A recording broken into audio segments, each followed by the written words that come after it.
何より大切なのはチームワークだよ。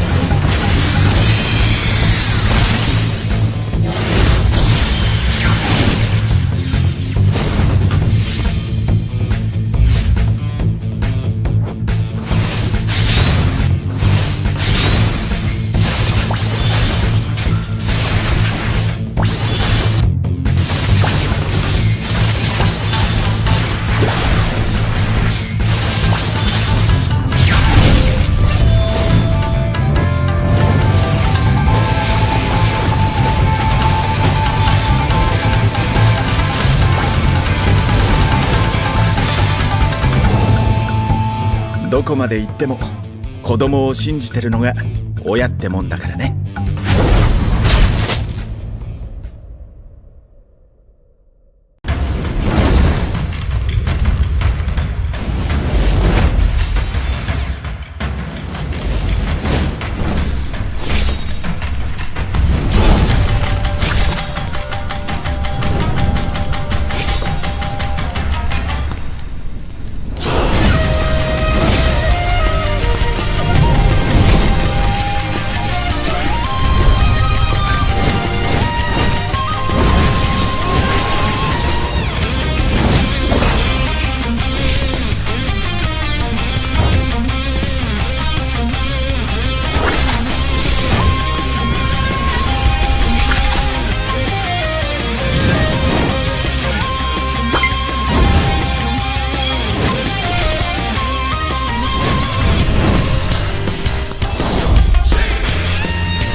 On the battlefield, a new hero moves with graceful and enigmatic coordination.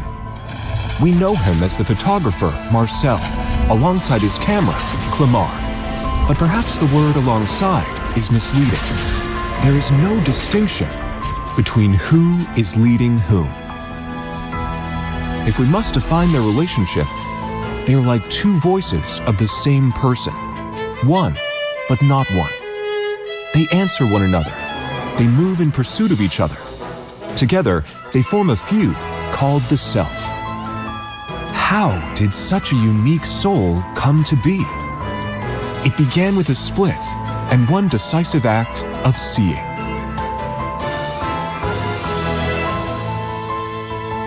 Some experiences are over in an instant, but their pain lasts a lifetime. In the moment he was abandoned, the weight became more than what young Marcel could bear. His soul chose an extreme form of self-preservation. It split into two. The part carrying pain, confusion, and raw emotion was later anchored to the camera by dark magic. This is Clamar. The remaining part made Marcel calm and stable, but his emotions no longer stirred. He lived as an observer, watching the world through a viewfinder. Safe, yet profoundly lonely. Clamar, the forgotten half, only remembered the chill of abandonment and the silence of being ignored. He forgot who he was. Marcel believed Clamar was nothing more than the product of dark magic. They were so close, yet separated by an unimaginably thick layer of glass, the neglect of the self.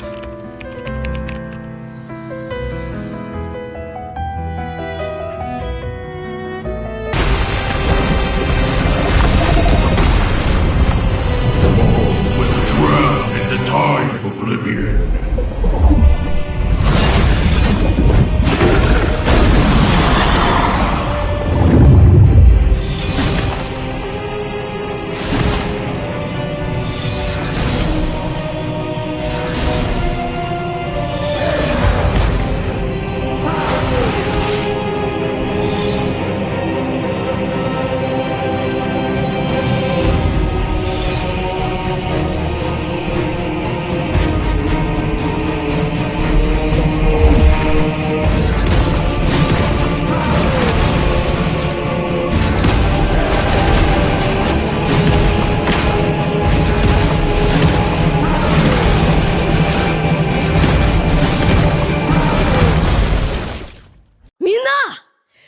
巻ナルトが帰ってきたぞ。飛来神の術。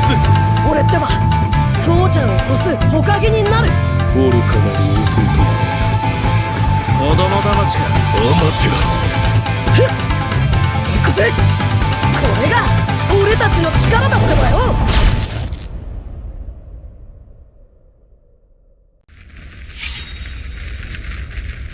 忍びにとって何より大切なのはチームワークだよ。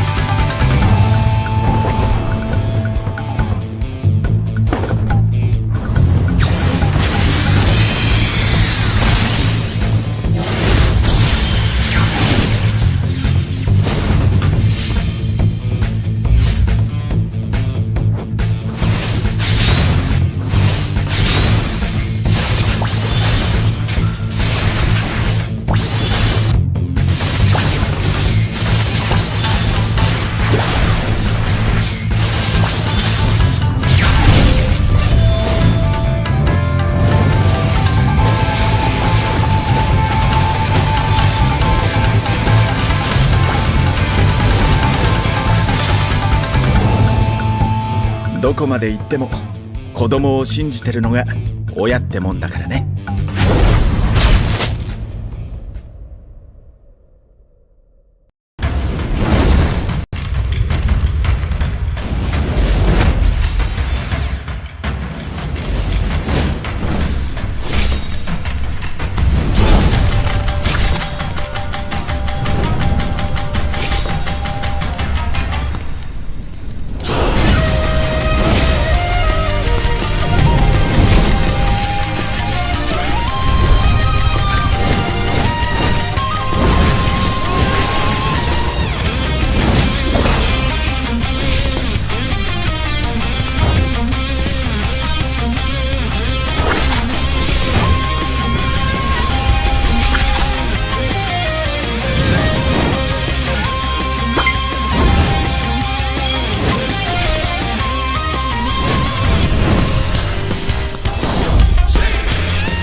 On the battlefield, a new hero moves with graceful and enigmatic coordination.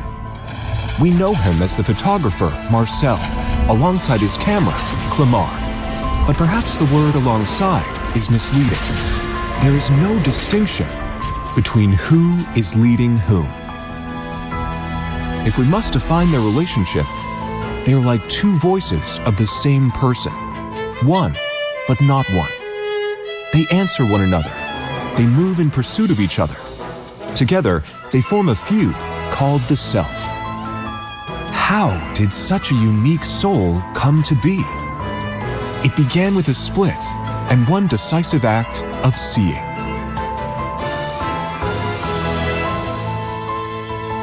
Some experiences are over in an instant, but their pain lasts a lifetime.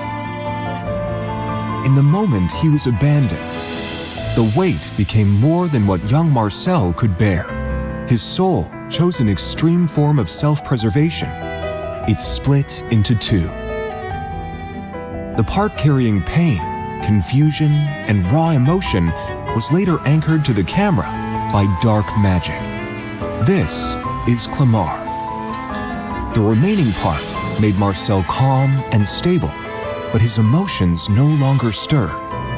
He lived as an observer, watching the world through a viewfinder. Safe, yet profoundly lonely.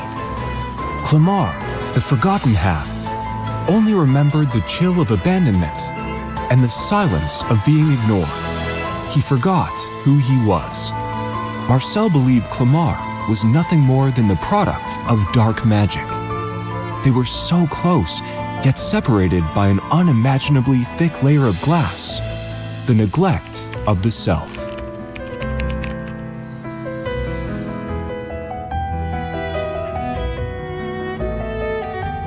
When building this story, we were not only thinking about magic.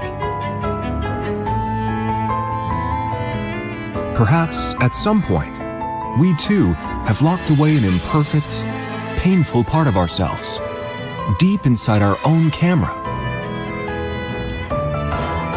and pretended it didn't exist. But this equilibrium could never last forever. The news of his mother's death struck like a stone upon the icy surface that Marcel had carefully maintained. Clamar spiraled out of control, dragging Marcel into chaos. And for the first time, Marcel did not turn away from the turmoil. He asked himself, what is it that's affecting me? For the first time, he truly saw the camera that had always been by his side. In that moment, he was no longer a photographer. He was a lost soul trying to find himself. Through the viewfinder, he did not see his own face. He saw a storm. Another self, scarred and sealed within childhood shadows. The ice shattered. The barrier dissolved. There was no fear, no rejection, only a sweeping realization. I am not broken. I simply lost my other half. This was no simple glance, but an act of true recognition. In seeing Clamar, Marcel saw his soul made whole. And Clamar, after enduring the darkness and unheard screams for so long, was finally seen. Nothing had changed, yet everything was different. The camera was no longer a tool to be ignored, but the self that walks beside him, a shared path of redemption.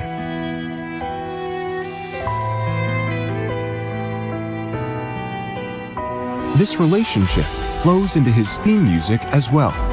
The two melodies of the feud are no longer cold counterpoints.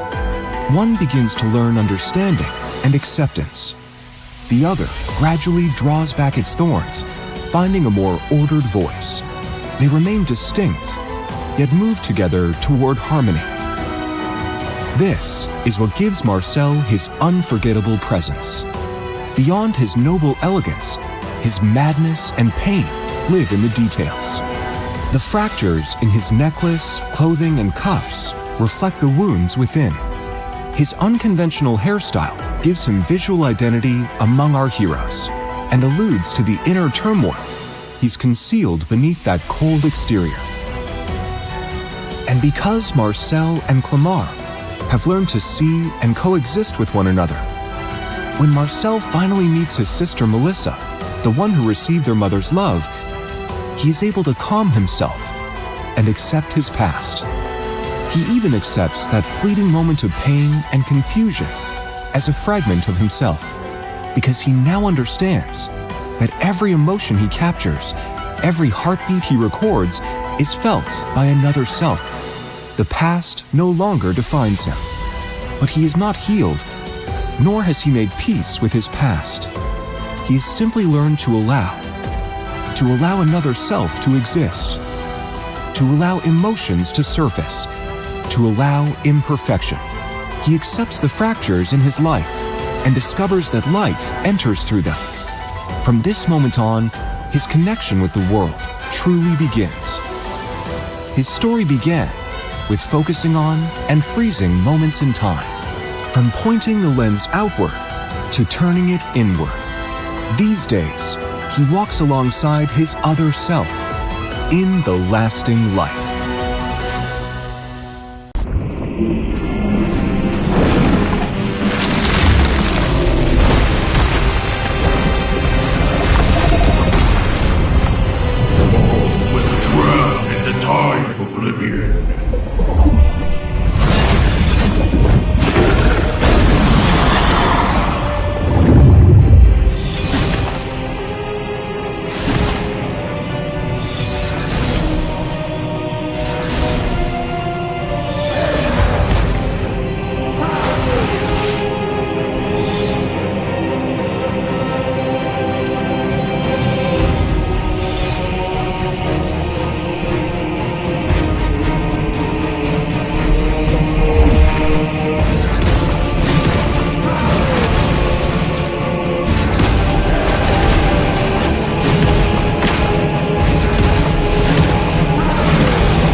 ナルトが帰ってきたぞ。飛来神の術。俺ってば父ちゃんを越す火影になる。愚かなる男。子供騙しか。アマテラス。ふっ、行くぜ。これが俺たちの力だってばよ。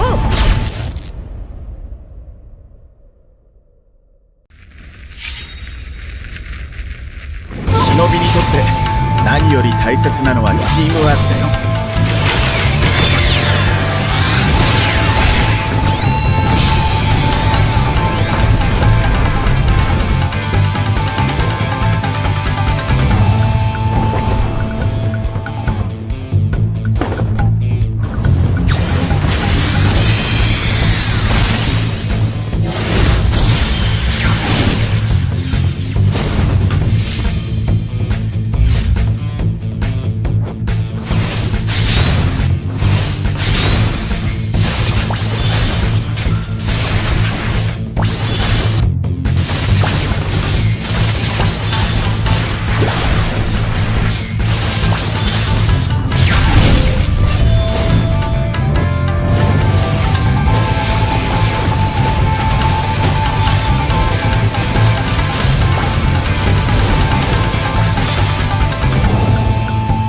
どこまで行っても子供を信じてるのが親ってもんだからね。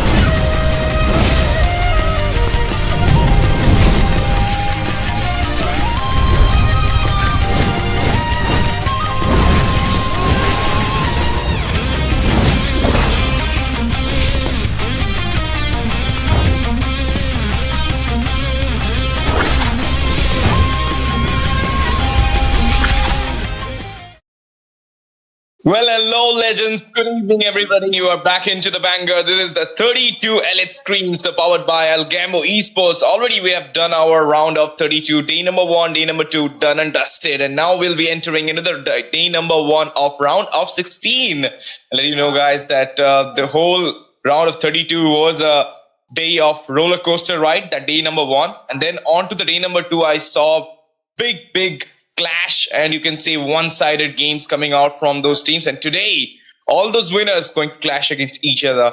It's your boy Ashizi with the pretty lady around me is none than my friend, my best friendo, Yuna will be there. Okay, her name is Mumu today, so I'll have to call her Mumu as her new stage name. But you know, I know you as Yuna. I call you as Uni. So whatever I will call you, it's I don't think it will matter to you anymore. But for now, the first game is between Team Clutch God versus Team Skybound. Skybound going on to the first pick, Clutch God on to the second pick. Yuna, tell me any bans you are thinking for the side of Team Clutch God or Skybound in the first banning phase.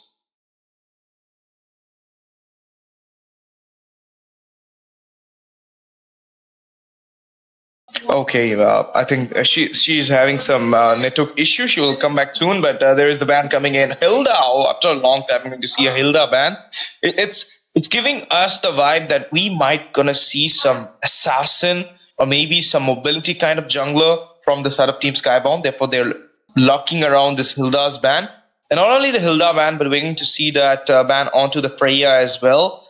But for the side of Team Clutch God, they're going for this Leo mode, Sora with the carry as well. Harley coming into the way. This is the first time I'm going to see a Harley ban in the tournament scene. But nowadays, the Harley is also capable of trading a lot of trades, or you can say trading a lot of objectives into the map. So it's an efficient ban coming with it. We're going to see that Jushin around Skybound. You leave out one of the biggest hero, but at the same time, you know, like, in the current scene, you can also counter the Jushin with the Valir. My goodness, look at that draft from Skybound. Fedrin, Jushin, they got the Khalid as the invasive roamer. Everything is set for Skybound, whereas Team Clutch God going for the true damage for that Fedrin, Dragon onto the backline hindrance, and Grok will be there for the setup comp. There is a Khalid, and plus there is a Jushin, and with that Fredrin, they have the sustain, they have the one who will harass them, who will choke them in the early game. As well, they have the Jushin. If they go for a tanky lineup, also it will be kind of a troublesome into the early game. So they might go with the Eve into the mid lane. That works good against the Jushin. Either the Kimi is still open, it gives the really good early damage. So it might cause a trouble for the Jushin to clear out those lanes pretty in the early stage. So that might be a good pick into the mid lane.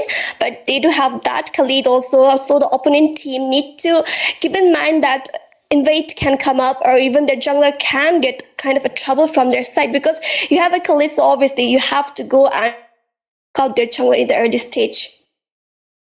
Of course, and for now, like the bans are coming into the second phase. Is the Team Clutch God going for that Claude? They already banned the carry. They will ban the Claude as well. So there is a high chance that they might gonna go for that Harith, because for now they're gonna go for 2 mid lane picks. They already had a true damage into their side. So what else better into the true damage? Like with the Harith with the Starlim Sky and with the Feather of Heaven will be working better against that Fedrin. So I believe like Harith must be a good pick for their gold. But other than the Harith, what else they can also acquire?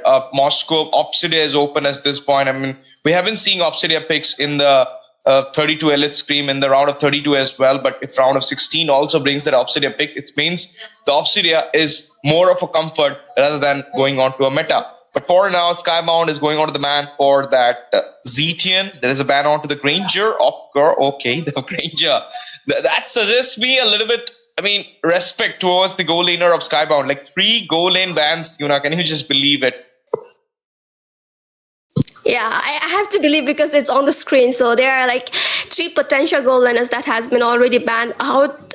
I mean, that's pretty good. the carry, the damage dealer, the Claude who gets really good damage into the late game as well. The Granger, once he is get that snowball in early, he is very like kind of hard to defeat out. And yes, they just ban out the good mid laners, that the Zaytin who have the global vision. She provides with her ultimate as the early poke. She have very much which can, you know, like just take down those magic defense down in early as well. They give a good counter for a Jushin. They just take out. They're pretty much well strategized from the path, and it will be the Beatrix onto the goal lane, a really lane winning goal laner, but it will be the Harry onto the goal lane from the side of the team Skybound. That's pretty well with that mobility, with his damage, and like from mid to the late, he is like very unstoppable. He have the mobility, he have the dash, he has the damage, and he will dive into the team fight. And to give the perfect set from the Arlott with the final staff combo with the flicker, he will be there to just catch onto the pack liners. So right now, the team Clutchwood, they need to get some lead. Like they don't have the jungler. Either it's gonna be the expert jungler, so it's a mage into the mid lane, so it need to counter out their heroes. So right now they're going with the Valir. That's pretty amazing. Valir is kind of really hard for the frontliners to deal with into the early stage. He has damage, but if they had Lilia also, it would have worked out pretty well because she has the mobility with her ultimate as well. She will get the HP restoration as well. She has the damage and pokes in early, and she is kind of really good against this, you know, chunky heroes. There's a Fredro and there's Arlott, so she will have that good time, but still they are going with the village, so they might have planned out something for this pick. I mean, you know, like I told you about it, like if you are going for the Jushin, but for now we have a counter for the Jushin into the mid, that is the Valir. Even not the Zetian, even not the Farsa. You don't need the high ground, you need the continuous stun, you need the continuous poke, and that's what the Valir can deliver. And that's the reason Team ClutchGod went for that Valir mid. But at the same time, I mean, with a Beatrix in this off meta, for the Beatrix is not at all a good idea. Like you just left out that Harith for their side. They went for the Harith. They got the Jushin into their hand. They got the Fedrin. They got Khalid. So it's more like a precise kind of draft is coming out for the side of Team ClutchGod. For the Team Skybound at this point.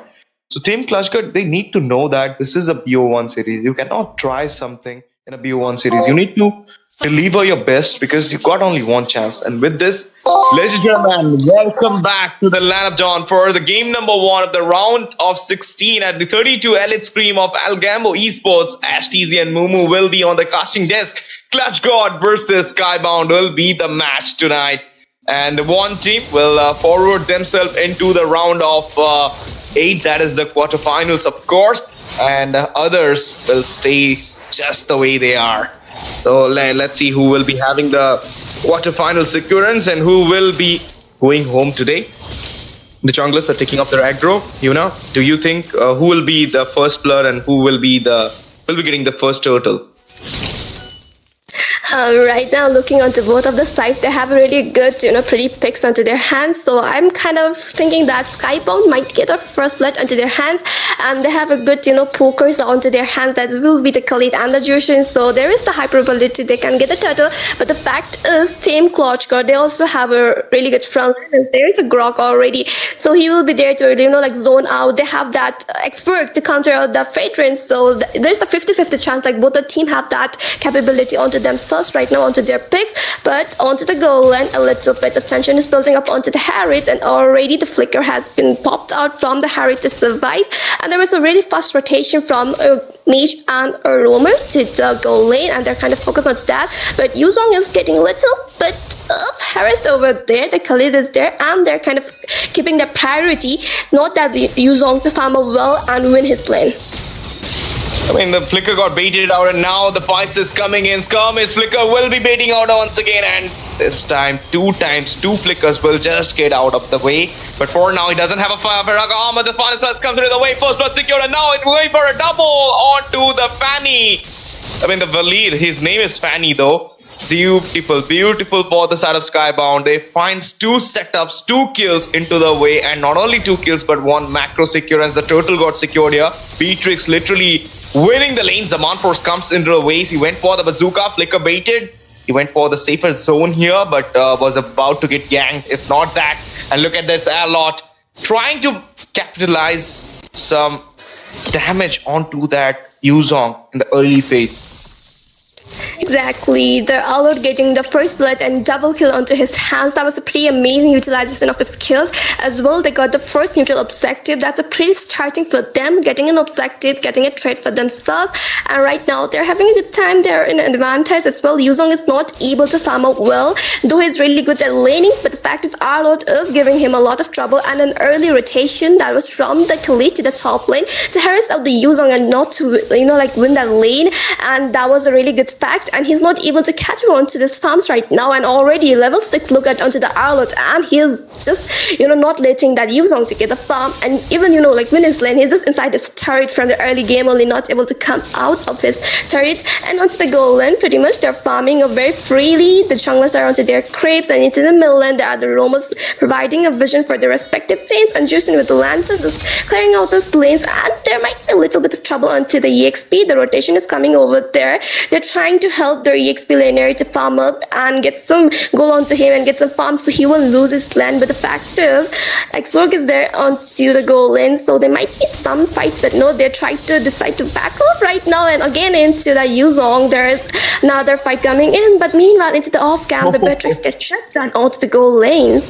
Rafael, my boy, what a kill it was. Like 1v1 setup. The Beatrix was really playing well against that Hadith, but now the Hadith is getting the scaling, and that scaling is literally giving a lot of damage onto the Beatrix, and he got sparked down there. But for now, the turtle coming in for the second time, and you can see the turtle dance as soon as possible for the Skybound. They know they have a good trade here. They can easily acquire this turtle, Lantern Flare onto that Grok. He got a little bit of hindrance right now. The turtle got secured by Pedrin, Payton, Poto just got that turtle here, and now he'll just go for a little bit of zone onto the mid lane.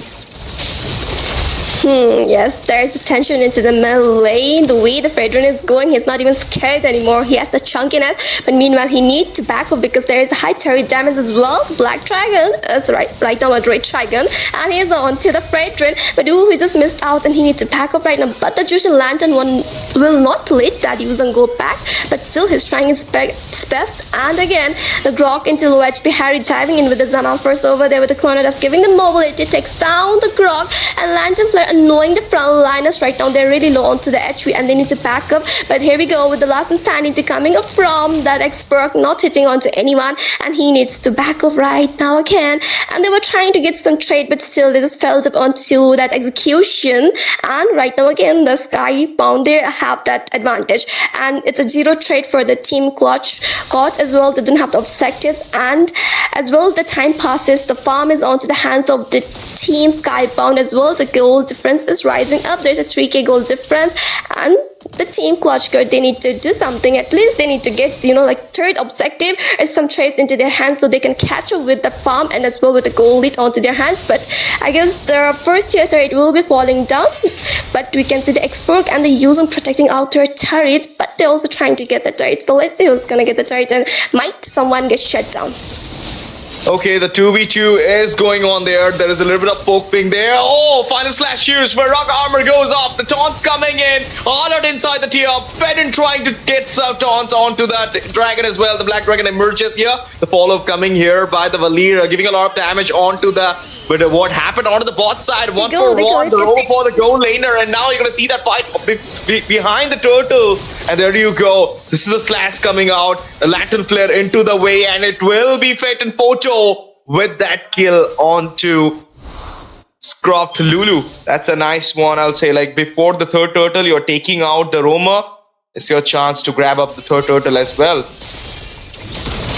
Exactly. I guess it will be a really easy objective for them. Once again, the third objective onto their hands. That's pretty good for them. All their objectives being secured from the early game till right now to 6 minutes sitting on to the mark. And again, a final slash coming up onto the Yuzong, but he survives out. Here we go with the wall with the Tectonic Shark has missed out there with the Juice and Crimson Bacon. She just dashed it out, but that expert is into the team fight. A trouble is onto their way. Oh, Khalid with the Raging Sandstorm marking onto the expert, not letting him go back properly, but still his backup is there. The sustainers are there to jungler helps his jungler, but a little bit tension is over there. The tectonic charge already, but the final slash, the combo like hit onto the perfect shot, and the expert gets taken out. Ooh, the bonk coming from the expert, double kill. Hands onto that grok from the Arlo. The using types into the fight, but still he needs to make sure he go and mark onto the backliner. But no, I guess it was just a warning from the user to just not come around there, and they need to back off right now. 6-1 the score is. There's a goal lead of 6k, almost 6k for Skybound here. Managed to destroying all those outer and mid turrets into the bot side, pressuring the lane here onto the bot. Team Skybound are really high with the micro as well as with the macro at this point. I mean, if they continuing doing this thing, then we might gonna see Team Clutch cut out from the 32 elite screen, because the way Skybound is right now dominating the Land of Dawn, it is way too high for them. And if Team Clutch God can't win some fights, can't bring some trade for their side, then it will be impossible for them to actually defend the first or second Lord. Yesterday also I was seeing this kind of game from both of the teams, and I was really wanting these two teams to go for the first game, and that's what happened today as well. And look at it, like the domination is so high. Fast slash use, there is a setup coming in. Ferraga armor goes up, there's the Black Dragon emerging as well. He went for the fight, but there is the Zaman Force coming in by the Hareth, chunking down, bursting down that grok onto the behind. Scorpio Lulu falls down, Nuryu goes down as well, but with the Shard and Fanny falling up. This is Team Skybound with a 3-kill trade, losing one, and now we'll go for that Lord. 11-2 the score is. A hefty amount of goal lead, that is almost 8k. And this mark is getting higher, it's not going low, and now there's a chance that they might gonna go for this. Harith, the Absorb coming on with the Chrono Dashes, doesn't have the Ferraga armor, the Synchrono Vision comes to the way, there is a follow-up with the Lantern player, he managed to go back into the safer zone, a continuous burst coming out from this V-Trix here. He managed to went back though, but this is the damage gap I was talking about. At this point, the level gap and the damage gap is clearly being shown from the side of Team Skybound. They are literally abominating the side of Team Clutch God. I mean, yes, they are dominating. It seems like one-sided match from the Team Skybound. They are winning in everything. Like, they got the objective, they got the macro, they got the map controller into their hands, and that's really important for them. And right now, the team and the opponent team cannot, participate into any team fights. They have twice like many times to engage, because if they did any team fights that went wrong, that will be a wiped out, and their best crystal can get taken out. So they need to be very careful. They need to defend out, and already first out into their hands, so they need to defend out. I guess some turrets will be taken out, but at least the inhibitors need to be safe. Zaman Force, the last insanity for the defense. They went back into the safer zone, but the Lord is marching down onto the bot. And there you go, all those lanes will get synchronized from the side of Skybound. This is the way you went with that Lord.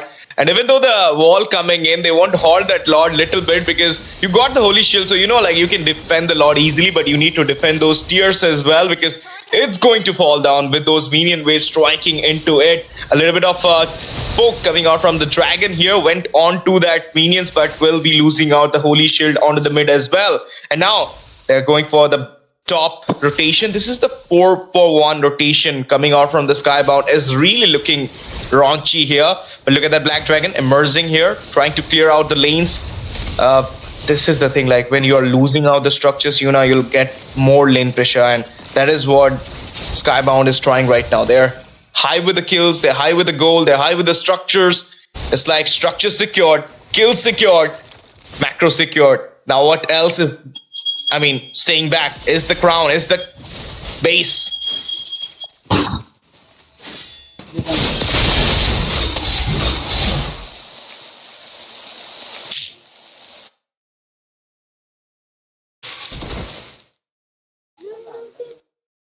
Yep, and with this, I believe this match will literally fall into the hand of Skybound at this point. If they will continue this kind of domination, they will surely gonna take on the game for sure. But for now, there's a little bit of poke coming out from that Xbox Japanese guy. Scorpio Lulu might gonna go for the tech charge here. He does have a proper setup, but he can't provide it for now.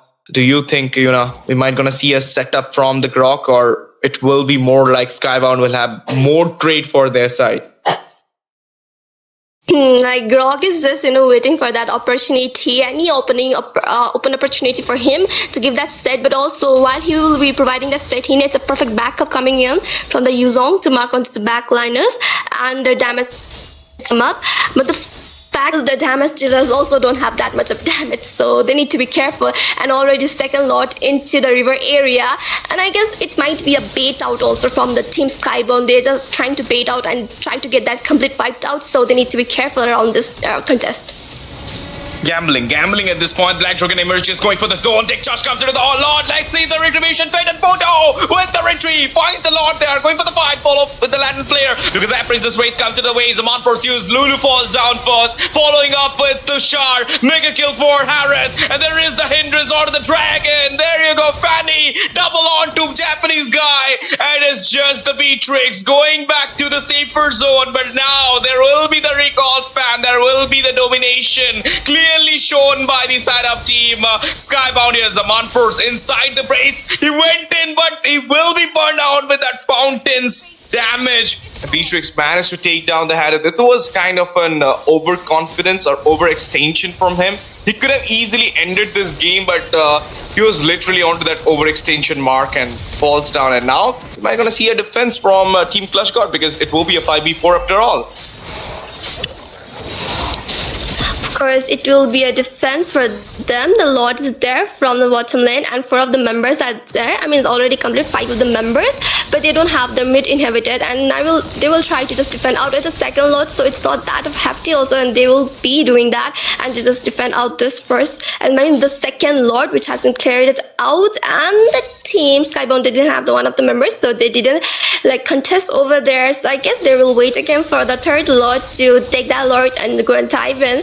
But that was a really amazing utilization of this, all the sets of the all the skills they utilized, the ultimates and everything onto the point. They got the complete wiped out, but still they were trying to get onto the Beatrix. But it was kind of a little more excitement coming from the Harith, and he just dives in and tried to get that kill, but he just gets taken out. Yeah, obviously, and at this moment, I believe 15-3, you have a ratio of 1:5 in the kill, and you're really having a hefty amount of gold onto your side. And look at that, items already almost completed for the side of Team Skybound here. Well, while you're gonna look after the Team Clutch Guard, they're yet to pick their items. Other than Beatrix, everybody is behind the 7.5k bar. So obviously, Beatrix is the only one having the more gold here, because she's a goal laner for the side of Team Clutch Guard. So I will hope if Team Clutch Guard can make the things better in this game, then it will be the Beatrix who might be the X factor for them in the late phase. But still, with the only one, and you might gonna get all those stunts onto you. I mean, they might gonna mark him down next time into the fight, but they need this Lord as well. And I believe this Lord will be a free Lord too, because at this moment you don't have a base turret. It's just the bot base turret alive. So you cannot take a risk at all. And if you're going for the gamble, then it will come with so high risk as well. I mean, if you're losing it out, then you're losing the game as well. So maybe you will stand out onto the base, try to defend it all, or else I believe there is no chance you can make your comeback other than that. If you can take out 2-3 kills and can make the mid rush or into the push way, you might gonna take on the game as a deficit. But for now, zone coming out, you might gonna see the Black Dragon emerging out as well. But look at that Khalid properly standing out there, giving out the vision onto the bush. And there you go, easy Lord, Yuna. Yes, exactly. I mean, that should be the thing to the Team Clutch God. They should not go into that, a lot contest, because it will be a perfect bait out for them. And eventually the Skybound will, just use that opportunity to just completely wiped out, and they did good by not going there and taking a red buff onto their side, a little bit of farm onto their hands, a little bit of go. But right now the Lord is marching from the middle lane, and it's a third Lord, so it will be kind of a more hefty and a strong one. They don't have 2 of the inhibited and only the one starting, so very careful right now into they have to be in full defense mode instead of using their skills so much. And the Black Dragon needs to mark onto the backline, so it cannot jump in, and there is a Lord, and we can see the barrier over there, and the Black Dragon needs to go for the backline, but still he's not able to, because he doesn't have that much of damage. And the tectonic charge is onto the point going in, but the Jushin is just annoying out, and the Grok has been taken out. One of the frontliner, Last Insanity, popping in but not hitting onto anyone with the Raising Sandstorm, diving by the Khalid onto the backliner. very low onto the HP, but still Arlot have the immortality, and we can see the mega kill onto the Yu Zhong, and Uyu gets taken out, and there's immortality onto the X-Proc. Press Crystal is wide open, but still they don't have the frontliners, and getting the shutdown double kill onto the hands of the Beatrix onto the Arlot. The Harrods dive in with the Zaman Force, the Chrono Dash over there, but low into the HP. Oh my god, the one shot coming from the Beatrix gets a triple kill, and right now Jushin needs to back off. Told you, like Z-Razy will be the one who can make the games a little bit fun for the side of Team Clutch God. Other than that, nobody can provide that X-Factor kind of vibes. He is reigning with a goal at this point for Team Clutch God, and look at that triple kill with saving up the base. I believe like there might be a chance they could have gone for the setup, but the setup was too late for that Rising Sandstorm, and that's the reason they couldn't grab up the win here. And this game gonna extend into the 20 minutes late game, and this is not at all a good buy. They got the Valid as well, so continuous stun, continuous poke will come out from that Valid. Latin Flare used here will just flicker out that I'm not flickered out, but just gonna use the blink. The Black Dragon emerging, chasing down inside the tier, but the tier is standing strong. This is the reason, like, they haven't picked up any structure. Pick up some structure for their side, otherwise it will not be as easy as it is looking at this moment.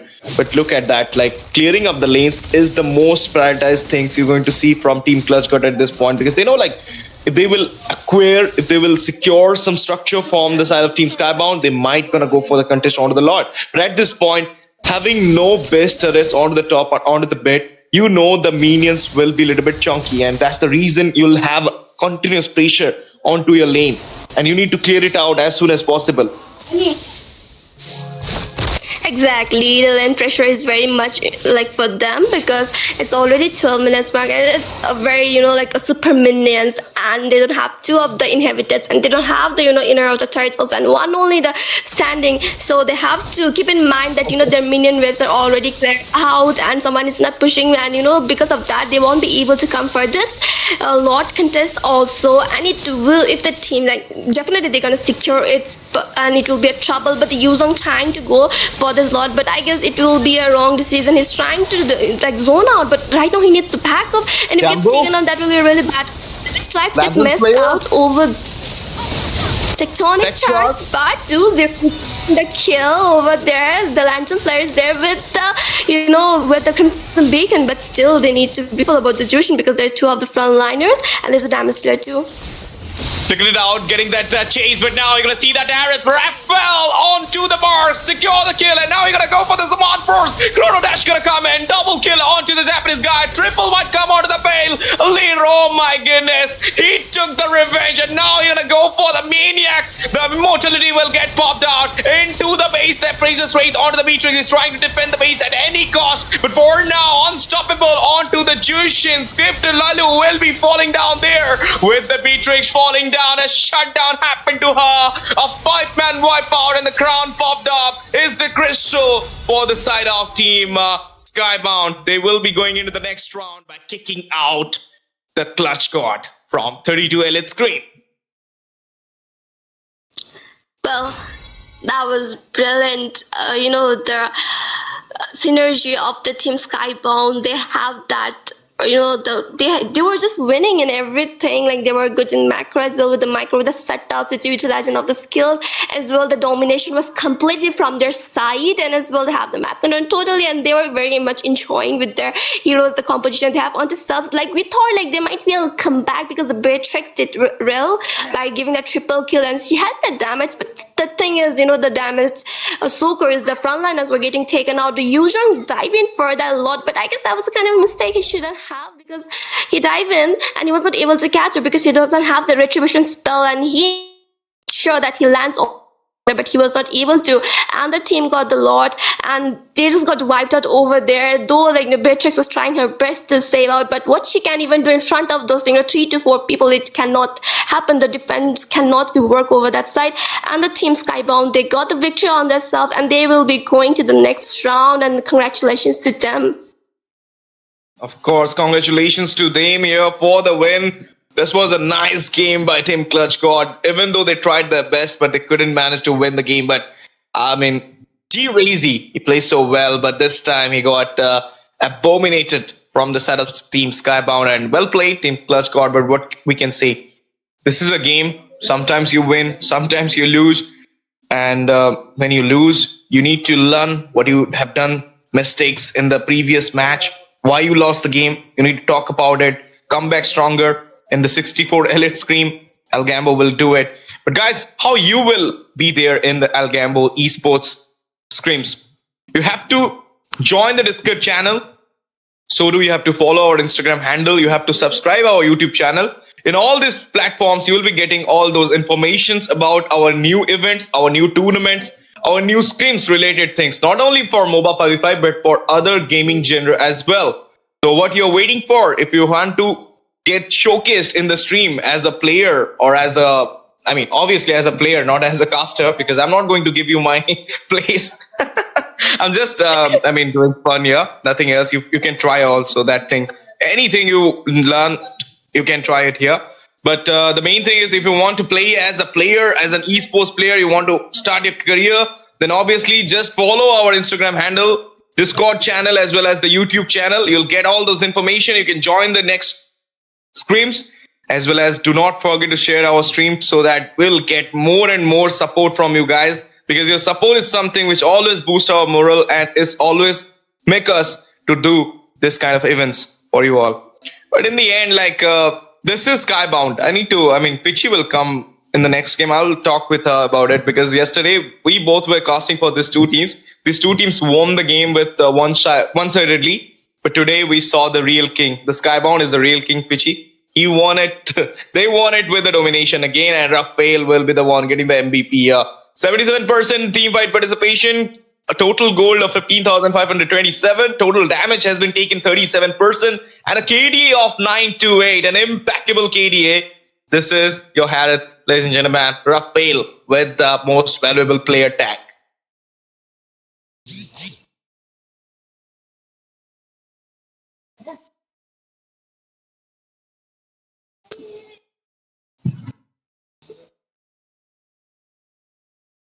Okay, so basically this is what happened in the whole game. You can see the Beatrix Z-Razy tried his best to make things clear for the side of Team Clutchgore, but in the end we saw that win coming out for the side of Team Skybound. And with this, we'll be taking a short break, coming back soon for the second game, which is going to be happen against Team Luin versus Team Mythic Esports. Pitchy will be joining us. Thank you, Yuna, for your amazing, talented casting in the desk. Thank you so much for your participation as well.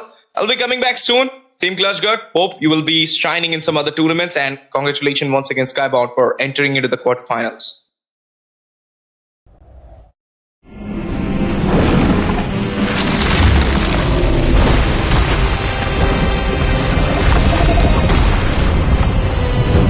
Will drown in the tide of oblivion.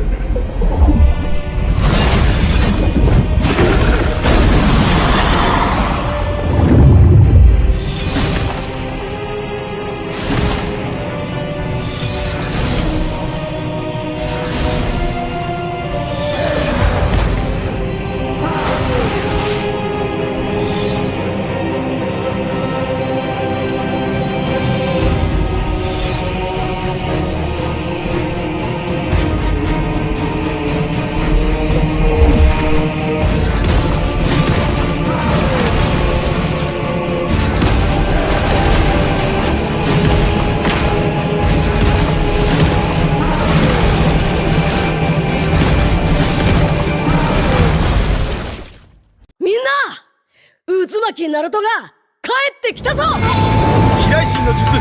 俺ってば父ちゃんを越す火影になる。愚かなる弟。子供騙しがアマテラス。行くぜ。これが俺たちの力だってばよ。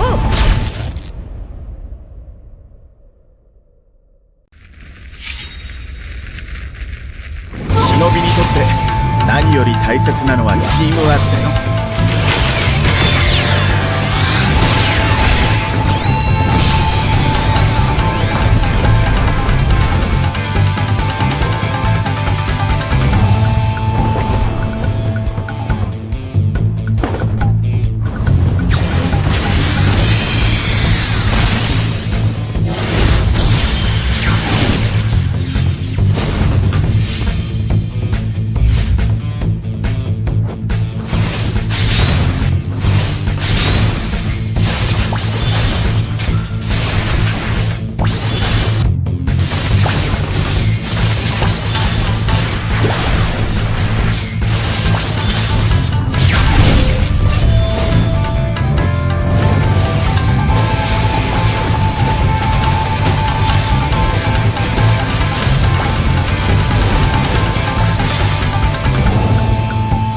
どこまで行っても子供を信じてるのが親ってもんだからね。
Yo, once again back into the 32 Elite Scrims by ALGAMBO Esports. You're right now watching the round of 16, day number 1, and this will be the second game of the night. It will be Team Luin versus Team Mythic Esports. It's your boy Ashteezy on the casting desk, and another beautiful lady will be joining me around. That is Pitchy over there. Pitchy, you have been watching the first game, and I really wanted you as my co-caster in that game because last day we had casted those 2 team games and we have seen the domination clearly from those 2 games. And now, today we saw the real king, that is Skybound, who they managed to win the game against Team Clutch God. For now, I'm not sure about Team Luin and Mythic Esports. I haven't casted for them. Mystic Esports, sorry, not Mythic, Mystic Esports. But what do you think? I mean, they already approached towards the round of 16, so they have already shown the win in the previous round. So, what do you think? Like this game also be going to be a hidden amount of entertainment, or it will be another one-sided? Oh, I do want to see like a 50-50 matchup though. Come on, like the land is vast and there is a lot of chance that you can come up with a comeback. We have seen quite a few teams trying to make the comeback right from the day number 1, but they weren't able to. But maybe into the day number 3 today, as we are going closer towards that throne that all these teams are waiting for. So I do want to see how these teams will be going for. As talking about our Team Mystic, I do feel like that name is ringing a bell, but let's see how they will be trying to go for. Yeah, let's see what will be happening here. It is Team Luin versus Team Mystic Esports, and Team Luin will have the first pick. Luin, what they will go for in the first ban here, like the Fedrin or the Sora? They might ban out that Grok as well. We have been seeing a lot of Groks into the Rome, but it's not worked for Team Clutch God. But I believe if Luin, okay, they banned the Xbox though. That was not in my list. Oh, okay. Looks like both the teams have done their homework, but Luin went out of their way, banning something that is quite unexpected. But it's okay. It looks like they don't want these kind of heroes, and that also indicates that they want to go for a tanky composition. Maybe a Fredrin is incoming? Yeah. There is a chance that they might gonna go for that Fedrin pick here into the jungle because, you know, like when the Xbox is around there, you will little bit have a problem. But for now, with the off meta being into the off meta, the Xbox cannot deal that much damage to the Fedrin. I believe that if you're actually going for the Fedrin, you should ban the carry and the Lunox. But for here, they're banning the Khalid. They might gonna go for that ban onto the carry as well if they really want to get onto that Fedrin. But still, the Jushin is open, and you know the reason. For now, the Jushin is not the fiercest one because we got a lead for the counter. Oh, that's true. And he has been rising up in the meta as well. So I do want to see how the Waleed might be playing. On to the day number 2, we've seen quite a few Waleeds coming up, but day number 3, so far none. So let's wait and watch. Talking about the ban so far, I think there's going to be a marksman, maybe a Claude or a carry, but no, Luin being onto the blue side have gone in for the Zushin. Now this is truly interesting given the fact that it's usually the red side and the Zushin gamble is already on. But Luin, they are definitely going for heavy fighter composition.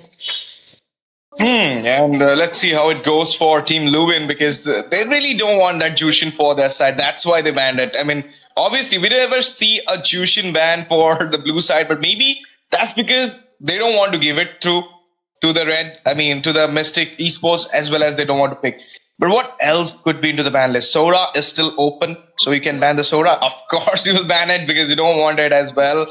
And now the first picks is kind of around that Zetian. No? Agree. It's going to be a bit of a good pick as well. Works out very well. But on to the same note, there is quite a bit of counters to herself as well. But Luin with an unorthodox picks. I think this is the first Minnesota so far I have been seeing in the ALGAMBO esports, but crazy picks though. I feel like Team Luin are just going 5 steps ahead. Like they know the Team Mystic Esports will be going for high mobility heroes. Yep. And now we're going to see that Team Mystic Esports going to pick their first 2 picks.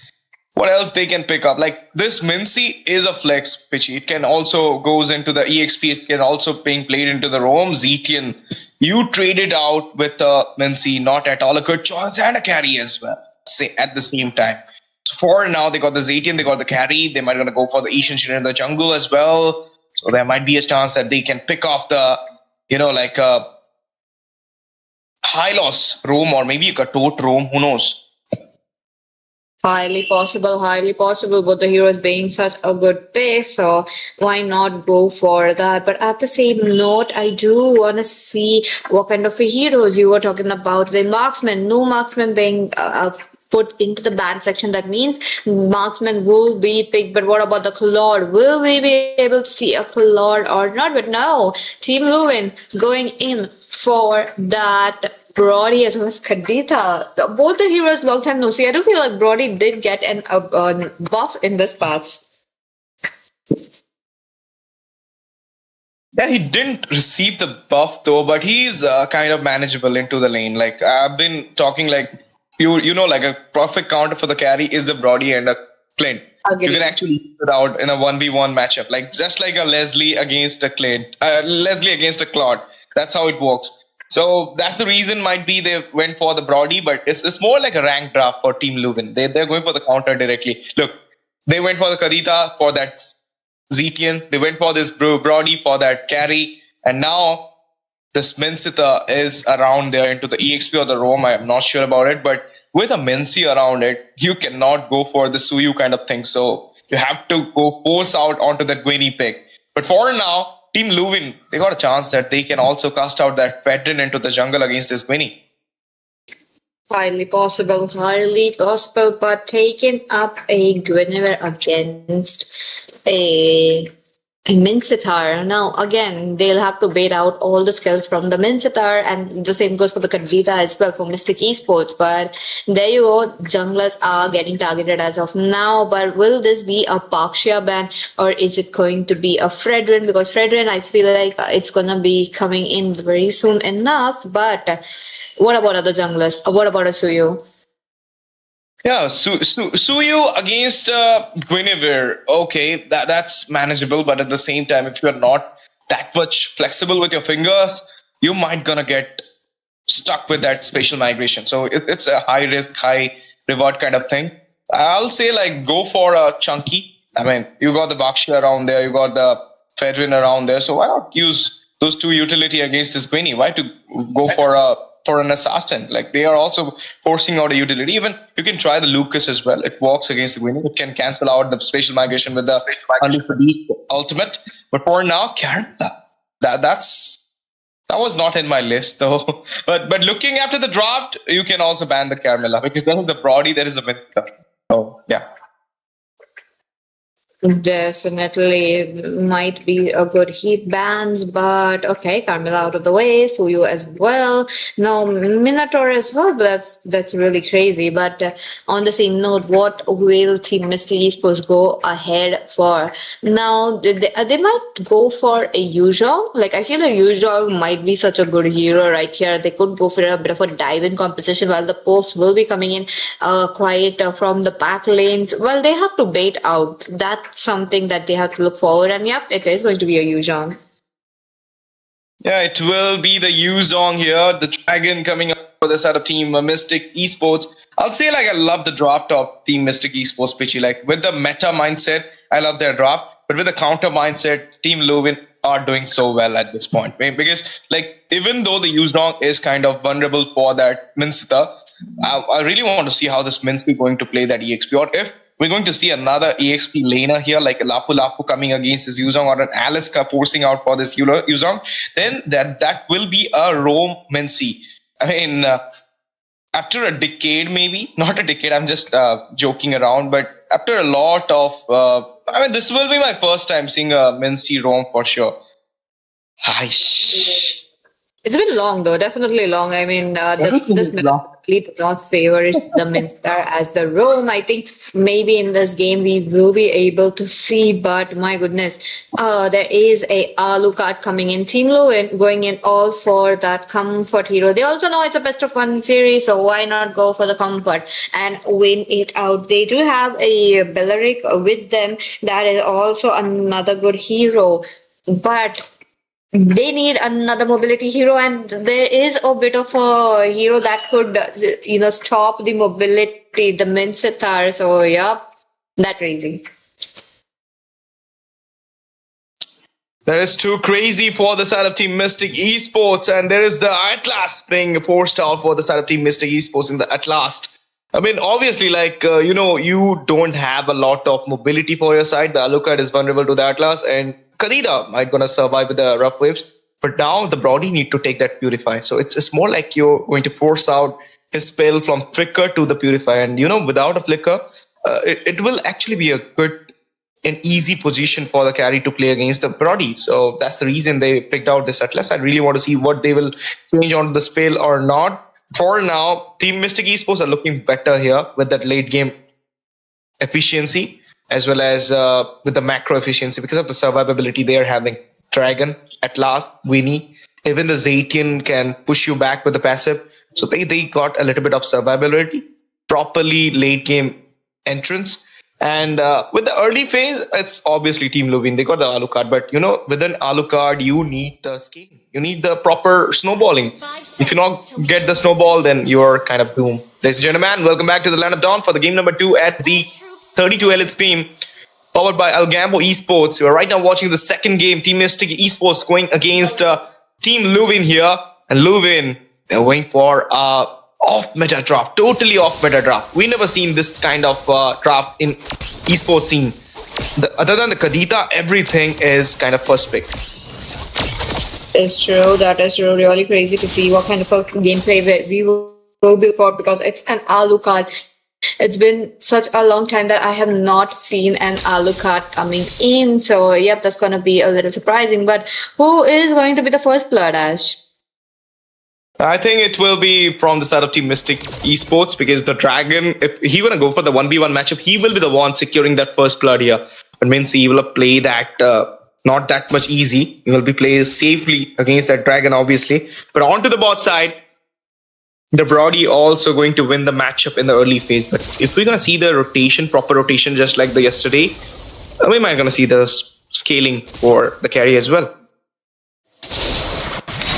Let's see. Now onto the same note, both the teams are really making sure to come up with a bit of a rotation. No first blood taken by either of the sides. So that means they are all waiting for the level 4. And now at the level 4 and around the turtle, we will be able to see. But before that, Mincetar, you need to be worried about how team members are moving around. Look at that.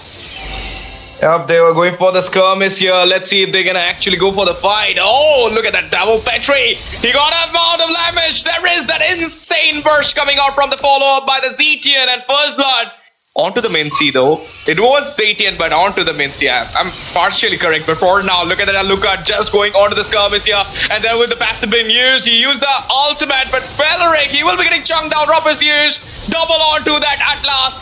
Gwynny falls down, and they might gonna go for the triple here. Dragon engages, but will getting a lot of damage here, as well as the Beleric. Might not gonna survive the Fury of Phoenix used here, but they will just go back into the safer zone. Oh, they're safe as of now, making it 2-4-2, but the sides really right there. But, talking about the Atlas a bit, I feel like Atlas might not be the one trying to deliver or how they want to do, because one, they'll have to rely a lot, especially Guinevere has to rely a lot on the Atlas, but at the same moment, the pokes coming in from the side of Team Luin. Look at that, this is what I was talking about. The hooks coming in, Ash. Okay, another fight is there. The turtle being secured, and now the Alucard going in. Double! Oh my goodness, the dragon falls down there. This is the extravagance damage we are right now watching from Team Luin. Literally capitalizing the early phase, as I told. And there you go. Doesn't have the passive. Will just get down there. She's floating or what? That's true. But okay, talking about the itemization a bit, looks like teams are a bit behind. I'm quite not sure why the Guinevere, though. I feel like by this time they should have gone in quite early on, because Guinevere a lot damage. I mean, Guinevere versus Khadita. Khadita has a lot of gold, and that is really speaking volume. So that's going to be a bit of a problem. So Guinevere, you need to farm up. You need to farm up, and you need to farm up better than the Alucard here, because the late game kind of tilted towards you, and you need to play safe at this point. You cannot take unnecessary fights. You need to grab up the turtle as well. But for now, Team Luin, they're in a better position than Team Mystic Esports. Let's see how they will manage to control this lead, because you need to take it over to the late phase as well. But for now, not aware of the possible gank onto the Mincy, and Mincy also playing the safe game as well. As you mentioned, they really want to go for the comfort, because this is a BO1 and they're really doing that. But for now, the follow coming in, Beleric onto the bow is going to get the zone. There is a King's call coming into the way. Black Dragon used. This is the thing, into the King's call, you can use the Black Dragon. Now he might going to go for the double Petri. Yep, use the Petrify, but this time it's not him. It's the Khadita killing spree. Another kill for the Alu. Onto the bot, you're going to see the Brody taking down that carries onto his damage. The shots are coming again and again, and the turtle is on, and this might be a free turtle for the side of Team Luin. Once again, they have been dominating their own lanes respectively. Now it's working out so well. Talking about the same, look at them moving really quickly towards the turtle. Of course, the turtle, okay. It will be the easy turtle for the side of Team Luin. As I mentioned, they managed to play it out here, and onto the bot side, you're going to see that carry is getting a lot of pressure. But for now, they're going to go for the gank out of the Brody. He managed to stun it out. The burst coming in there.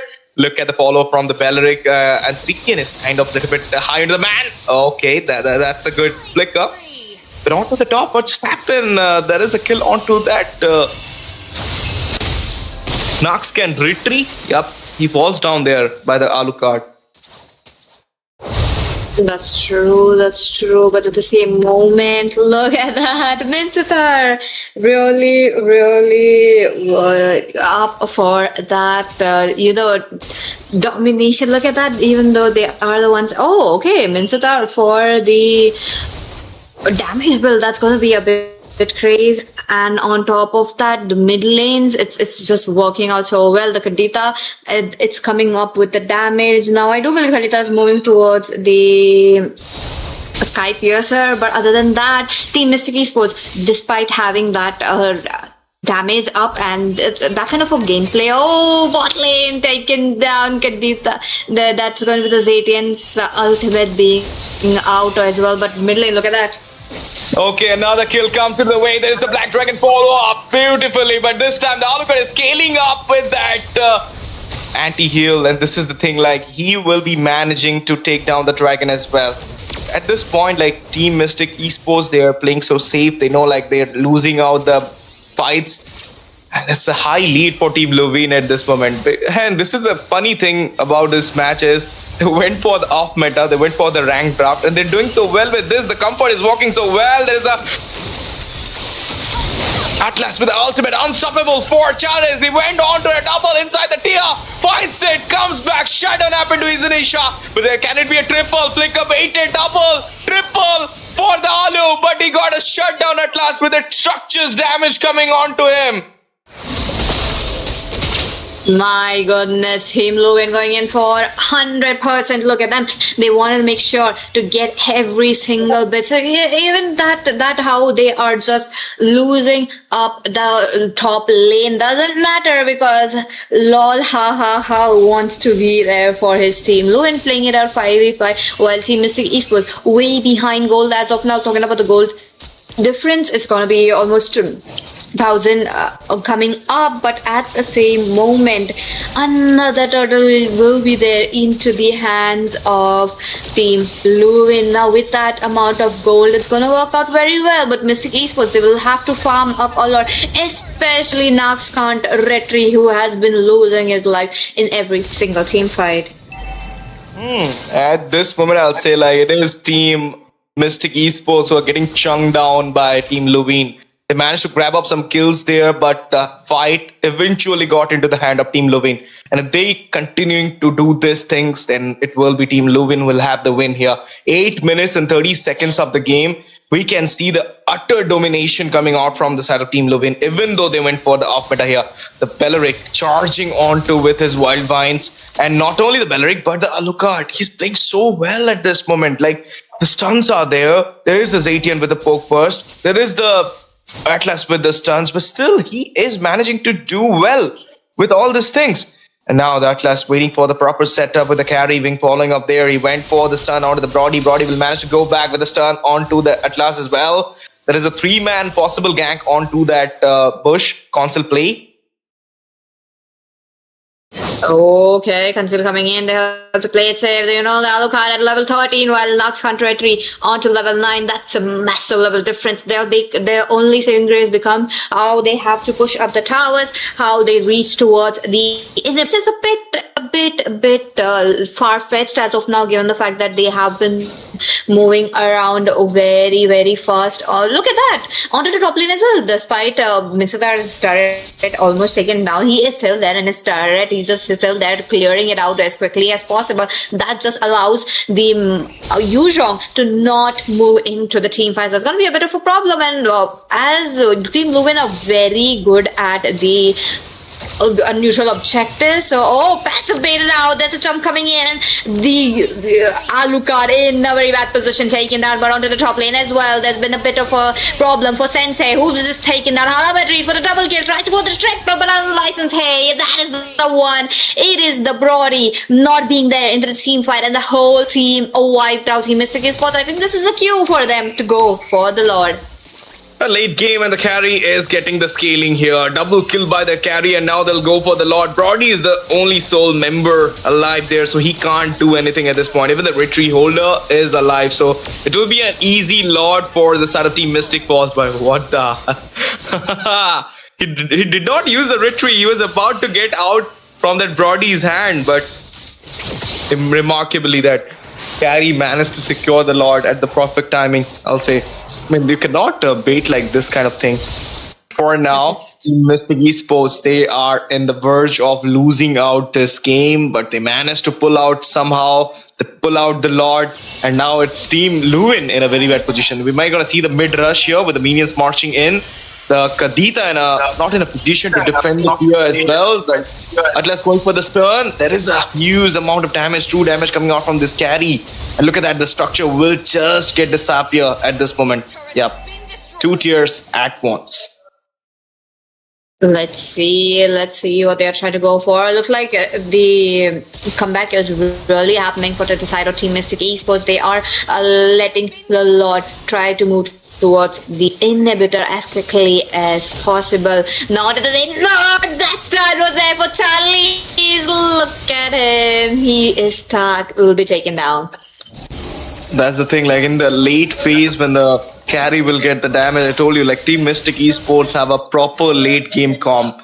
So they will eventually shine into the late game. And that's the reason right now I don't feel like Luin can make some things. Other than marking out the carry will be the better option, I'll say. Kadita trying to defend the base here. There is the spatial migration coming to the way. He got a pull with the hook coming out there. There is a taunt onto the Gwynny. He falls down immediately. There is a kill onto the Brody as well. 1-for-1. Belleric falls down as well with the burst coming in. Black Dragon emerges. There is the Ruffles for the defense, but now the carry is knocking down the base turret there. And it will be the base turret falling down easily. And now they're marching into the base. Falls down as well. There is damage coming on. Monster onto Clarice. Can it be this one cannon minion, or it will get defended? They're trying to do so, but that one cannon minion will just goes out. Another dragon is getting a lot of damage. There's another wave into the mid. It will be a little bit late. I don't think they will finish out the game, Pitchy. Not possible, but maybe because wait, Kadita taking out too much turret damage right from the inhibitor will be taken down. Sensei onto the other hand, looking quite low, unable to escape it. Our Team Luin with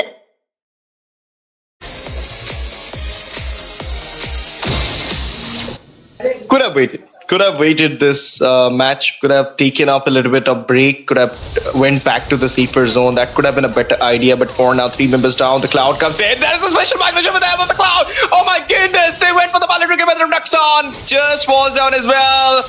19 for 15. This game is going like a roller coaster ride. It's not a one-sided at all. You saw the domination in the early phase from Luin. Then we saw Mystic Esports coming back, and then once again, due to their one mistake, they fall down. And for now, they can contest the slot without the retreat holder. It will be actually a bigger, gamble for the side of Team Mystic Esports. They need to wait for the Gwynny to get resurrected back into the lineup Dawn. And not only that, they need to play safe with that carry. Alucard went for the zone, went for the attack maybe, for the charge here. He really wants to go for the Lord without anyone's follow-up. That was a gutsy move from him though. Even though, like the Atlas is still surviving, so you need to play a little bit safe. Atlas coming in there to defend the minion waves there for the tier 2 of the mid. Now if you'll see with the structures lead, Pitchy, it is Team Luin who are right now gonna serve. Right now gonna get a lot of taunts with those lane pressure. Easy Lord for Mystic. Look at that, and they are trying to capitalize those mistakes that they were not able to make it out into the early game. With one inhibitor down, that's going to be put a lot of pressure onto the bottom lane, onto the side of Team Luin. Now Team Luin will have to think about their the minion clearance as quickly as possible, because one, they have to rely on the Mincitar as well as the Brody. While Brody works very well for the single target rather than the team fight composition, what Team Luin has gone in for with their Alucard as well as their Mincitar. A bit of it's not working out, but Sensei, will he be able to deliver a good fatal link? Because one, if he's able to do that, because they are going in with the conceal.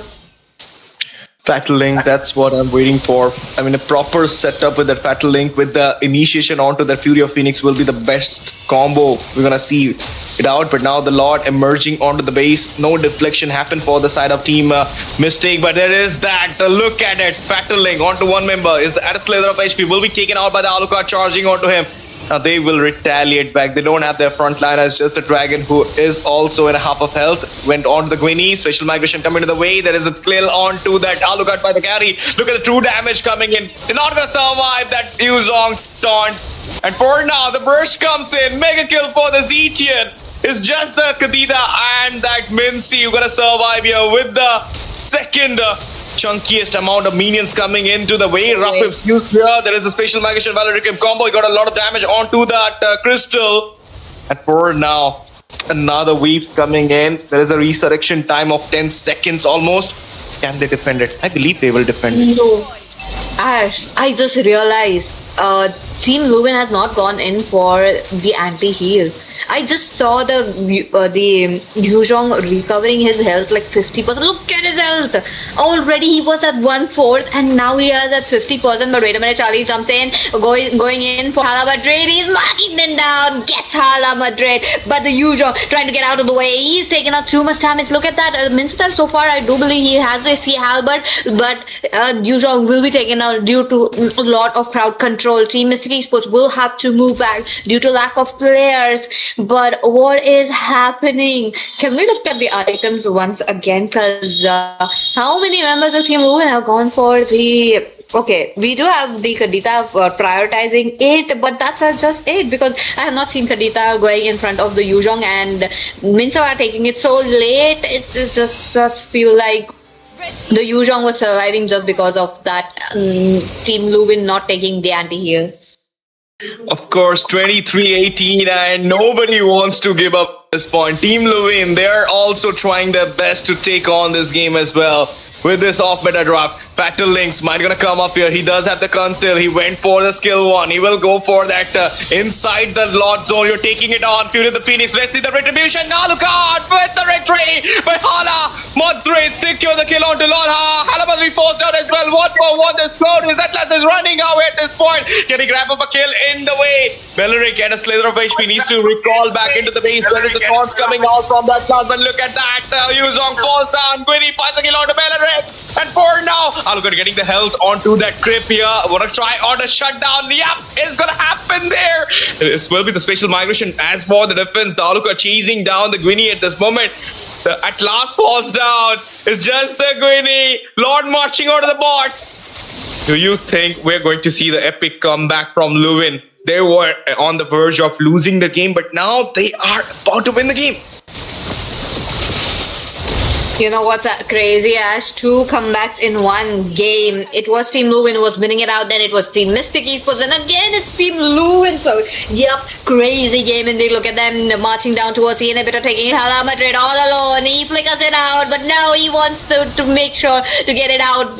2 members, Charlie's down. It all leaves Yuzhong with to take down the members as quickly as possible. There is a bit of a lot of ultimates coming in, but the burn from the Zetian will be just enough for the Zetian to take the kill. Okay, if there's a bit of a flicker, Fatal Link might be coming up because crazy up. He does get targeted. He is low on mana, but I don't think he should have gone there trying to make sure to get there. But lol, will be taken down. Craze targeting the turret as quickly as possible. It's looking quite low. His immortality is out. But wait a minute, the Lord is in. It's targeting the crystal while the team are waiting it out. There's no member from Team Luin to be alive, making sure that the crystal is down. But Team Mystic Esports once again for the comeback. Oh my goodness, this match is going again and again, guys. They survived. They somehow survived here. And now they will try their best to go for the epic push here. Even though the Kadita and the Alucard is back, I don't know what will happen because this will be a 5v3 setup. They're going with these minions. They don't have the base turret into the mid, so now that will be the mid rush. The Kadita will try her best to defend it up. Okay, the retaliate back. The decision comes so soon because of the lane pressure onto the top and the bot. It's looking like the Alucard can solo goes there and take down the Zetian and take down the base. For me, I was like, you could have waited a little bit. You could have synchronize your lane, synchronize your Lord, and then you could have taken up the base. Now it's not so easy because I don't think Mystic Esports going to do more mistakes.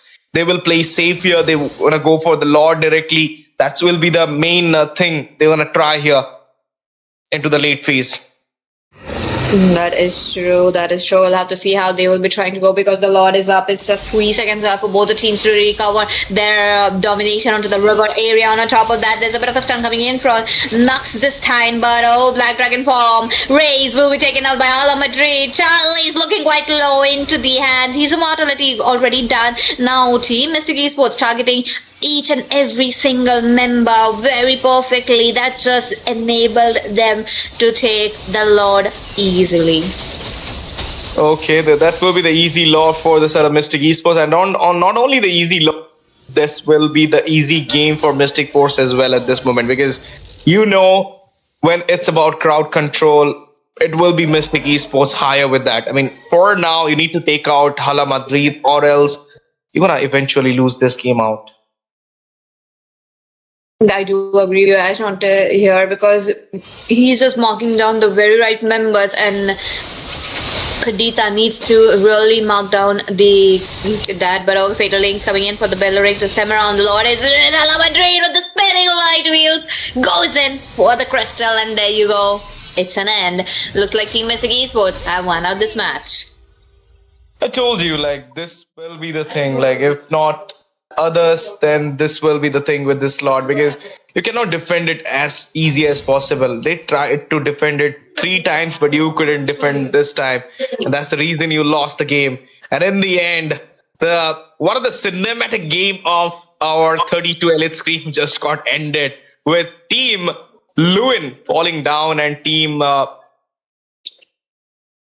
Luin falling down and Team Mystic Esports winning the whole series. They will be proceeding towards the round of 16, not round of 16, but round of 8. Play out that quarterfinals, but well played, Luin. With an off-meta picks, you literally tried your best and took the game to the 22 minutes mark, and you went it so well. And this is the reason you just took over the game. Definitely. I really loved how both the teams really played it out, but look at the match highlights. Sensei though really tried his best despite his limitation during the team fights, and the carry was there. And they needed that carry to be the carry of the team. So yep, they really had a very good team, talking about Team Mystic Esports. But on to the same note, Team Luin though, despite going for that kind of a comfort hero picks, yet they were able to win out the early game against the Guinevere, which is again a crazy fact to be seen.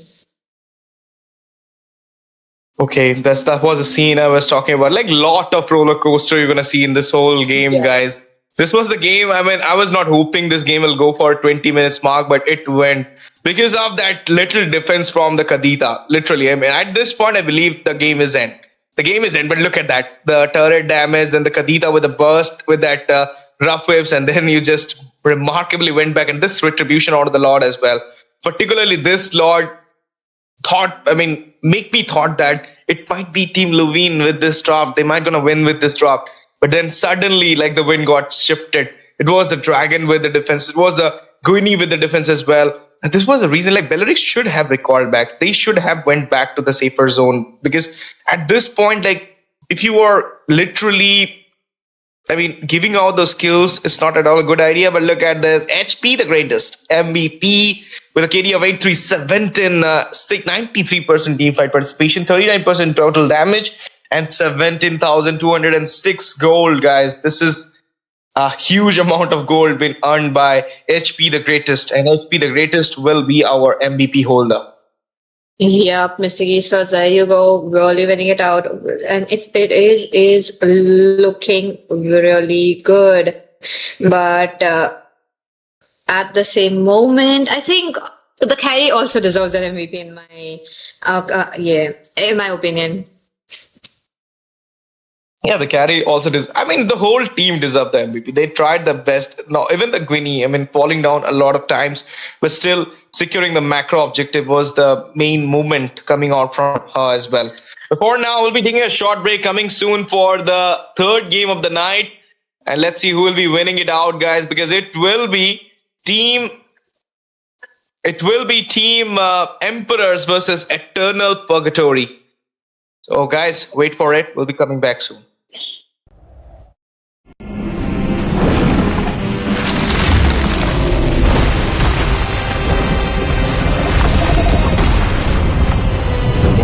Will drown in the tide of oblivion.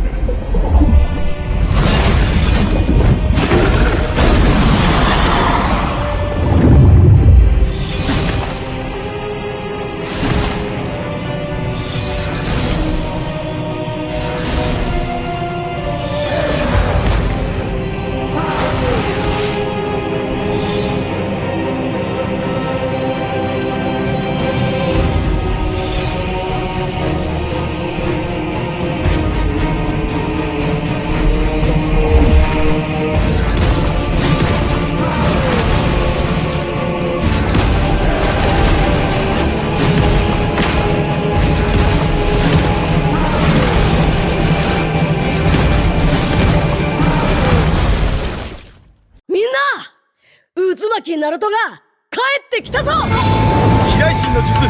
俺ってば父ちゃんを越すほかげになる。愚かなる弟子供騙しか。アマテラス。行くぜ。これが俺たちの力だってばよ。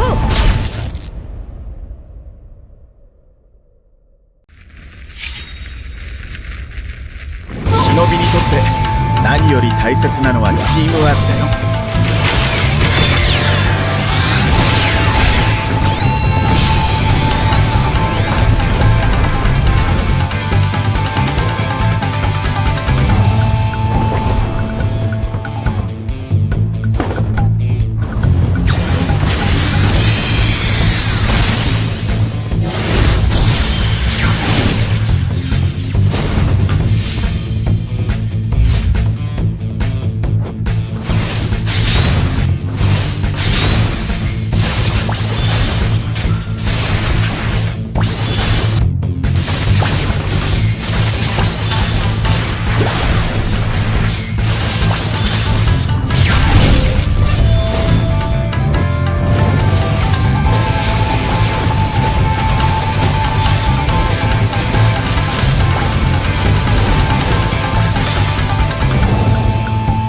どこまで行っても子供を信じてるのが親ってもんだからね。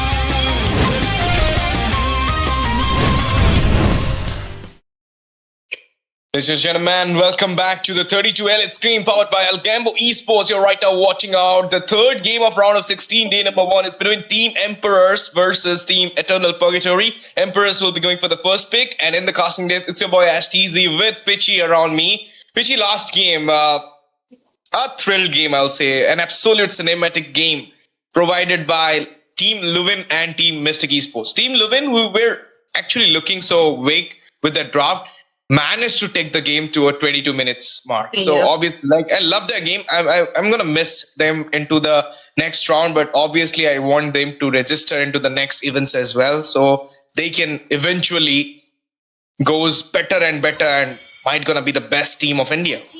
That's true. That's true. We're really hoping to see them back again at the ALGAMBO eSports. But let's move on towards the match number 3, because the Emperors are here trying to battle it against with Eternal Purgatory. Now, this is one of the teams that I have not seen, and it's going to be a bit new for me. So again, they have been right there, right from the 32 on to the 16 to 8. Really curious to know who's going to win. Yeah, I'm also really curious who is going to win this game, because Team Eternal Purgatory, I've seen their game in the last round. They were literally great. They played it so great. But Emperors, not so sure about them, like how they're gonna channel it out, because into the draft team, you really need to focus a little bit, because your draft might gonna decide how you're gonna execute it out into the game as well. So let's see what will be the draft, what will be the picks coming out from them as well, because we're not ready yet. About Team Emperors, like, they got the first pick, Pitchy, so they will actually want to try that Chushin or maybe the Sora. But the main thing is this red team, Eternal Purgatory, also need to leave it out for them. That's true. That's true. Let's wait and watch how these team members will be moving forward too. And on top of that, Emperors. You see, we had the last game moving towards the custom pick that how they wanted to work with their favorite heroes. The Alucard again, not in the meta. We have not even seen it. But maybe into the next match, will we be able to see it? Because I do want to see one match at least right here that would be like, the meta is not winning. Meta versus favorite picks, and the favorite picks win. Meta versus the comfort. This is what this 32 LS stream is. But for now, Emperors, they're going to ban out the first onto that Freya, and we're going to see that Croc ban as well. We might going to see a ban onto the Sora from Eternal Purgatory as well. No, it's Emperor. My surprise. Oh, okay. Zushin man, we are getting it right from the red side, but at the same note, Freya out of the way, we have the Sora as well, no team fight composition, and along with that, the carry is much needed. Last game, the carry really did a wonderful job, so that's gonna be it. But Emperors, okay, they want to go for the Rome as their first pick. Yeah. And let's see, like Fedrin as well as the Xbox. It's more like a force pick Xbox. You don't want to give it out to them, but this will be the Xbox EXP. And you got the Fedrin into the jungle. For now, the carry is open. The carry is banned, so there might be a chance we're going to see the Lunox. No, carry and the Lunox both will not get prioritized. One because of the ban, and one because they don't want it. They will go for the Kimi. Kimi could have been a better pick for Eternal Purgatory, but that might be a reason they picked it out for their side. They don't want to trade it up. But at the same time, they went for the Arlot against Xbox. Okay, that's going to work because when the Feraga armor will be off, you can easily set it out with the final slash, but this is more like a 1v1 matchup. But if a full gang comes in, I believe Veteran will have a more chance against that Arlot. Oh, that's true. The Xbox really understandable that their Fredrin is there. The carry also understandable. The Lunox though, the Lunox would have been such a good pick for the side of a Team Empress, but they are going in for a bit of a marksman / mage pick into the middle lane. Talking about the Kimi, it's also another good pick, but one problem though, Kimi is not into the meta now, and it's gonna be like, oh yeah, she has the damage, she has the little bit of a mobility as well, but how well that she could be there, because one, there's a lot of HP in the hands of Team EP, so it's gonna be how they are in the front lanes, tanking all of that. Yeah, front lanes, and as well as they went for the off-meta Granger here. Banning out the Irithel is for the safer choice. But then what? Like, you're going to ban the Harith as well? Or are you going to play against the Harith? That's the idea right now. But you need something into the backline. That's the main thing you will try for. Okay, the Gwynny will get banned as well. Now, it's an option. They can go up with a Leomord jungle.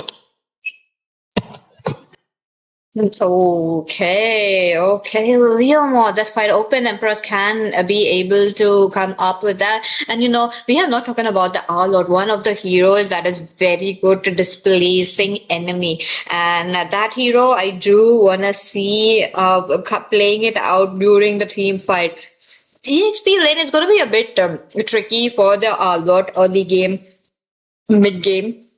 But during the fights that's going to happen towards the mid to the late, it's going to be how the Arlet makes his final clash. So let's see how it goes. But other than that, the bans has been over. Florine will be on to the ban. I think this will be the first and the last Florine ban I have been seeing in this Scrims Elite 32. That's the reason, because they got the Fedrin into their hand. They don't want to give that Florine into the side of Eternal Purgatory. But look at that Kagura coming in here. This is what a really quick pick from the side of Team Eternal Purgatory we are right now watching. Because, like a Kagura being there with a Granger. I was hoping for the Forza though. But now this Kagura, she will be the eternal damage dealer for Eternal Purgatory.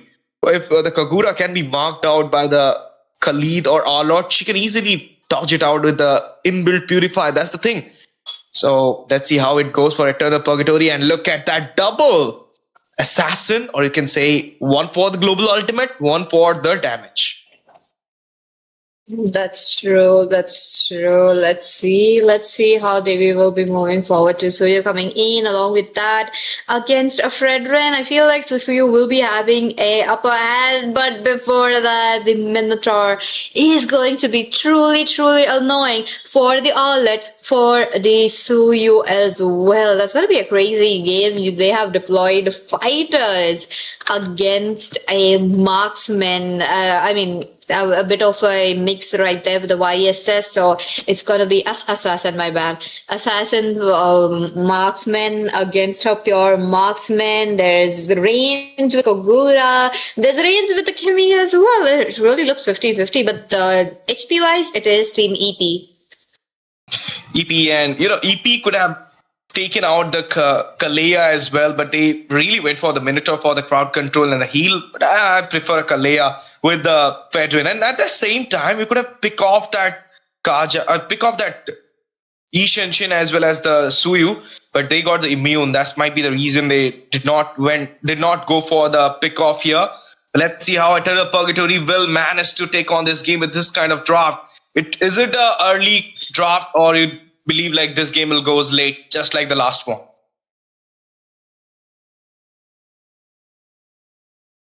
That's true. That's true. Let's move forward. How this is going to work out, because both the sides has enough damage on there, but Emperors, will they be able to early game? Because the early game is really, really important for both of the teams, and that will set the face on how you will be taking it forward. And with that, ladies and gentlemen, let me welcome you into the land of dawn. Here we go. It's gonna be Team Emperors versus Team EP. Who is going to win? Cast your votes onto the poll and let us know into the comment section as well.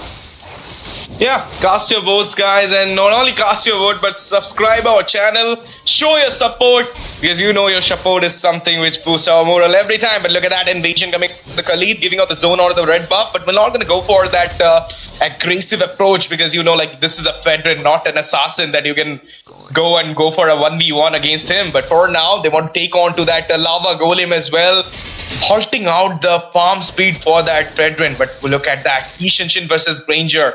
This is the classic 2026 goal lane matchup you're right now watching out.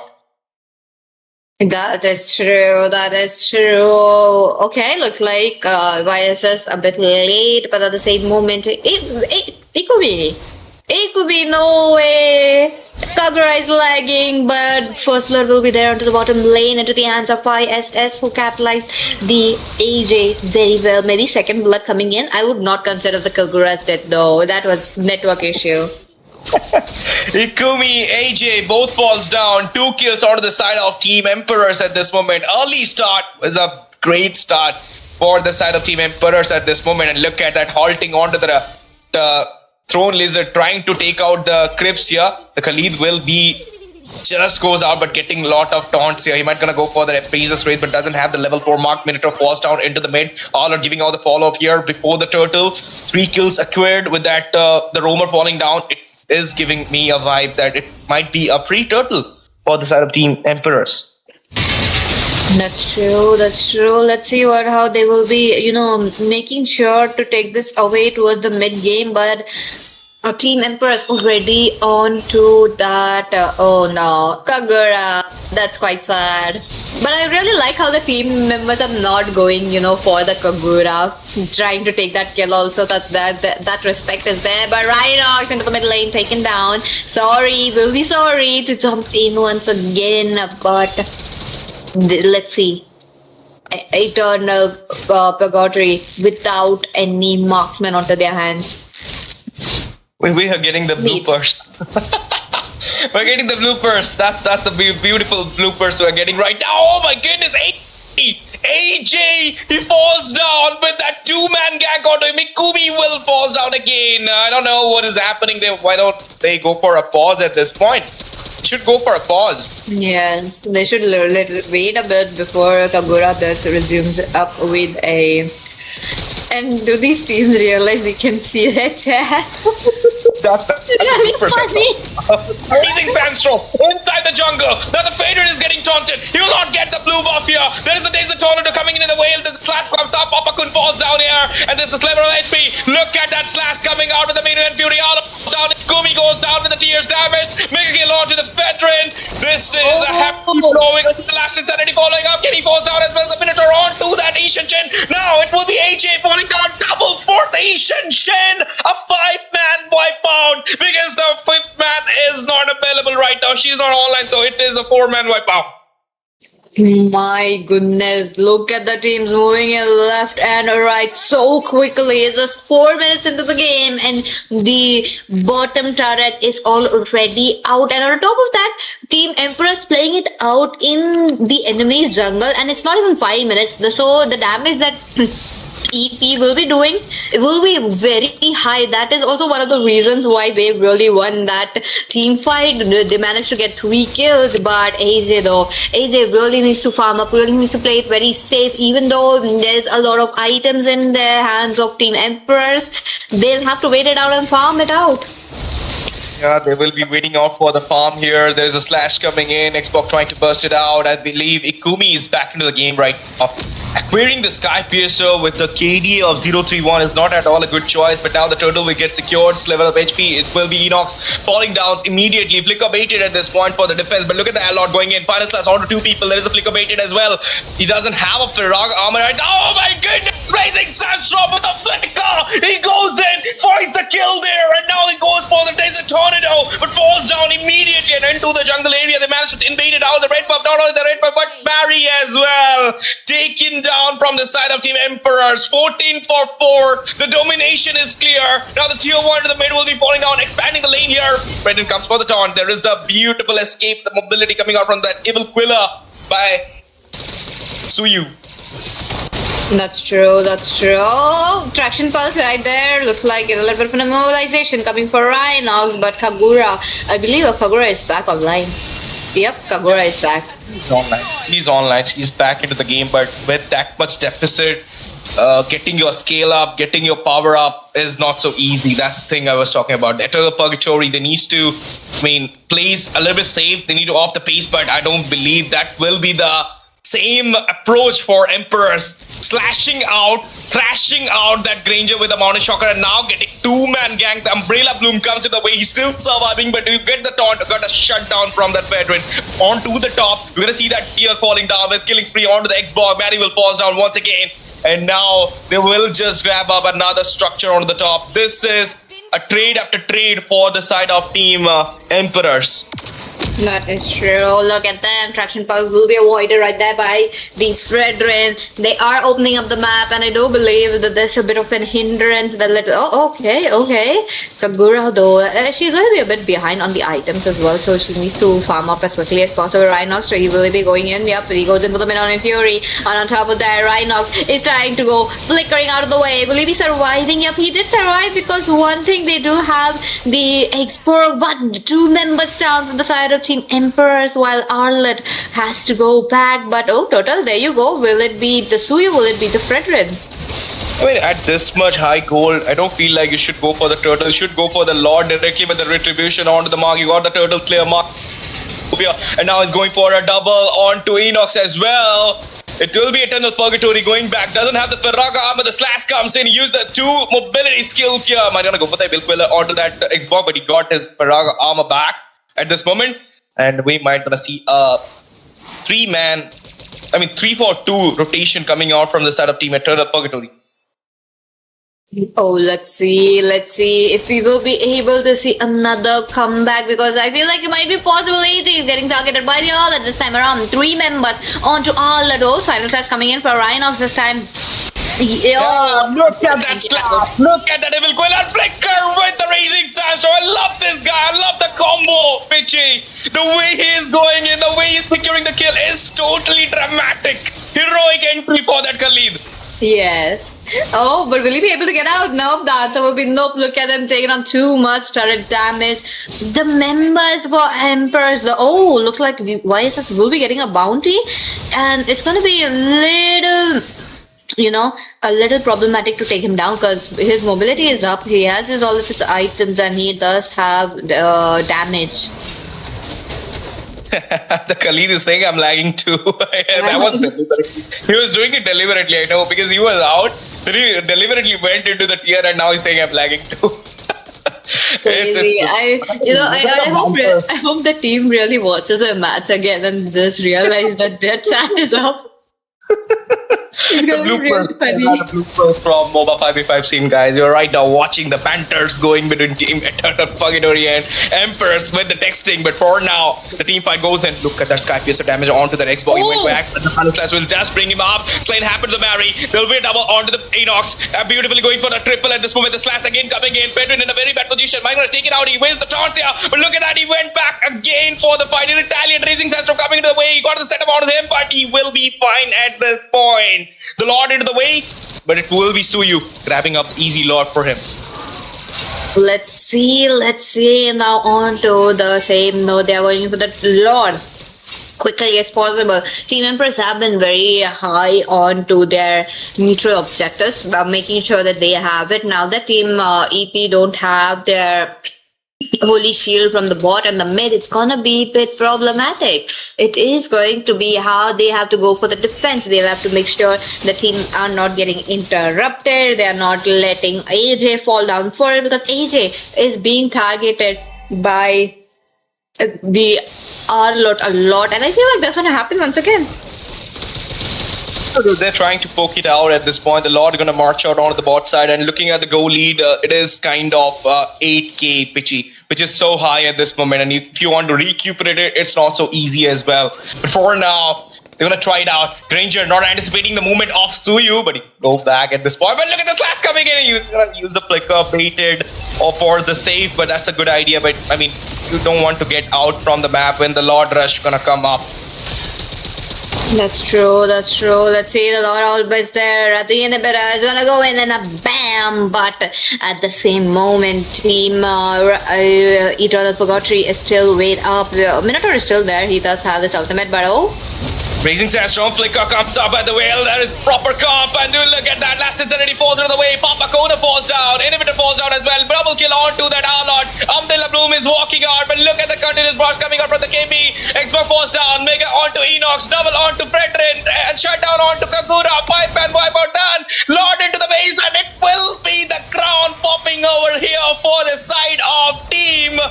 None other than it will be your winner, guys. Team Emperors with the crown, with the crystal, will be going into the next round of 8. That is the quarterfinals at 32 Elite Scrims, or by ALGAMBO ESPORTS.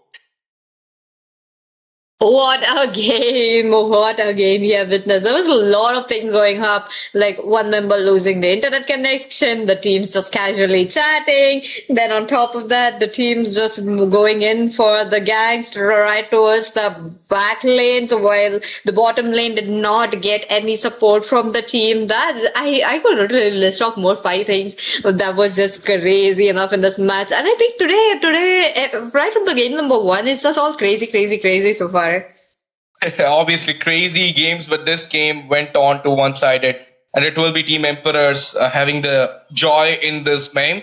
But I feel like the Kaguras getting offline was a little bit of not at all an upper hand for the side of Team Eternal Purgatory, but in the end, it's what it is. It is what it is, and it will be Team but shut down. This was the moment I felt like Eternal Purgatory was trying their best, but then suddenly this Suyu and Ishenshin with the snowball managed to thrash them out, managed to abominate them out from the map, and in the end, just determining the statement of domination onto the Eternal Torment.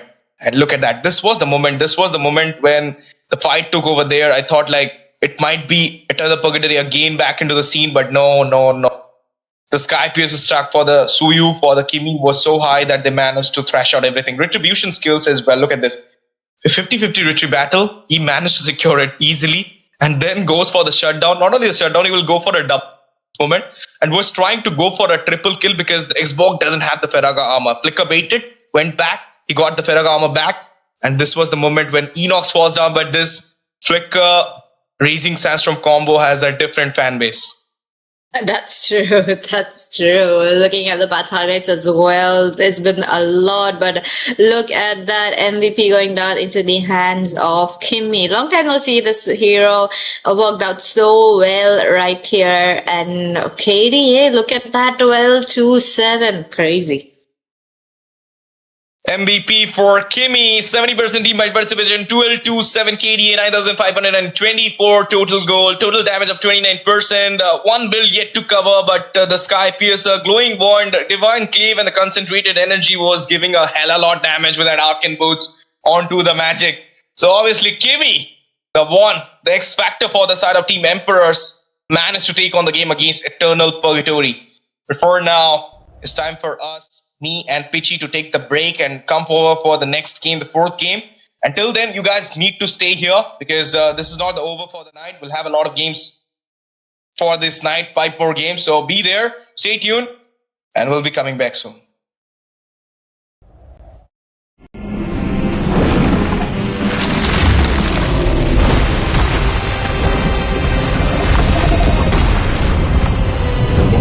Will drown in the tide of oblivion.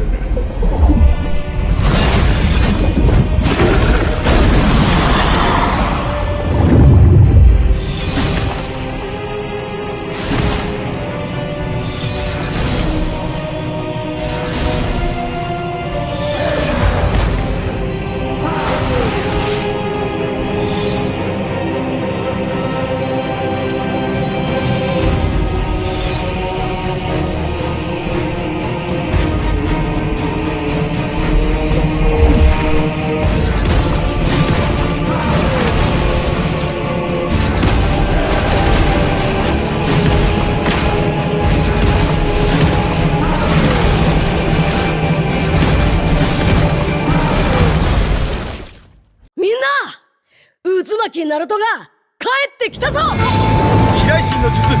俺ってば父ちゃんを越す火影になる。愚かなる男。子供騙しか。アマテラス。行くぜ。これが俺たちの力だってばよ。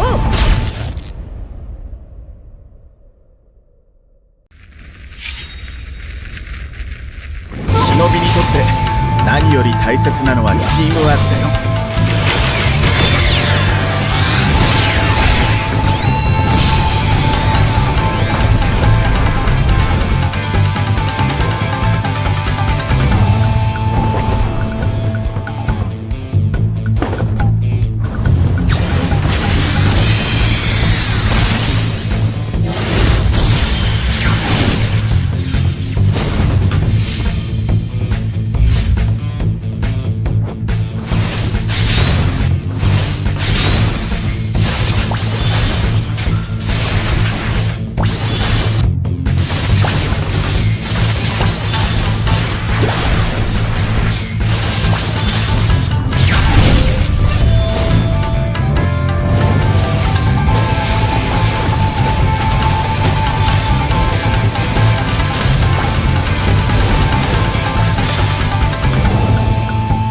どこまで行っても子供を信じてるのが親ってもんだからね。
On the battlefield, a new hero moves with graceful and enigmatic coordination.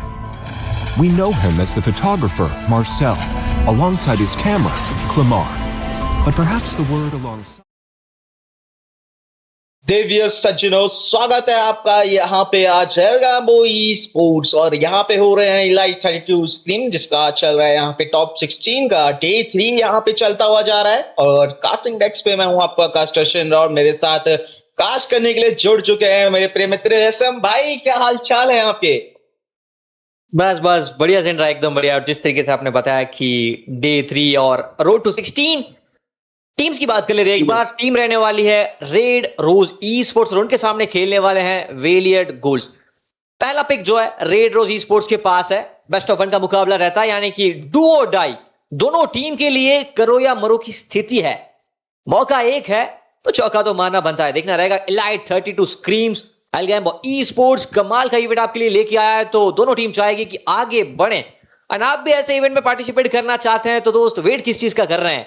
आप हमारी website checkout कर सकते हैं, हमको follow कर सकते हैं Instagram पे, बाकी सोशल्स पे, यूट्यूब पे आप सब्सक्राइब करना ना भूले। थोड़ी देर में हम बढ़ेंगे इस मैच की तरफ। आज का ये चौथा मैच है एंड अभी हमारे साथ जो एक्सपर्ट सिंड्रा आपका ज्यादा समय नहीं लेंगे, सीधा बढ़ चुके हैं ड्रॉप की तरफ। राउंड ऑफ 16 एक तरफ है रेड रोज ई स्पोर्ट्स, उनके सामने वेलियड गोस्ट।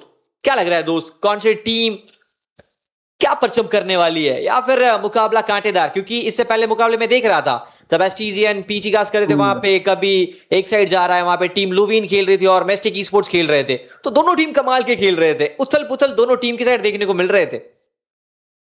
जी बिल्कुल, और देखिए जिस तरीके के मैचेस ही होने वाले ना, बहुत ही बढ़िया मैचेस रहने वाले। पिछले बार बात करें team red road e sports की तो मतलब इन्होंने मैच पलट गया था पिछले बार, हारते हारते उस मैच को जीत के चले गए थे ये लोग। तो इस बार आई थिंक यहाँ पे कुछ हमें वैसा ही कुछ जैसे वो आपकी फेमस लाइन है ना, आप बोलते हो कि एक गलती और गेम पलटी, तो वो गेम पलटी हमने देखने को मिला था Team Red Rose Esports की तरफ से। लेकिन आज यहाँ पे देखना पड़ेगा कि कौन सी टीम गलती करती हुई दिखेगी। बात करें बैनिंग सेक्शन तो फटाफट बैन हो रहे हैं एसएम भाई, बिना कोई टाइम लगाते हुए, धीरे धीरे नहीं, बिल्कुल फटाफट, कोई टाइम वेस्ट नहीं करते। लगता है कि पहले से कुछ स्ट्रेटेजी जो है ऑलरेडी सोच का है जिस कॉम के साथ यहाँ पे जो टीम से खेलेंगी।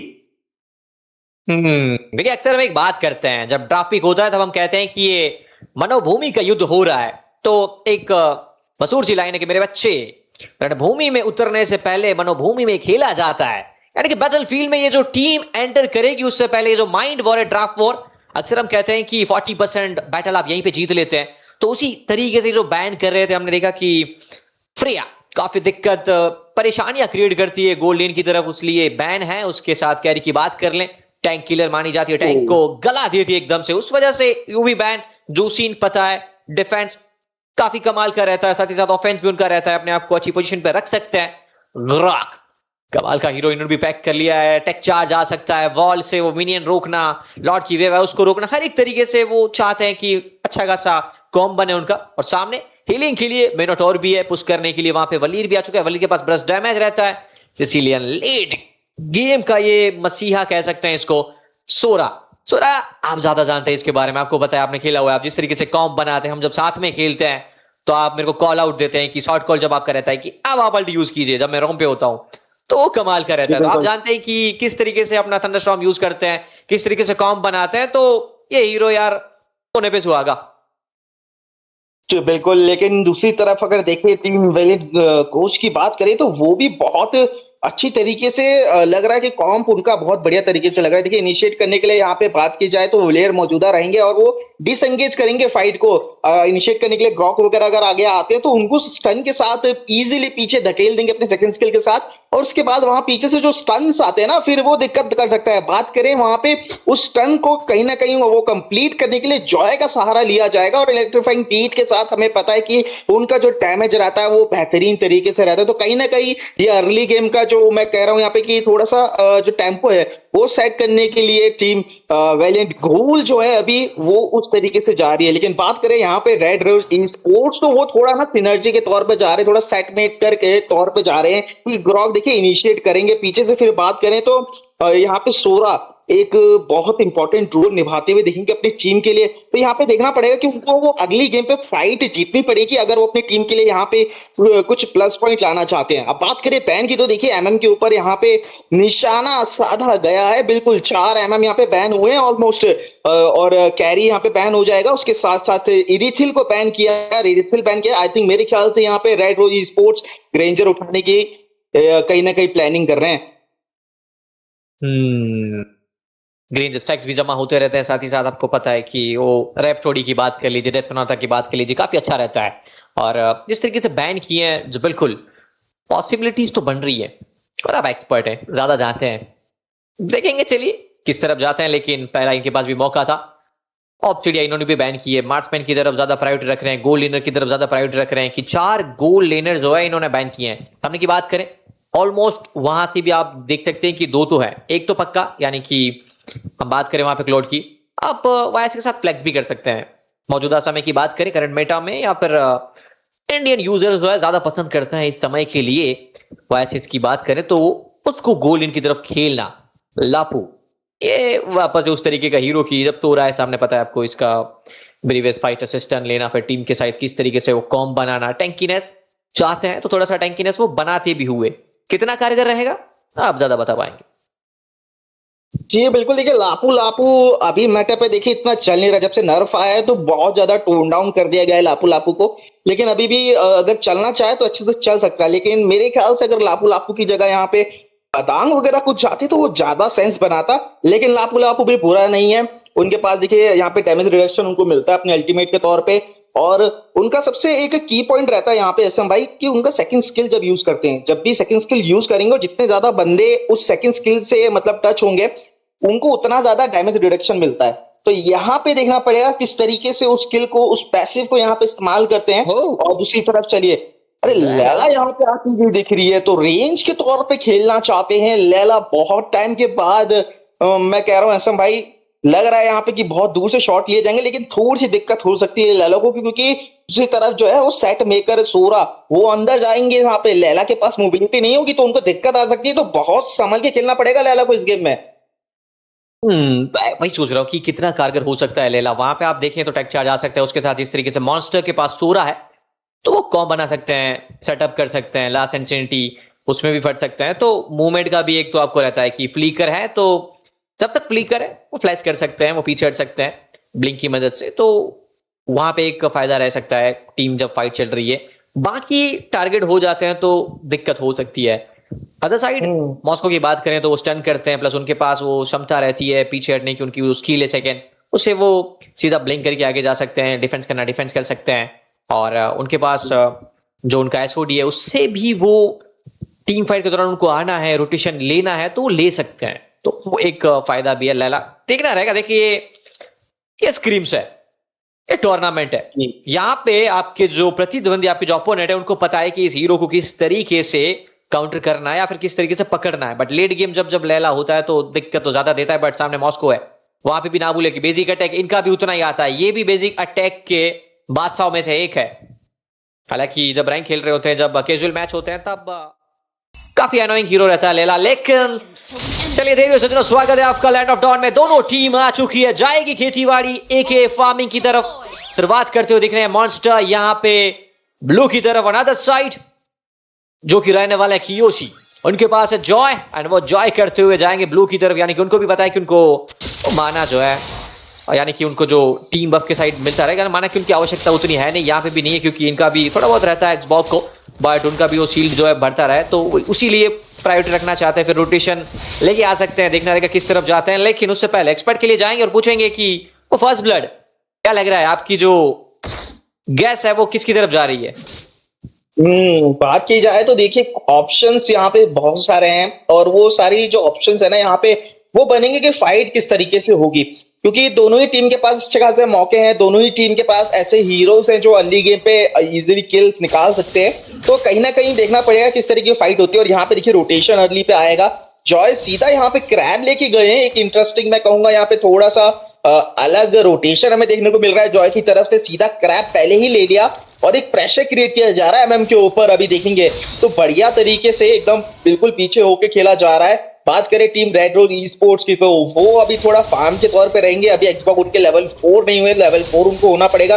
दूसरी तरफ अगर देखा जाए तो अभी भी टीम जो है धीरे धीरे सिर्फ पकड़ रही है, धीरे धीरे जो है आ रही है, फाइट अभी जो है कोई इनिशिएटिव नहीं करना चाहता है। मिड लेन की तरफ देखा जाए तो थोड़ा पोक वगैरह अभी होता हुआ दिखेगा हमको एसएम भाई। चलिए क्या शीश वो भी माना बोर्ड की तरफ गए हैं, उनके लिए पता है माना आवश्यक रहेगा। टर्टल स्पॉन होने वाला है 15 सेकंड के दौरान। और जिस तरीके से आपने बात की कि कोई एक ओवर एंगेज नहीं करना चाहता है, हर किसी को पता है कि फाइट धीरे धीरे यहाँ से संभाल के चलें, लेकिन क्या फर्स्ट ब्लड देखने को मिलेगा? पूरी कोशिश कर रहे हैं, लेवल 4 जस्ट हुए हैं, यानी कि उनका जो आर्मर है वो टूटा जरूर है, बट उसके बावजूद भी वो पीछे आना चाहते हैं। टर्टल के आसपास गए हैं बट फिर भी वो कोशिश करते हुए बिल्कुल रुकना चाहते हैं। विजन भी है उनके पास और ये अच्छी चीज है कि वो रोक रहे हैं, टर्टल के पास आना नहीं देना चाहते हैं। यस बिल्कुल बिल्कुल, एक बढ़िया रोटेशन यहाँ पर फ्लिकर का इस्तेमाल किया, ब्लू से उनको दूर भगाने का प्रयास किया जाएगा, लेकिन आई थिंक उनका जो शील्ड है वो आ जाएगा, फिर आर्मर बचाने का प्रयास किया जाएगा, लेकिन वहां पे बहुत सारा यूटिलाइजेशन हुआ रिसोर्सेज का और सीके प्रदान में यहाँ पे किल लेके गए, लेकिन सोरा ने बोला चलिए यहाँ पे अगर एक किल गया है तो उसको बराबरी करने के लिए किसी प्रकार से उसको पीछे से वहां पे मारा और एक किल जो अपनी टीम के लिए लेके गया। और देखिए आप एक बात नोटिस करेंगे, फाइट जिस तरीके से गई थी वेलियंट गोल्स की तरफ से, एक्सबॉक्स को पता है कि यहाँ पे अगर उनका फिरागा आर्मर यहाँ पे खत्म कर दिया जाए पहले ही तो फिर वो जो है टर्टल के तौर पे नहीं आएंगे। तो एक बढ़िया स्ट्रेटेजी मैं कहूंगा उनकी तरफ से आती हुई, जॉय की तरफ से उन्होंने पहले ही भापा सीधा अटैक किया और वहां पे एक कमजोर कड़ी बना दिया एक्सबॉक्स को। पता है उनको टारगेट करना चाहिए था हमारा, उसी वजह से गए। ग्रॉक रिवर्टलाइज के साथ वहां पे इलेक्ट्रीफाइंग बीस्ट से आगे जाना चाहते थे, लेकिन वो लेवल 4 हुए नहीं है, लेकिन रिवर्टलाइज वो जरूर यूज हो जाएगा, हील अप मिलेगा उनको। प्लीकर इनका भी चलिए अपना स्ट्रेटेजी होगा, प्लीकर होता है तो एक मौका बनता है आपके पास थोड़ा सा परेशान करने का, थोड़ा सा और उनको पोक डैमेज के लिए आगे जाने का। पीछे आप डिफेंस पे भी आ सकते हैं, एक बढ़िया कॉम्बो भी बना सकते हैं। अक्सर देखा है हमने कि बहुत सारे प्लेयर्स जो है वो कॉम्बो बनाते हैं। एक तो वंडर के लिए जाना चाहते हैं मॉन्स्टर, यानी कि विजन मिलता रहा, लेवल में हल्का सा बढ़त रखना चाहते हैं। गोल की बात करें तो तकरीबन 1000 के आसपास का फर्क है यहाँ पे। वेलियंट गोल्स जो है उनके पास 1000 की बढ़त है, ज्यादा नहीं, ये हो भी सकता है क्लियर लाजन के लिए यूज होगा। इसी चीज की हम बात कर रहे थे, इसी दिक्कत की हम बात कर रहे थे। टावर के अंदर डाइव इन किया, 5 मिनट से कम का था समय, यानी कि उनके पास वो टरेट सील्ड भी था, उसके बावजूद भी वो डाइव इन किए, स्किल सिक्योर किया, बट इंस्टेंटली टीम आती है बैकअप के लिए, बैकअप दिया उन्होंने और उनका किल सिक्योर किया। बट लाला उनके पास जब जब फ्लिकर बेट हो जाएगा तब तक दिक्कत यही होने वाली है कि लास्ट इंसिडेंट आप बच नहीं पाएंगे। 3-3 स्कोर हो चुका है, यानी कि अब रेड रोज ई स्पोर्ट्स वो भी यहाँ पे आ रहे हैं वीजी को थोड़ा सा दिक्कत देने के लिए, वो रेडी होना चाहते हैं। सान रिवर्टलाइज उनके पास भी है और अभी तो उनका चलिए फर्स्ट आइटम आ चुका है, यानी कि उनकी टीम मेट को जो है वो हीलिंग बफ और मिलता रहे वो प्रायोरिटी रखना चाहते हैं। टर्टल के आसपास वो सील कर पाएंगे क्या? पूरी कोशिश करना चाहते हैं, उनके पास मूवमेंट रहती है, मोबिलिटी रहती है, क्यूसी सिक्योर करेंगे टर्टल, वो 300 गोल्ड का इजाफा होता है अपनी टीम के लिए लेके जाएंगे। बट अदर साइड सांड वहां पर रहना था, लेकिन उनके पास म्यूनियन फ्यूरी है नहीं, बेटफिश का इस्तेमाल होगा, पूरी कोशिश करना चाहते हैं लेकिन ये सस्टेन करने के लिए रेडी है, तो इनको तो आप डाउन नहीं कर पाएंगे। क्रिस डैमेज के लिए चलिए उनका आइटम जरूर आता हुआ। जी बिल्कुल, बहुत ही बेहतरीन तरीके से खेल रहे हैं कियोशी, हर जो है मूवमेंट आ रहा है वो अपने हिसाब से ही बदल रहे हैं। देखा था हमने फाइट के बीच, उनको पता था कि यहाँ पे अगर सोरा अल्टीमेट मारेंगे तो वो मूव नहीं कर सकते हैं ज्यादा, तो उसी का फायदा उठाते हुए मोबिलिटी का फायदा उठाए टर्टल सिक्योर किया, तो वो एक बेहतरीन जगलर होने का निभाता है, दर्शाता है कि इस बंदे को कितना ज्यादा यहाँ पे एक्सपीरियंस है, और वो एक्सपीरियंस यहाँ पे बहुत ज्यादा काम दे रहा है, और यही एक्सपीरियंस जो है team red road e sports के लिए अभी खतरा बना हुआ है। खतरा तो बिल्कुल, वो चाहेंगे कि थोड़ा सा राहत मिले वहां पे। वॉरेक्स आ चुका है, यानी कि थोड़ा सा हीलिंग और उनकी जो स्पीड है वो बढ़ेगी, साथ ही साथ डैमेज भी आएगा। मिड की तरफ वो कोशिश करना चाहते हैं, पता है कि मिड का डाइवर मिल जाएगा। ये बहुत ही खूबसूरत टेक चार्ज सा, कोशिश अच्छी थी, अप्रोच अच्छी थी, लेकिन वहां पे वलीद इंस्टेंटली पीछे जाएंगे। वेंजेंस फ्लेम का इस्तेमाल क्या बिल्कुल उनके पास वो है, और वो पीछे हटने के लिए मजबूर कर रहे थे, वो इम्यून भी रहता, उसी वजह से वो गए थे। मोबिलिटी के साथ वो आए हैं, electrifying base rhythm of Joy उसके साथ आगे आएंगे, बट सही समय पे पीछे भी जाना पड़ेगा। लाला तैनात है, वो हील थोड़ा सा आता हुआ, और लेकिन ये रॉन से कैसे बच पाएंगे? कमाल का अल्टीमेट वो डाउन करने में कामयाब हो जरूर जाएंगे, और सीधा इंस्टेंटली वो किल सिक्योर करके अपनी लेन की तरफ गए हैं। जो वेव आ रही है उसको उड़ाना है, और उसके बाद जो है वो आगे जाके धीरे धीरे सोचना चाहते हैं कि टरेट लिए जाएं, टरेट मिलेंगे तो प्रेशर और बिल्डअप होगा उनके ऊपर, ये जानते हैं भली बात ही। जी बिल्कुल, और उसी का मौके का फायदा उठा रहे हैं। अब देखिए धीरे धीरे अब गेम जो है लेट गेम की तरफ जाएगा, और जब लेट गेम पे आएगा तो मॉस्को की ट्रिनिटी बिल्ड भी यहाँ पर कंप्लीट हो जाएगा, तो मॉस्को का फिर जो डैमेज है ना वो चुभने लगेगा सबको। तो मौका यही रहेगा कि मॉस्को को जितना ज्यादा हो सके अंडर फार्म किया जाए, और फिर लेट गेम में भी जो फाइट है वो आपके हित में ही रहेगी कहीं ना कहीं। देखिए टर्टल यहाँ पे आ चुका है, और आई थिंक अब टर्टल की तरफ यहाँ पे जाते हुए दिखेंगे। देखिए कितना अच्छा जोन आउट किया जा रहा है, मैप पे आप नजर डालेंगे उधर तो टर्टल की तरफ तो इस समय बहुत बेहतरीन तरीके से जोन आउट कर रही है टीम।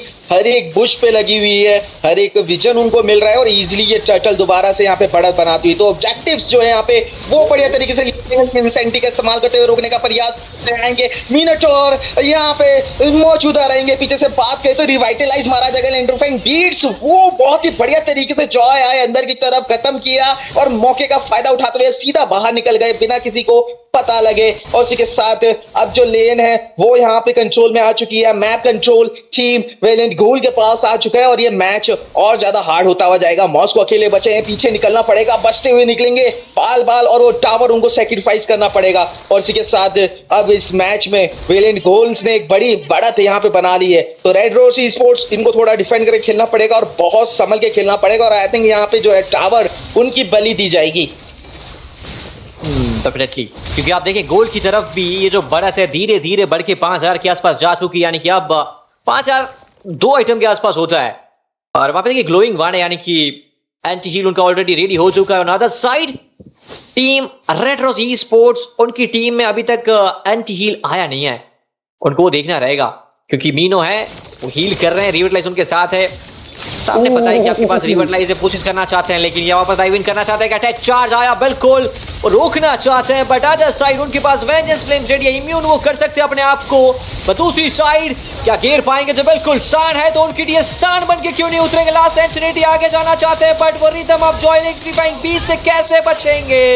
वली राय पूरी टीम का एक बेहतरीन कॉप, एंड वीजी एक और किल सिक्योर करेगी, 3-8 के आसपास पहुंचे हैं। On other side Sora try करना चाहते हैं कि वो स्प्लिट पुश के लिए जाए, वो पुश करे, प्रेशराइज करे, बट आप मूवमेंट की बात करें तो जॉय के पास वो ज्यादा रहने वाली है, उसी वजह से उनको दिक्कतें हो सकती है। यहाँ पे आइस बिल्ड किया, यानी कि थोड़ा सा स्लो होगा, हर एक इफेक्ट के बाद उनको थोड़ा सा स्लो करेंगे, मूवमेंट स्पीड रिड्यूस करेंगे, वो फायदा रहेगा। बिग ऑब्जेक्टिव यानी कि लॉर्ड का आगमन होने वाला, पहला लॉर्ड होगा, डिफेंस हो सकता है, बट ये जो आपने टेम्पो सेट करने की बात की, आपने जोन की बात की, वो कमाल का है। एक बार देख सकते हैं वो ज्यादा अग्रेशन है क्या, मॉन्स्टर वहां पे तैनात थे, वो ब्रोकन वॉल के बीच में उनको घेरा गया, बट इंस्टेंटली टीम को पता है कि उनके सान जा चुके हैं, उनके रोमर जा चुके हैं, तो पीछे हटने में कोई बुरी बात नहीं, और इंस्टेंटली पीछे भी आए हैं। जी बिल्कुल, लेकिन लॉर्ड वो आ चुका है इस समय, और टीम यहाँ पे लॉर्ड के लिए जरूर आना चाहती है, एक बढ़िया हाथ लगा के बैठे हुए हैं और वहां पे भाग सकते थे। तो देखना पड़ेगा किस तरीके की फाइट अभी होने वाली है, क्योंकि प्रेशर जो है वो दोबारा आएगा। लेकिन बात करें यहाँ पे फार्म की तो वो बिल्कुल नहीं दिया जा रहा है, और बात करें कियोशी वो पूरी तरह से डिनाई कर रहे हैं एक्सबॉक्स का फार्म, हर बार उनका बफ वगैरह चुरा के ले जा लेते हैं, और एक्सबॉक्स जब भी आते हैं तो उनको अपना बफ का जो खाना है वो हमेशा खाली ही मिलता है। दूसरी तरफ देखा जाए तो एक बढ़िया यहाँ पे लेन कंट्रोल होता हुआ हमें देखेगा, और इस लॉट के लिए टीम फाइट करती हुई दिखी, लेकिन उससे पहले एक प्रेशर क्रिएट करने का प्रयास किया जाएगा टॉप लेन की तरफ, तो वहां पे मौजूदा रहेंगे कियोशी। अभी भी उन्होंने भाप लिया, सही समय पे पीछे आए, और देखिए यहाँ पे विजन की बात करें तो वो अभी टीम वेलियंट घुल के पास भरपूर है, उनके रूम की तरफ से एक बढ़िया विजन आ रहा है। पोजिशन की बात करें तो उन्होंने पोजिशन भी बहुत बढ़िया तरीके से लिया, और जोन आउट कितनी अच्छी तरीके से कर रही है टीम, तो ये दर्शाता है कि टीम को कितना अच्छा यहाँ पे एक्सपीरियंस। और चलिए यहाँ पे एक्सपीरियंस की बात करें थी, इलेक्ट्रीफाइंग बीट के साथ पीछे से आएंगे, लेकिन कियोशी को रोकने वाला कोई होगा नहीं, और ये चल ये लॉर्ड जो है इजीली ले लिया जाएगा वेलियंट घोल की तरफ से। और एक और मुसीबत यहाँ पे आएगी रेड और स्पोर्ट्स के लिए, तो उनको और ज्यादा डिफेंड करना पड़ेगा, और ज्यादा डिफेंसिव खेलना पड़ेगा, और जितना हो सके उनके यही रहेगा कि जितना हो सके इस गेम को लेट किया जाए, क्योंकि लेट गेम में इसीलिए ना जो अच्छा खासा पोक अपनी टीम को दे सकते हैं, और उसके साथ एक मैं कहूंगा दाव खेला जा सकता है, लेकिन वो दाव कितनी देर तक चलेगा वो देखने वाली बात हुई, कि इन्विटेड टरेट एक बार अगर आपके टूट गए तो फिर मीनिंग का प्रेशर वो कब नहीं होने वाला दोस्त।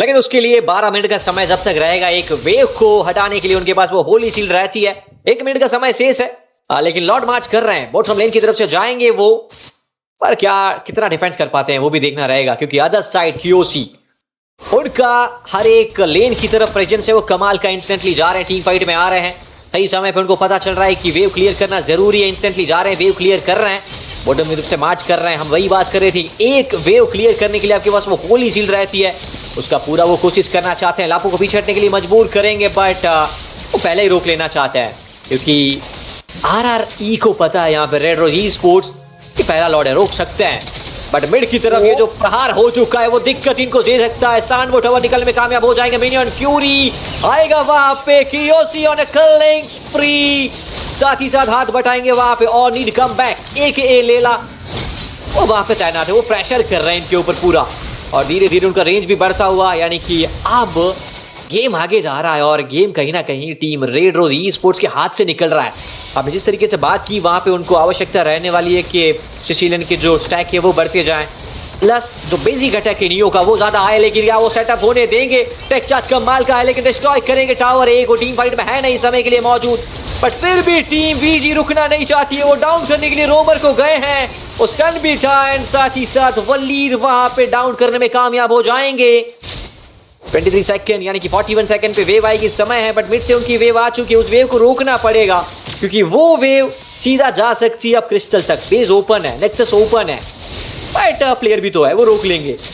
बट एक चीज इनके लिए फायदा है कि टीम फाइट के दौरान फाउंटेन नजदीक है, रिकॉल के लिए जाना नहीं पड़ेगा, वो वापस हील कर सकता है, बट कब तक? आपको ये भी देखना है कि टीम VG का अब सस्टेन की बात कर लीजिए, आप ऑफेंस की बात कर लीजिए, डिफेंस की बात, सब पड़ चुका है, वो अग्रेशन के साथ आना चाहते हैं।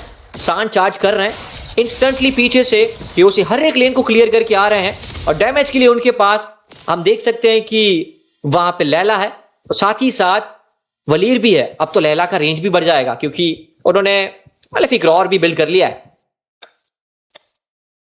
जी बिल्कुल, और यहाँ पे देखिए वो प्रेशर अभी क्रिएट होता हुआ जा रहा है, धीरे धीरे एक और लॉर्ड लेने का प्रयास किया जा रहा है। बात करें ऑब्जेक्टिव्स के तो यहाँ पे वेलियंट गोल हर एक ऑब्जेक्टिव को अपने नाम करती हुई आ रही है, और रेड रोज ई-स्पोर्ट्स उस ऑब्जेक्टिव को कहीं ना कहीं मेंटेन करने के लिए पीछे हटती हुई, लेकिन अभी यहाँ पे देखना पड़ेगा इंसैनिटी पॉप अप हो चुका है, लेकिन किसके ऊपर पीछे हटना पड़ेगा, और यहाँ पे उनका फ्रागा आर्मर वो जाता हुआ हमें दिखेगा। अब बात करें यहाँ पे गेम की तो 4-11 का स्कोर हो चुका है, और दूसरी तरफ अगर बात करें फार्म डिफरेंस की तो वो ऑलमोस्ट यहाँ पे 10K हो चुका है, और 10K का जब फार्म डिफरेंस आ जाता है तो फिर डिफेंड करना SM भाई असंभव हो जाता है, और असंभव को संभव करना नामुमकिन के बराबर रहेगा। तो देखना पड़ेगा किस तरीके से जो टीम है यहाँ पे रिटेलिएट करेगी, क्या इनके पास इसका जवाब होगा या नहीं। This is the end। क्या ये अंत की तरफ हम आगे बढ़ रहे हैं? नहीं, हम यही बात कर रहे थे, ये खूबसूरती होती है कि आप मैप के ऊपर कितना प्रेजेंस रखते हैं अपना, और जब आपके पास पता है कि हाई मोबिलिटी हीरोज है, वो हर एक लेन में जाएगा, इंस्टेंटली वेव क्लियर करेगा, सस्टेन करेगा, आपके पास 2 हीरो अटैक चार्ज हर बार कमाल का यूज कर रहे हैं, तारीफ करनी पड़ेगी इस डेक्स की, पर साथ ही साथ अदर टीम जो है उनका डैमेज उतना आ नहीं पा रहा है, और किलिंग स्प्री लैला मॉन्स्टर को डाउन कर दिया, यानी कि अब पूरे के पूरे मुसीबत के बादल टीम रेड रोज ई-स्पोर्ट्स के ऊपर लॉर्ड बिट से मार्च कर रहे हैं। क्रिस्टल नेक्सस ओपन है, और इसी चीज की बात कर रहे थे, ये खूबसूरती डेक्स की, रोका है लॉर्ड को, समय लेना चाहते हैं, बट अदर साइड सान आ चुके हैं, Valir on a killing spree, Layla on a mega kill, Nexus open, Kiyoshi on a mega kill, काफी कम HP, बट वो सरवाइव नहीं कर पाएंगे, लेकिन अपनी टीम के लिए वो विक्ट्री लेके जाएंगे, वैलेंट गोल्स अपने आप को लेके जाएंगे अगले राउंड के लिए। और दुखद समाचार आते हुए रेड रोज ई-स्पोर्ट्स कमाल का खेले आपका डेक्स, सैल्यूट है आपके गेम प्ले को, आपने गेम नहीं जीता लेकिन दिल जरूर जीता है, कमाल का मैच था ये, काफी खूबसूरती के साथ वो गेम को अंत किया। एंड बाकी एक्सपर्ट आपकी क्या राय? जी बिल्कुल, एकदम बेहतरीन तरीके से, और देखिए कि किस तरीके से उन्होंने जो है हर एक ऑब्जेक्टिव अपने नाम किया, और धीरे धीरे करते ही अपनी विक्ट्री की तरफ गए वो हर एक स्टेप के साथ, और यही एक जो है टीम के बीच में जो है ऑब्जेक्टिव के रूप में एक फार्म डिफरेंस हमें देखने को मिला था। वो स्टार्टिंग से ही कियोशी जो है थे वो भाप लिया था अपोनेंट्स को, और हर बारी बात करें टीम फाइट की बात हो या ऑब्जेक्टिव की बात हो, देखिए कितनी खूबसूरती से यहाँ पे टर्टल वो ले जाते हुए गए, और 2-2 ऑयल से वहां पे बचे थे। बात करें ग्रॉक की, वो बढ़िया तरीके से खेल रहे थे, उनका अल्टीमेट सही समय पे लग रहा था, लेकिन अगर गेम और थोड़ा लेट होता तो एक चांस बन सकता था। और बात करें यहाँ पे देखिए एंड पे ना एक्सबॉक्स बहुत पहले मर गए, उनको थोड़ा जिंदा रहना चाहिए था किसी तरीके से, और आइटम अगर बेच के वो इमोर्टिलिटी बाय कर लेते तो एक तरीके से डिफेंस के ऊपर एक दाव लगा सकते थे। क्योंकि उनके पास जो है इंसैनिटी रहती है, तो एक एरिया ऑफ डैमेज रहता है जिसके कारण मिनियंस जो है वो बहुत जल्दी खत्म हो सकते हैं उनके अल्टीमेट में, तो वो वहां कहीं ना कहीं थोड़ा सा वर्क करने की जरूरत है। लेकिन बात करें यहाँ पे वेलियन घोल, वो बढ़िया तरीके से खेले, कैलकुलेटेड डिसीजन उनकी तरफ से आए और हर एक डिसीजन बहुत ही बढ़िया तरीके से था। तो उम्मीद करता हूँ ये आगे और भी जाएंगे। और बात करें रेड रोज ई स्पोर्ट्स, थोड़ी सी इंप्रूवमेंट की जरूरत है और वो आगे भी हमें करते हुए दिखेंगे। आई होप उनके और भी मैचेस जो आए आगे वाले एसएम भाई वो हम लोग करें कास्ट और इंप्रूवमेंट हमें देखने को मिले। और जो बिल्कुल आगे वाले मैच आएंगे और जो दर्शक देख रहे हैं उनके लिए भी मैच आ सकते हैं, लेकिन उसके लिए आपको क्या करना पड़ेगा, डिस्क्रिप्शन चेक कीजिए दोस्तों, क्योंकि वहां पे वेबसाइट का लिंक है, हमारे एसोसिएट का लिंक है, इंस्टाग्राम पे जाके फॉलो कीजिए, क्योंकि इस तरीके से स्क्रीम्स और इस तरीके के इवेंट आपके लिए ऑलरेडी प्री प्लान किए हुए हैं, एक के बाद एक आते जाएंगे। इस वाला इवेंट आपको मिस किया है तो आप वो फॉलो कीजिए, और जो टीम यहाँ से एलिमिनेट हो रही है वो भी जाके चेकआउट कर लीजिए, फॉलो कर लीजिए दोस्त, क्योंकि ऐसे इवेंट बहुत आने वाले हैं, क्योंकि हर दिन बेहतर को बनाते हैं हम और भी बेहतर। जिस तरीके से टीम वीजी ने इस गेम को बनाया बेहतर, राउंड ऑफ 16 में BO1 का मुकाबला अपने नाम करके काफी खूबसूरती के साथ वो हर एक लेन में जिस तरीके से प्रेजेंस रखा, शुरुआत से टेम्पो सेट कर दिया, स्नोबॉल इफेक्ट का इस्तेमाल हमने देखा कि धीरे धीरे सही यहाँ पे क्यूओसी और पूरी की पूरी टीम जो है वो इन्वेड कर रही थी बार बार, और वो लेके गए। ये देखिए शान है शानदार, इसकी हम बात कर रहे थे, जब जब पता था कि चार्ज करना है वो चार्ज कर रहे थे और सही समय पर टीम को हील भी प्रोवाइड कर रहे थे, और उसी वजह से ये एक अच्छी जीत आई है एक्सपर्ट। जी बिल्कुल, बहुत ही यूटिलाइजेशन यहाँ पे उनकी तरफ से हुआ, अपने पैसे का बेहतरीन तरीके से इस्तेमाल किया, हर बारी हील मैं कहूंगा अपनी टीम के लिए प्रदान किया, जब जब रिवाइटलाइज यूज कर रहे थे, अल्टीमेट यूज कर रहे थे, जैसे कि आपने कहा एकदम सही समय पे हर जगह मौजूद, एकदम बढ़िया तरीके से विजन के तौर पे 10 नंबर। और बात करें यहाँ पे किल पार्टिसिपेशन देखिए 87% यहाँ पे रहा। केडी की बात करें 2-1-11 एक बारी मरे सिर्फ, और टोटल डैमेज उनका था 10%, और आइटम्स और ये आप सभी के सामने थे, तो बढ़िया तरीके से खेले। शान अपनी टीम के लिए यहाँ पे शान लेके आए हैं ये, और इसी के साथ ऐसे ही मैचेस हमें देखने को मिलेंगे। देखिए सज्जनों, कहीं जाने की जरूरत नहीं है, हम कुछ ही देर में यहाँ पे आएंगे, लेकिन उससे पहले यहाँ पे मैच रिजल्ट की बात करें तो ये रहेंगे आप सभी के सामने, और इस तरीके से मैचेस यहाँ पे देख रहे हैं। दूसरी तरफ से देखा जाए तो थोड़ा सा यहाँ पे कहीं ना कहीं एक्सबॉक्स तो चल नहीं पाए इस मैच पे, लेकिन अभी यहाँ पे हमें जो है पहले किसी और मैच में अगर आते तो वहां पे हमें देखने को मिलेगा। लेकिन अगला मैच जो है वो बेहतरीन होने वाला है। हम लौटेंगे एक छोटे से ब्रेक के बाद, तब तक के लिए मिलते हैं।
ナルトが帰ってきたぞ。飛来神の術。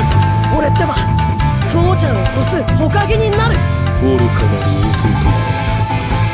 子供騙しか。アマテラス。行くぜ。これが俺たちの力だってばよ。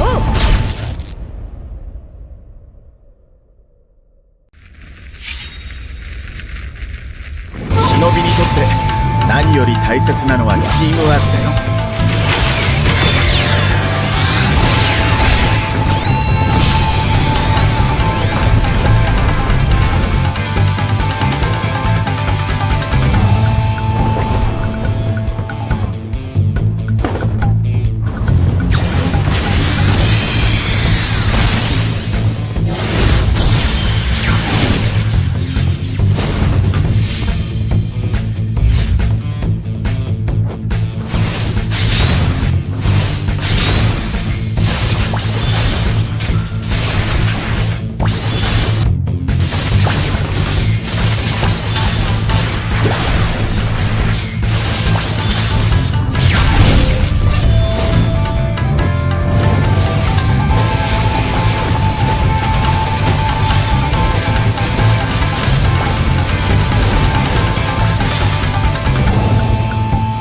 どこまで行っても子供を信じてるのが親ってもんだからね。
On the battlefield, a new hero moves with graceful and enigmatic coordination.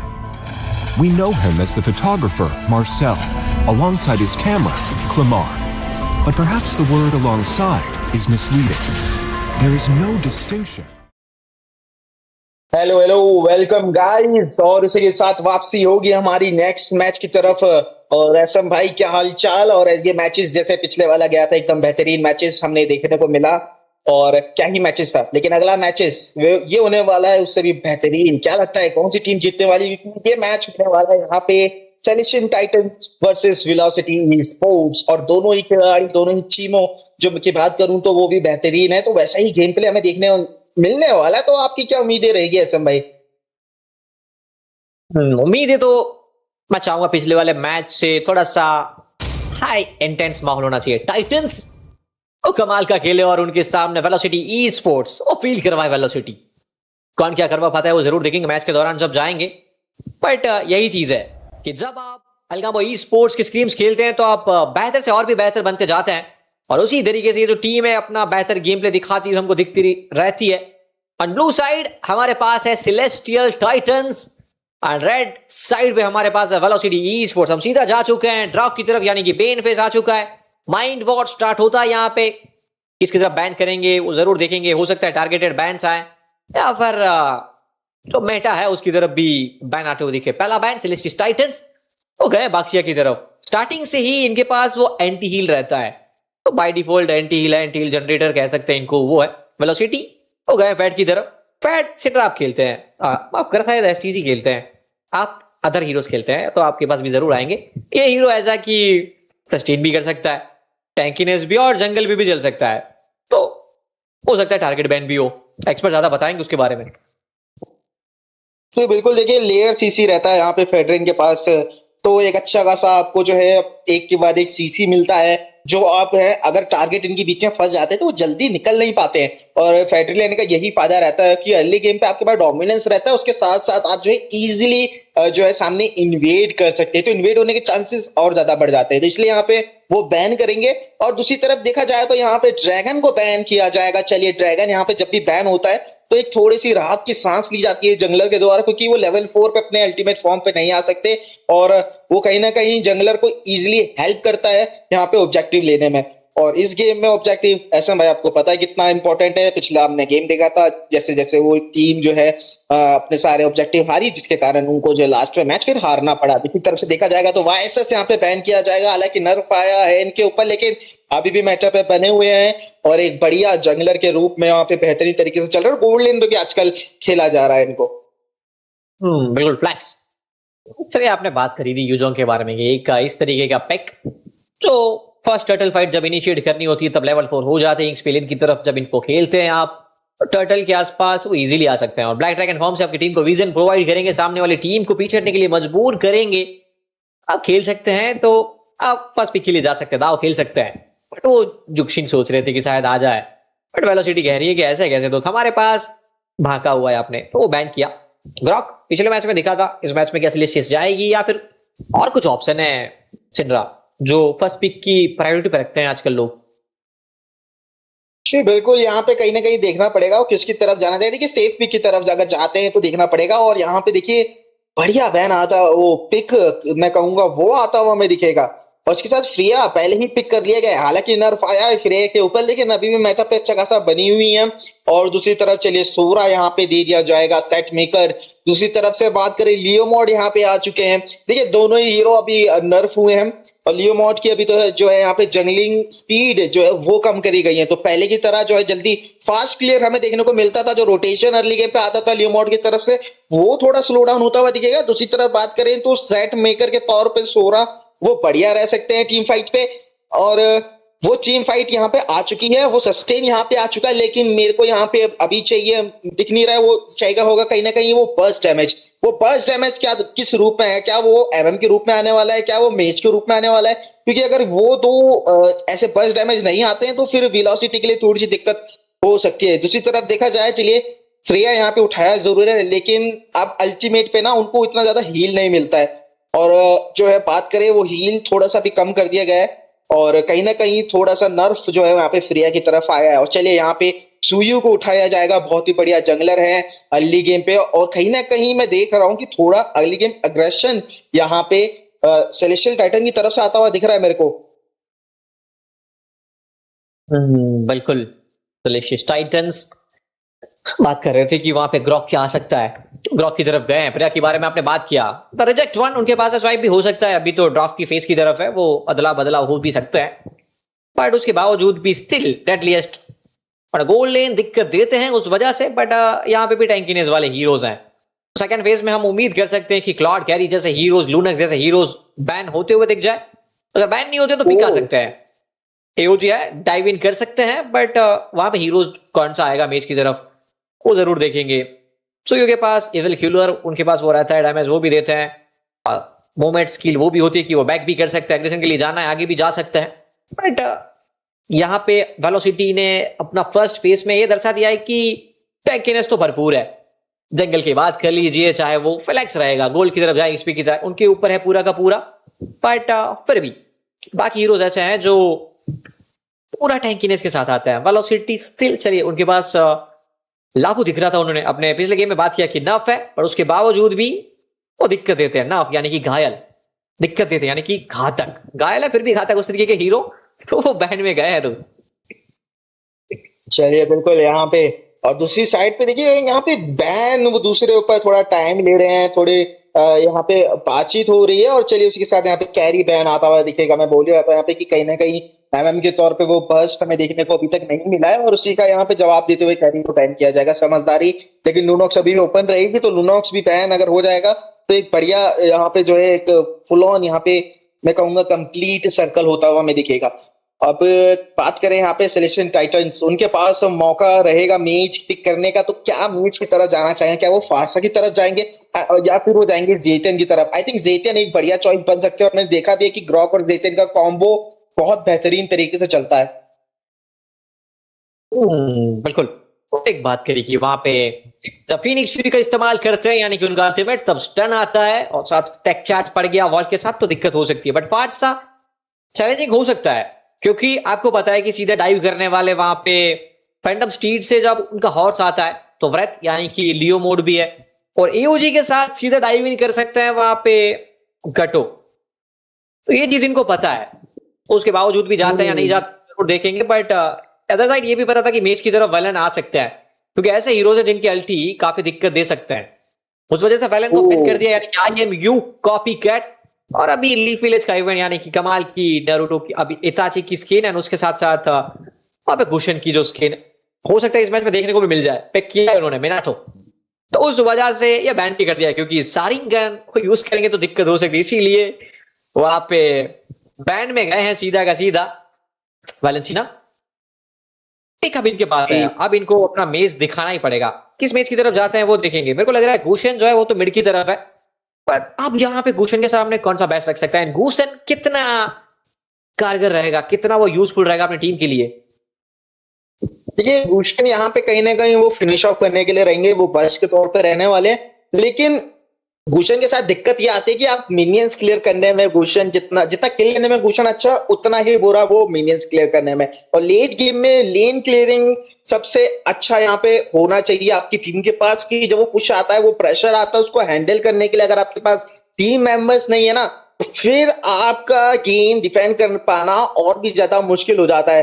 तो गुशन एक ऐसा हीरो है मिडिल लेन पे, हाई रिस्क हाई रिवॉर्ड, और अगर उसका फायदा यहाँ पे नहीं हुआ तो फिर वो पूरी जो टीम है उनकी वो घाटे में जा सकती है। और दूसरी तरफ देखिए लेन क्लियरिंग की बात ही कर रहा था मैं, और यहाँ पे एलिस के साथ साथ मिडिल लेन के तौर पे किमी को उठा लिया गया है।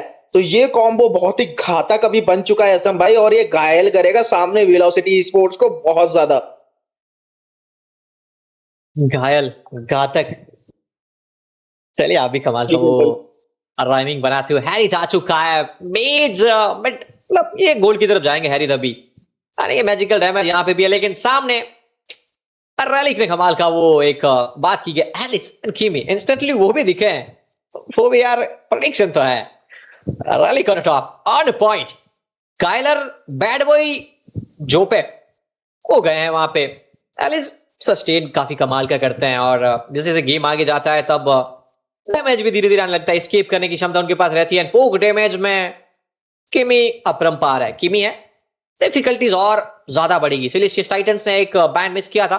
ओवरऑल कॉम्प कमाल का दिख रहा है, सामने 3 टैकिनेस वाले हीरोज थे, लेकिन उसके बाद डैश वाले हीरोज आए जैसे ब्रश कर सकते हैं, दोनों के पास वो क्षमता रहती है। मिड के आसपास हेरिथ का स्पाइक आने लगता है, अच्छा है कि सामने चलिए जमानपुर से आप पीछे रख सकते हैं।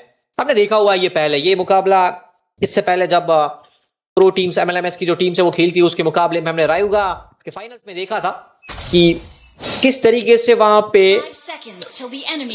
हैरिथ जो है वो खेल रहे थे फ्रेया के सामने। अब क्या यहाँ पे भी उस तरीके का गेम प्ले देखेगा, वो जरूर देखेंगे। सीटी तैयार है, वेलोसिटी तैयार है, क्या टाइटंस आगे बढ़ते हुए जाएंगे या फिर वेलोसिटी ई स्पोर्ट्स इस गेम में अपना परचम जो है वो लहराएगी। शुरुआती दौर में वो बातचीत कर रहे हैं, थोड़ा सा कुछ डिमांड की जा रही, देखते हैं कि उसके ऊपर फरमाइश की जाएगी नहीं की जाएगी। लेकिन अदर साइड स्टार्ट कर चुके हैं फार्मिंग की तरफ, दोनों इस बार से गए हुए हैं ऑरेंज की तरफ।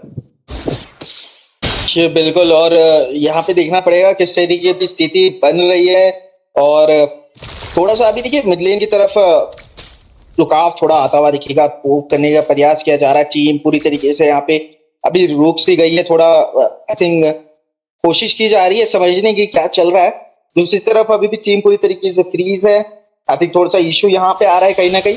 उसका कुछ क्या इलाज रहेगा, क्या ऑप्शन आपके पास रहेंगे वो देखने को भी मिलेगा। क्या डिसीजन यहाँ पे लिया जाएगा या फिर नहीं लिया जाएगा, उसी के साथ ही कंटिन्यू करते हुए देखेंगे। बात करें अर्ली गेम पे तो थोड़ा सा यहाँ पे डैमेज देते हुए देखेंगे हैरिथ को। हैरिथ पिक मैं कहूंगा गोल्ड लेन पे एक बढ़िया पिक है डैमेज के तौर पे। बर्स्ट उनके पास रहता है अच्छा खासा। टीम फाइट की बात करें तो अगर उनको अच्छी पोजीशन मिलती है तो वो इजिली यहाँ पे 2 से 3 बंदे आराम से ले सकते हैं। और चलिए यहाँ पे पॉज लिया जाएगा, टेक्निकल पॉज, और पीछे जो भी दिक्कत हो रही है उसको फिक्स किया जाएगा जल्दी से जल्दी। तब तक बात कर लेते हैं यहाँ पे असम भाई की मैं बात कर रहा था कि लेन क्लियरिंग एबिलिटी असल में यहाँ पे क्यों इतनी इंपॉर्टेंट हो जाती है लेट गेम में, उसी को मैं एक्सप्लेन करते हुए आपको बताता हूँ। देखिए यहाँ पे क्या होता है कि जब भी टीम आपके ऊपर पुश करती है तो इनहेंस मिनियन यहाँ से आ रहे होते हैं, आपके इन्वर्टेड टर्रेट टूट चुके होते हैं, तो चारों तरफ से वो मिनियंस आ रहे होते हैं। और उस मिनियंस को कहीं ना कहीं अगर आप रोक सकते हो इजीली, उसको फटाफट से क्लियर कर दिया, तो टीम का जो फिर एक तरीके से जो फोकस है ना वो फिर एक तरफ हो जाता है। नहीं तो अगर मिनियंस क्लियर नहीं होते हैं तो फिर जो है सीधा जो लॉर्ड है वो सीधा फिर डायरेक्ट क्रिस्टल की तरफ जाता है और वहां पे ज्यादा डैमेज देता है। तो कहीं ना कहीं उसको क्लियर करना बहुत ज्यादा इंपॉर्टेंट रहता है और ऐसे हीरोज आपके पास होने चाहिए जो लेन क्लियर कर पाए। तो ये यहाँ पे इंपॉर्टेंट एक पार्ट नोट कर लीजिए गाइस। और उसी के साथ आज एसएम भाई अप्रैल फुल डे है, तो कितनी क्रशेस को आपने प्रपोज किया आज? ज्ञान की बात है, बहुत सारी ज्ञान की बात है, उसके बीच में एक चटपटी बात है। लेकिन उससे पहले ये था एल्गाम्बो esports present strategic time out and रीहोस्ट और टीम डिमांड। तब तक आप क्या कर सकते हैं दोस्तों, एक रीहोस्ट की तरफ गए, वापस से आएंगे, मोस्ट प्रोबेबली ये जो सेम हीरोज हैं वो दिखेंगे पिक करते हुए, क्योंकि दोनों टीम ने पिक किए थे। छोटी मोटी टेक्निकल जो समस्या है वो टीम डिमांड उसको फुलफिल की जाएगी। तब तक इनकी चटपटी बातों के ऊपर आते हैं। देखिए, हमको वो अप्रैल फूल वाला दाव खेलने की जरूरत नहीं है कि पहले हम किसी को बोलते हैं कि है हम आपके साथ कुछ बात करना चाहते हैं, आप हमारे महिला मित्र बनना चाहेंगे क्या? फिर उससे बात आगे बढ़ाने के लिए हमको आवश्यकता नहीं है, क्योंकि हमारे पास ऑलरेडी है दोस्त। तो ये रीहोस्ट की तरफ गया है, वापस आएगा। तब तक आप बता सकते हैं कि आपने वो दाव पेच अपनाया कि है हम आपके लिए कुछ फील करते हैं, क्योंकि यहाँ पे वेलोसिटी स्पोर्ट्स कह रही है कि फील द वेलोसिटी। फिर आपको अगर ना आता है तो आप कहते हैं कि सरप्राइज, इट्स अप्रैल फूल, हम तो आपके साथ मजे ले रहे हैं। बिल्कुल बिल्कुल, हमने ऐसा कोई प्रैंक नहीं किया वैसे। बिल्कुल बिल्कुल, नहीं नहीं नहीं, ऐसा कुछ नहीं है। और इसके साथ जी बिल्कुल, और देवियों सज्जनों, आप लोगों ने कितनों को प्रपोज किया वो जरूर बताइए चैट पे। और ऐसा भाई के ऊपर बड़े ज्यादा यहाँ पे देखो तो भाई प्यार बरसता हुआ आ रहा है, यहाँ पे आई लव यू की बरसात होती हुई जा रही है अभी। ऐसा भाई आपके जवाने बड़े हैं यहाँ पे। मोदी जी से कहना चाहूंगा कि 377 कलम को जो है हटाया जाए। मजाक मजाक दोस्तों, मजाक। चलिए वापस आते हैं पॉइंट के ऊपर। हम सीधा ये बात कर रहे थे कि आपने क्या आज किसी के साथ प्रैंक किया, या फिर जितने दर्शक हमारे साथ जुड़े हुए हैं, सबसे पहला पॉइंट यार आपको क्या करना है, अल्गाम्बो ई स्पोर्ट्स को आईजी पे फॉलो करना है, अदर सोशल्स पे आप चेकआउट जरूर कर सकते हो। सब्सक्राइब कर दीजिए दोस्त, आपका वो जो उंगली है उसको हिलाइए और सीधा सब्सक्राइब बटन पे जाके दबाइए। और आपने आज क्या प्रैंक किया है वो बताइए, आपने आज कौन सा कमाल का और प्रैंक किया है, इस मैच में कौन सी टीम जीत सकती है, आपको क्या लग रहा है? हम आपकी चैट पढ़ रहे हैं। मैच के दौरान सिंड्रा हमारा इतने डेडिकेटेड कास्टर है कि वो इग्नोर करते हैं स्पेशली, बट आज पढ़ेंगे। मैच दिखाओ, मैच दिखाएंगे, थोड़ा सा समय रीहोस्ट हो रहा है, तब तक माइटी का आप बोल सकते हो कि आपने कौन सा आज प्रैंक किया, फिर आप कौन से प्रैंक का शिकार हुए हैं, आपकी बात है। अब पढ़ेंगे सिंड्रा। बिल्कुल ठीक है, मेरे साथ तो आज एक प्रैंक हुआ था। बेसिकली वो लॉकडाउन वाला पीडीएफ बहुत चल रहा था, वो ग्रुप में मेरे को मिला है और मेरे को लगा अरे लॉकडाउन लग गया क्या फिर से। मैंने खोल के देखा, वहां नीचे लिखा हुआ था अप्रैल फूल। फिर मेरे को याद आया आज अप्रैल फूल डे।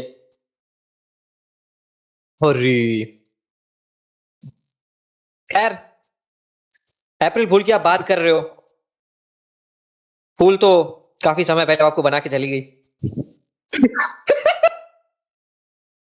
कैनन इवेंट दोस्त, कैनन इवेंट होता है हर किसी की जिंदगी में। कैनन इवेंट आता है, हमारे साथ भी हुआ, बाकियों के साथ भी होगा, और एक फेज है, निकल जाएगा गाइस। सही है। अरे ब्रो, इससे एक बात याद आती है कि देखिए आपकी जीवन में अभी राहु काल चल रहा है, मतलब सोचिए कि आप आपके लाइफ के पिक पे नहीं है, फिर भी आप एंजॉय कर रहे हैं, आप फाड़ रहे हैं। आप सोचिए कि एक दिन आप सक्सेस होंगे, आपको जो चाहिए वो अचीव होता है, फिर उस दिन आप कितना फाड़ेंगे, उस दिन आप कितना एंजॉय करेंगे।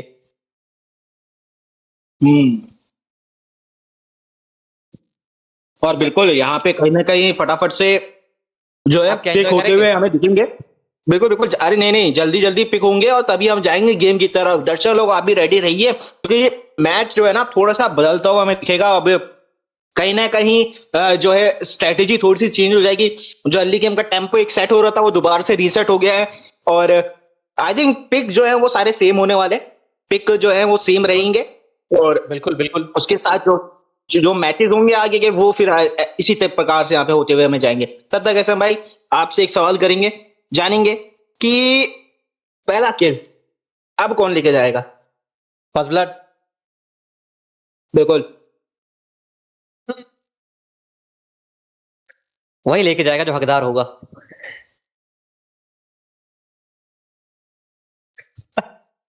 चलिए, बहुत बढ़िया जवाब यहाँ पे मिलता हुआ एसएम भाई की तरफ से, लेके वही जाएगा दोस्तों जो हकदार होगा, ठीक है।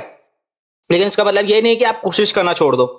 और आप सभी को बताना चाहता हूं, अगर आपको टूर्नामेंट के बारे में इंफॉर्मेशन वगैरह चाहिए आगे की, और जितने भी टूर्नामेंट आगे अगर आएंगे वो आप खेलना चाहते हैं, किस तरीके से रजिस्टर करना है, वो सब आपको इन्फो यहाँ पे मिलेगी। डिस्क्रिप्शन पे जाइए, सोशल हैंडल फॉलो करिए, इंस्टाग्राम पे फॉलो करिए, डिस्कॉर्ड ज्वाइन करिए, तो वहां से आपको जो है सारी इंफॉर्मेशन आपको मिलेगी आगे टूर्नामेंट की, किस तरीके से रजिस्टर करना है, किस तरीके से आपको टीम में अगर हेल्प चाहिए या फिर अगर आपको टीम मेंबर्स हैं, आपको टीम मेंबर्स ढूंढ रहे हैं, तो आप डिस्कॉर्ड पे जाके जो वहां से ज्वाइन कर सकते हैं, और आपको इजीली यहाँ पे जो है सारी इंफॉर्मेशन देखते हुए मिल जाएगी।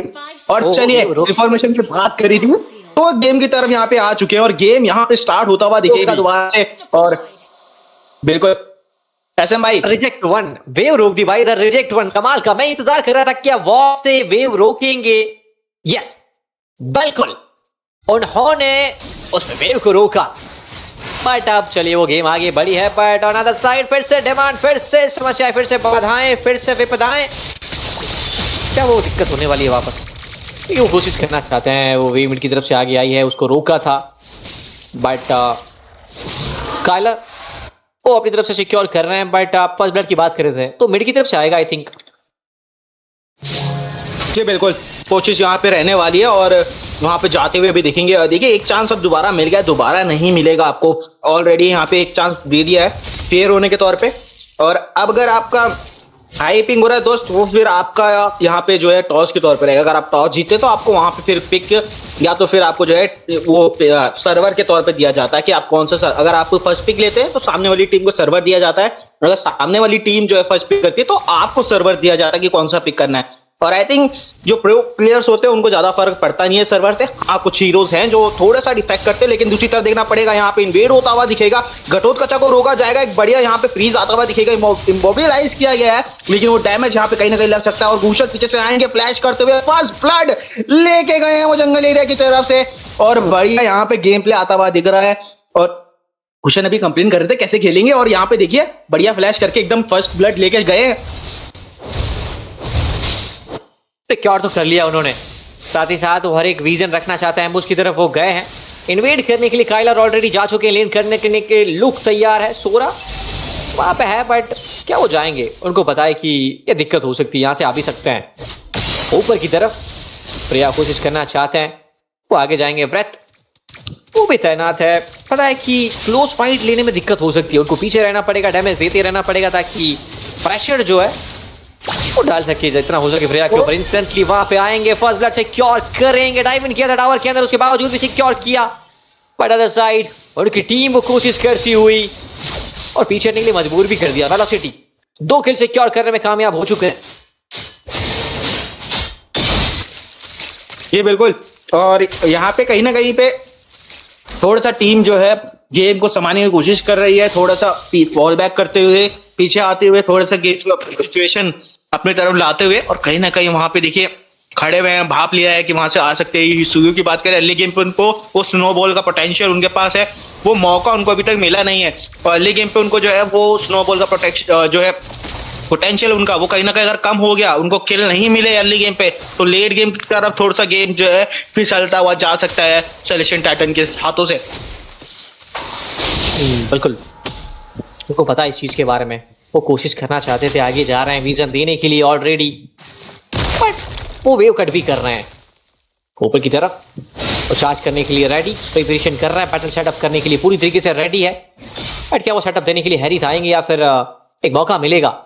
एम्बुश किया हुआ है, मिड की तरफ वो आएंगे रोटेट करने के लिए। एलिस, लुक, उनके पास वो क्षमता रहता है, ल्यूक के पास वो पीछे भी आ सकते हैं, साथ ही साथ वो अपने अल्टीमेट से रोक भी सकते हैं, स्टन भी आता है हल्का सा।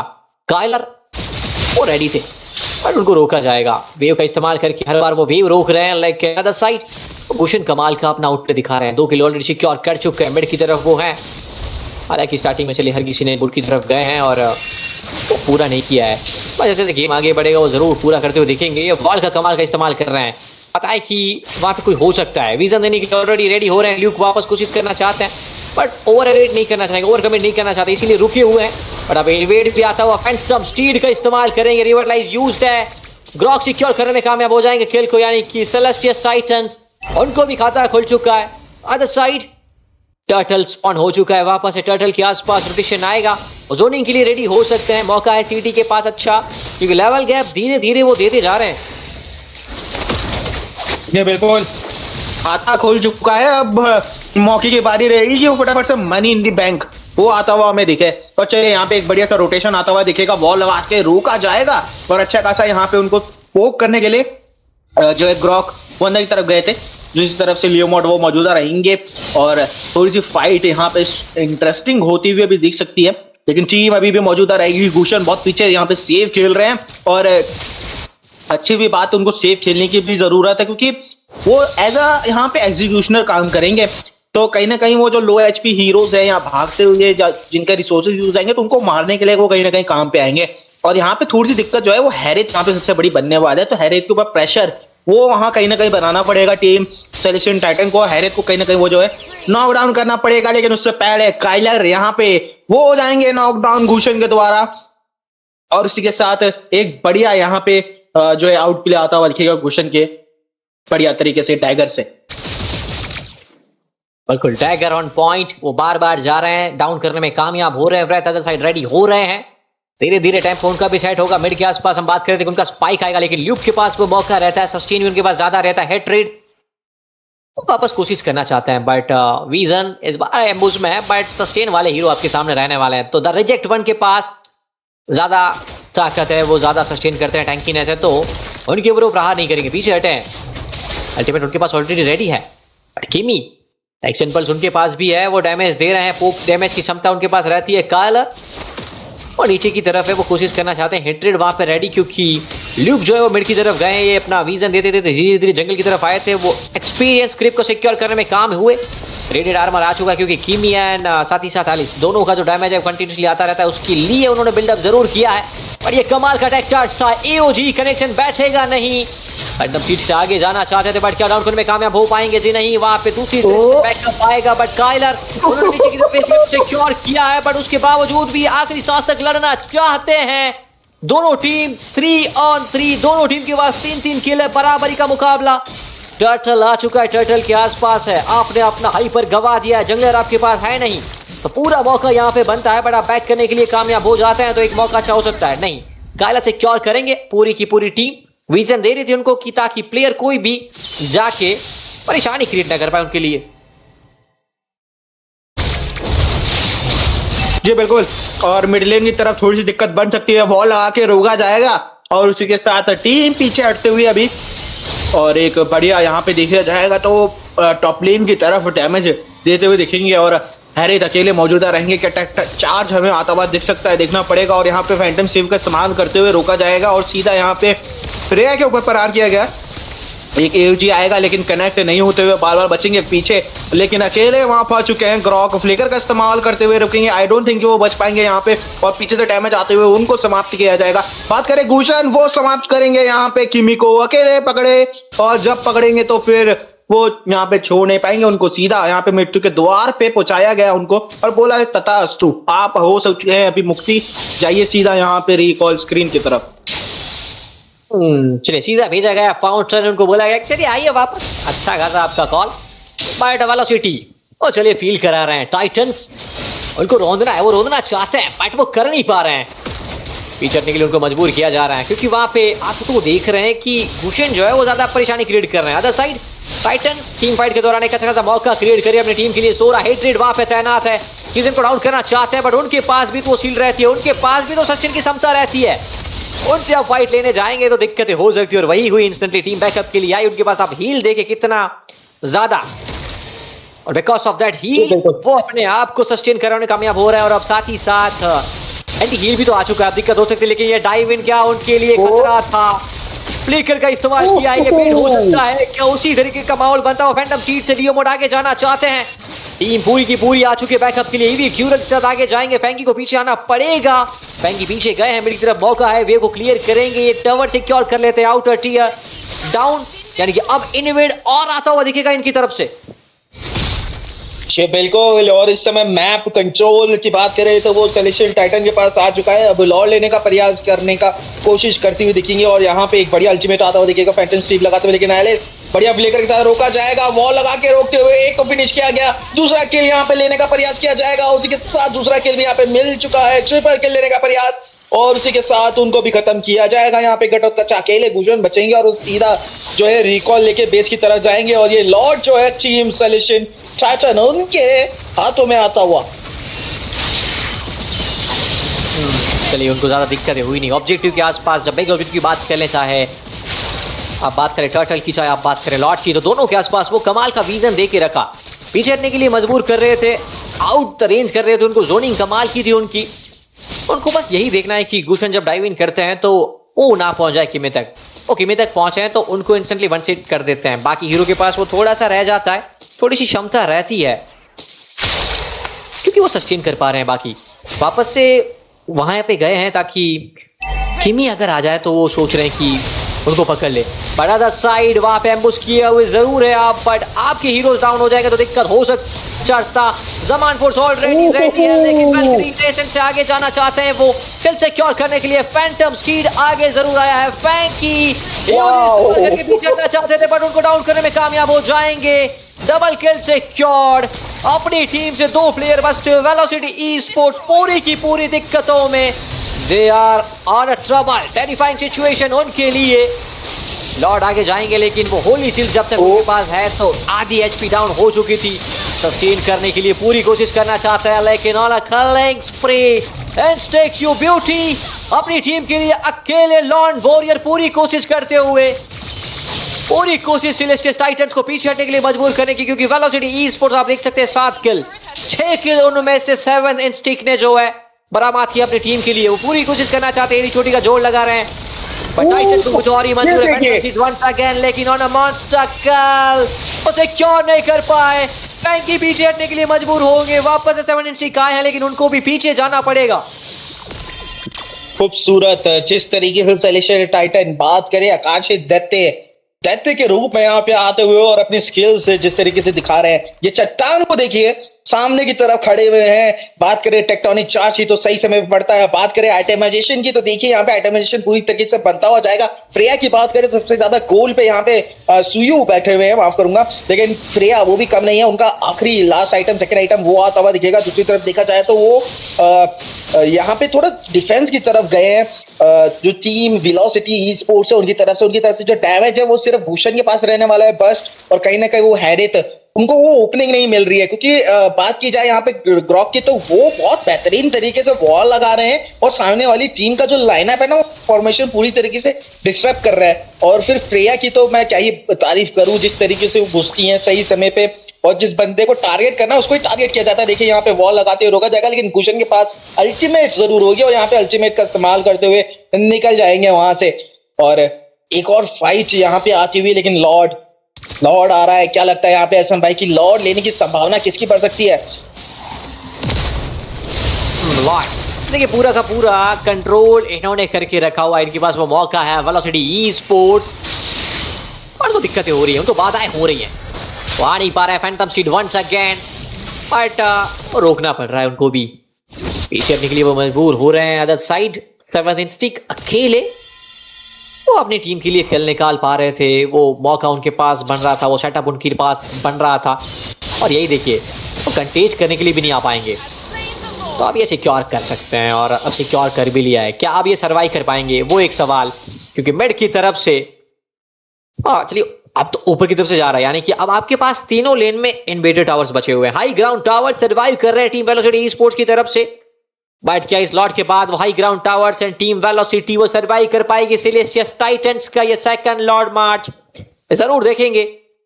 सिद्धा क्या लगता है, क्या वो सर्वाइव कर पाएंगे या फिर ये एंड है, ये अंत की तरफ हम जा रहे हैं?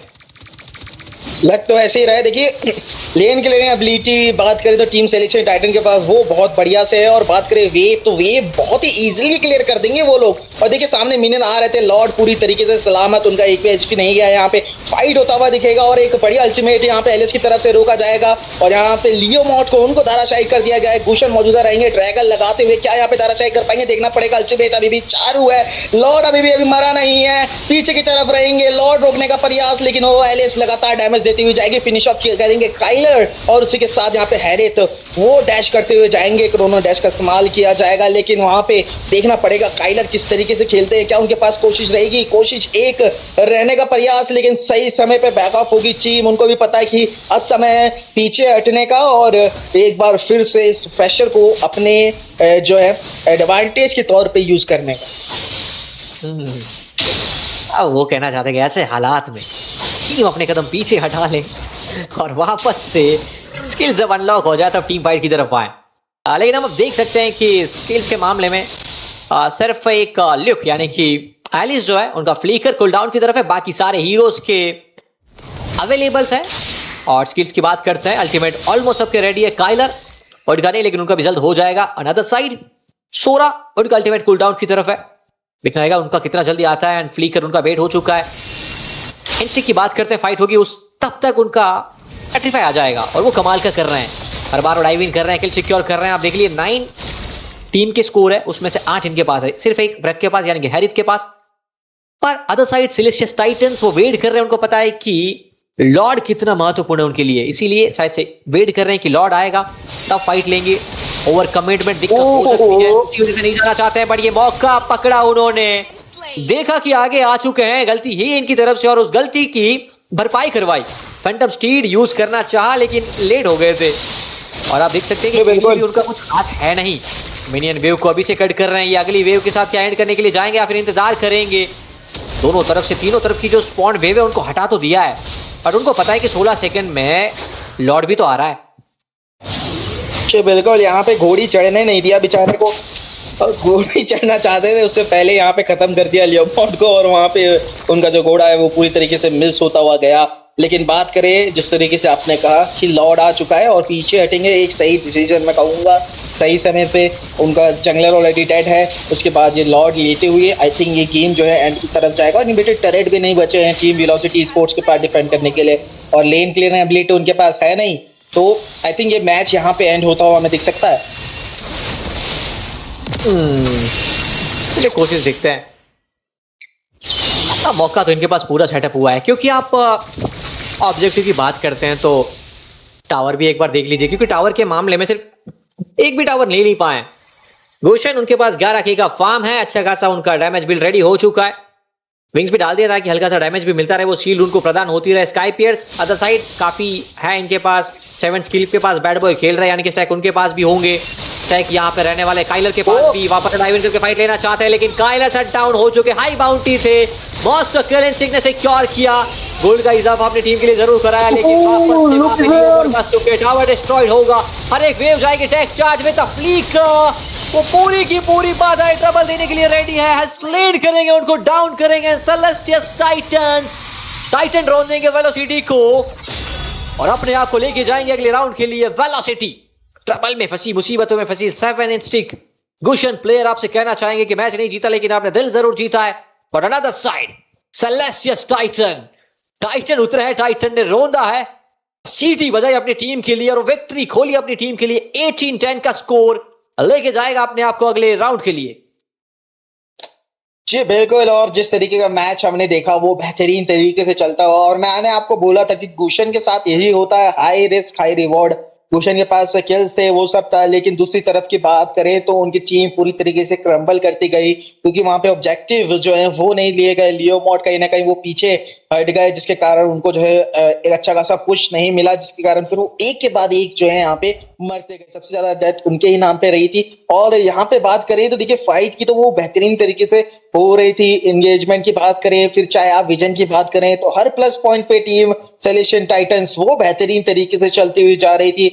और ये देखिए जिस तरीके से इन्वेट करते हुए वहां पे बचते हुए निकले, लेकिन ड्रॉक वो वहां पे धाराशायी हो गए भली, लेकिन अपनी टीम के लिए अगर एक बंदा मर भी जाता है, अगर चैन किल मिलता है तो कोई फायदा नहीं होता। यहाँ पे गुशन एक बढ़िया जो है गए थे अंदर की तरफ डैश का इस्तेमाल करते हुए। और ये देखिए यहाँ पे आउट प्ले आएगा एक बढ़िया तरीके से। सोचा था कि सोरा ने कि बच जाएंगे, लेकिन नहीं, वो जो है डैमेज वो आता हुआ दिखा था हमको फ्रिया की तरफ से। और एक बढ़िया स्थिति यहाँ पे देखिए, फिर दोबारा गुशन को रोका, अटैक चार्ज मार के रोकते हुए दो बंदों को वहां पे जो है काइट करते हुए आई थी फ्रिया बेहतरीन तरीके से। तो ओवरऑल टीम का परफॉर्मेंस बढ़िया था। एट वेलोसिटी ई स्पोर्ट्स उनका जो ड्राफ्ट है वो कहीं ना कहीं थोड़ा कमजोर पड़ गया, जिसके कारण उनको जो है बहुत ज्यादा दिक्कत हुई। और कहीं ना कहीं वो जंगलर जो है थोड़े वीक पड़ गए, जिसके कारण वो ऑब्जेक्टिव लेने में एक के बाद एक जो है वो उन्होंने जो है अपने ऑब्जेक्टिव वो गवा। बिल्कुल। चलिए, उन्होंने तो गवा दिया, लेकिन दर्शक आप जीत सकते हैं, आपके पास मौका बन सकता है। आपको पार्टिसिपेट करना पड़ेगा अगले इवेंट्स के लिए। यहाँ पे वेलोसिटी ई स्पोर्ट्स कुछ बाधाओं में थे, कुछ मुसीबतों में थे, उस वजह से फंसे यहाँ पे। आप चाहते हैं कि गिव वे आपके लिए किया जाए, तो यार गिव एंड टेक वाला रिलेशन होना चाहिए। आप सब्सक्राइबर दीजिए, आप फॉलोवर दीजिए, हम आपके लिए गिव वे का प्रबंध जरूर कर दीजिए। देखिए, आपको बस फॉलो करना है, हमारे इंस्टा पे जाना है, हमारी वेबसाइट पे जाना है, वहां पे आपको ज्यादा डिटेल्स मिल जाएगी। गिव वे बहुत जल्द आने वाला है। ये हिंट थी, अप्रैल फूल है या नहीं मत समझना कि अप्रैल फूल बना रहे हैं। हम फूल नहीं बना रहे हैं, हालांकि वो आपको कभी का फूल बना के चली जाती थी, लेकिन हम फूल नहीं बनाएंगे। हम आपके लिए गिव वे लाने वाले हैं। अनाउंसमेंट जल्दी आपको मिल जाएगी हमारे सोशल्स पे, इंस्टा पे जाइए, चेकआउट कीजिए। वेबसाइट पे आने वाले इवेंट्स के अपडेट आते रहेंगे लगातार, तो वहां पे फॉलो करना ना भूलिएगा। ये मुकाबला सेलेस्टियस टाइटंस कमाल का एंड सोने पे सुहागा एमवीपी लेके गए हैं यहाँ पे फ्रेया दोस्त। ये बिल्कुल चीजें यहाँ पे बढ़िया तरीके से गए, चीज की तरह मेल्ट किया अपने अपोनेंट को, और इसी के साथ एमवीपी अपने नाम करते हुए अपनी टीम को आगे बढ़ाती हुई। और यहाँ पे बेस्ट ऑफ 1 की सीरीज है, अगर आप हार जाओगे तो आप बाहर हो जाओगे। और लेकिन घबराने वाली बात नहीं है दोस्तों, और भी ऐसे टूर्नामेंट आप सभी के लिए यहाँ पे आते रहेंगे अल्गाम्बो ई स्पोर्ट्स पे। और जैसे कि हम आपको बोल रहे हैं कि विजिट करो, जाके सोशल हैंडल्स वगैरह वो फॉलो करो जाके, और आपको जो है वहां पे इजिली सारी इंफॉर्मेशन मिलेगी। और इसी के साथ ये बढ़िया मैच आज की समाप्ति के साथ मिलते हैं आपको। दूसरे मैच के साथ कहीं जाने की जरूरत नहीं है, फटाफट से जो अपने स्नैक्स वगैरह रिफिल कर लो आप। मिलते हैं एक छोटे से ब्रेक के बाद।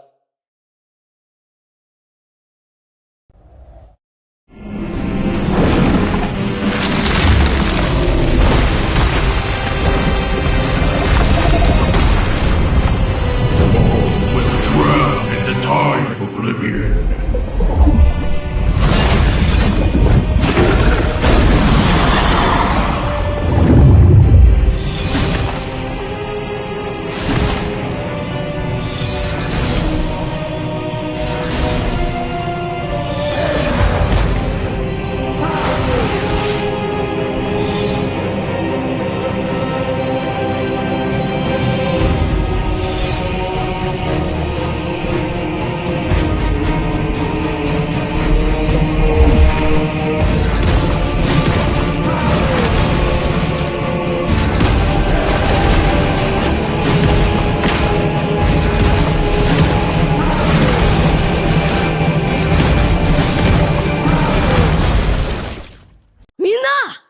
Uzumaki Naruto が帰ってきたぞ。飛来神の術。俺ってば父ちゃんを越す火影になる。愚かなる弟。子供騙しか。アマテラス。行くぜ。これが俺たちの力だってばよ。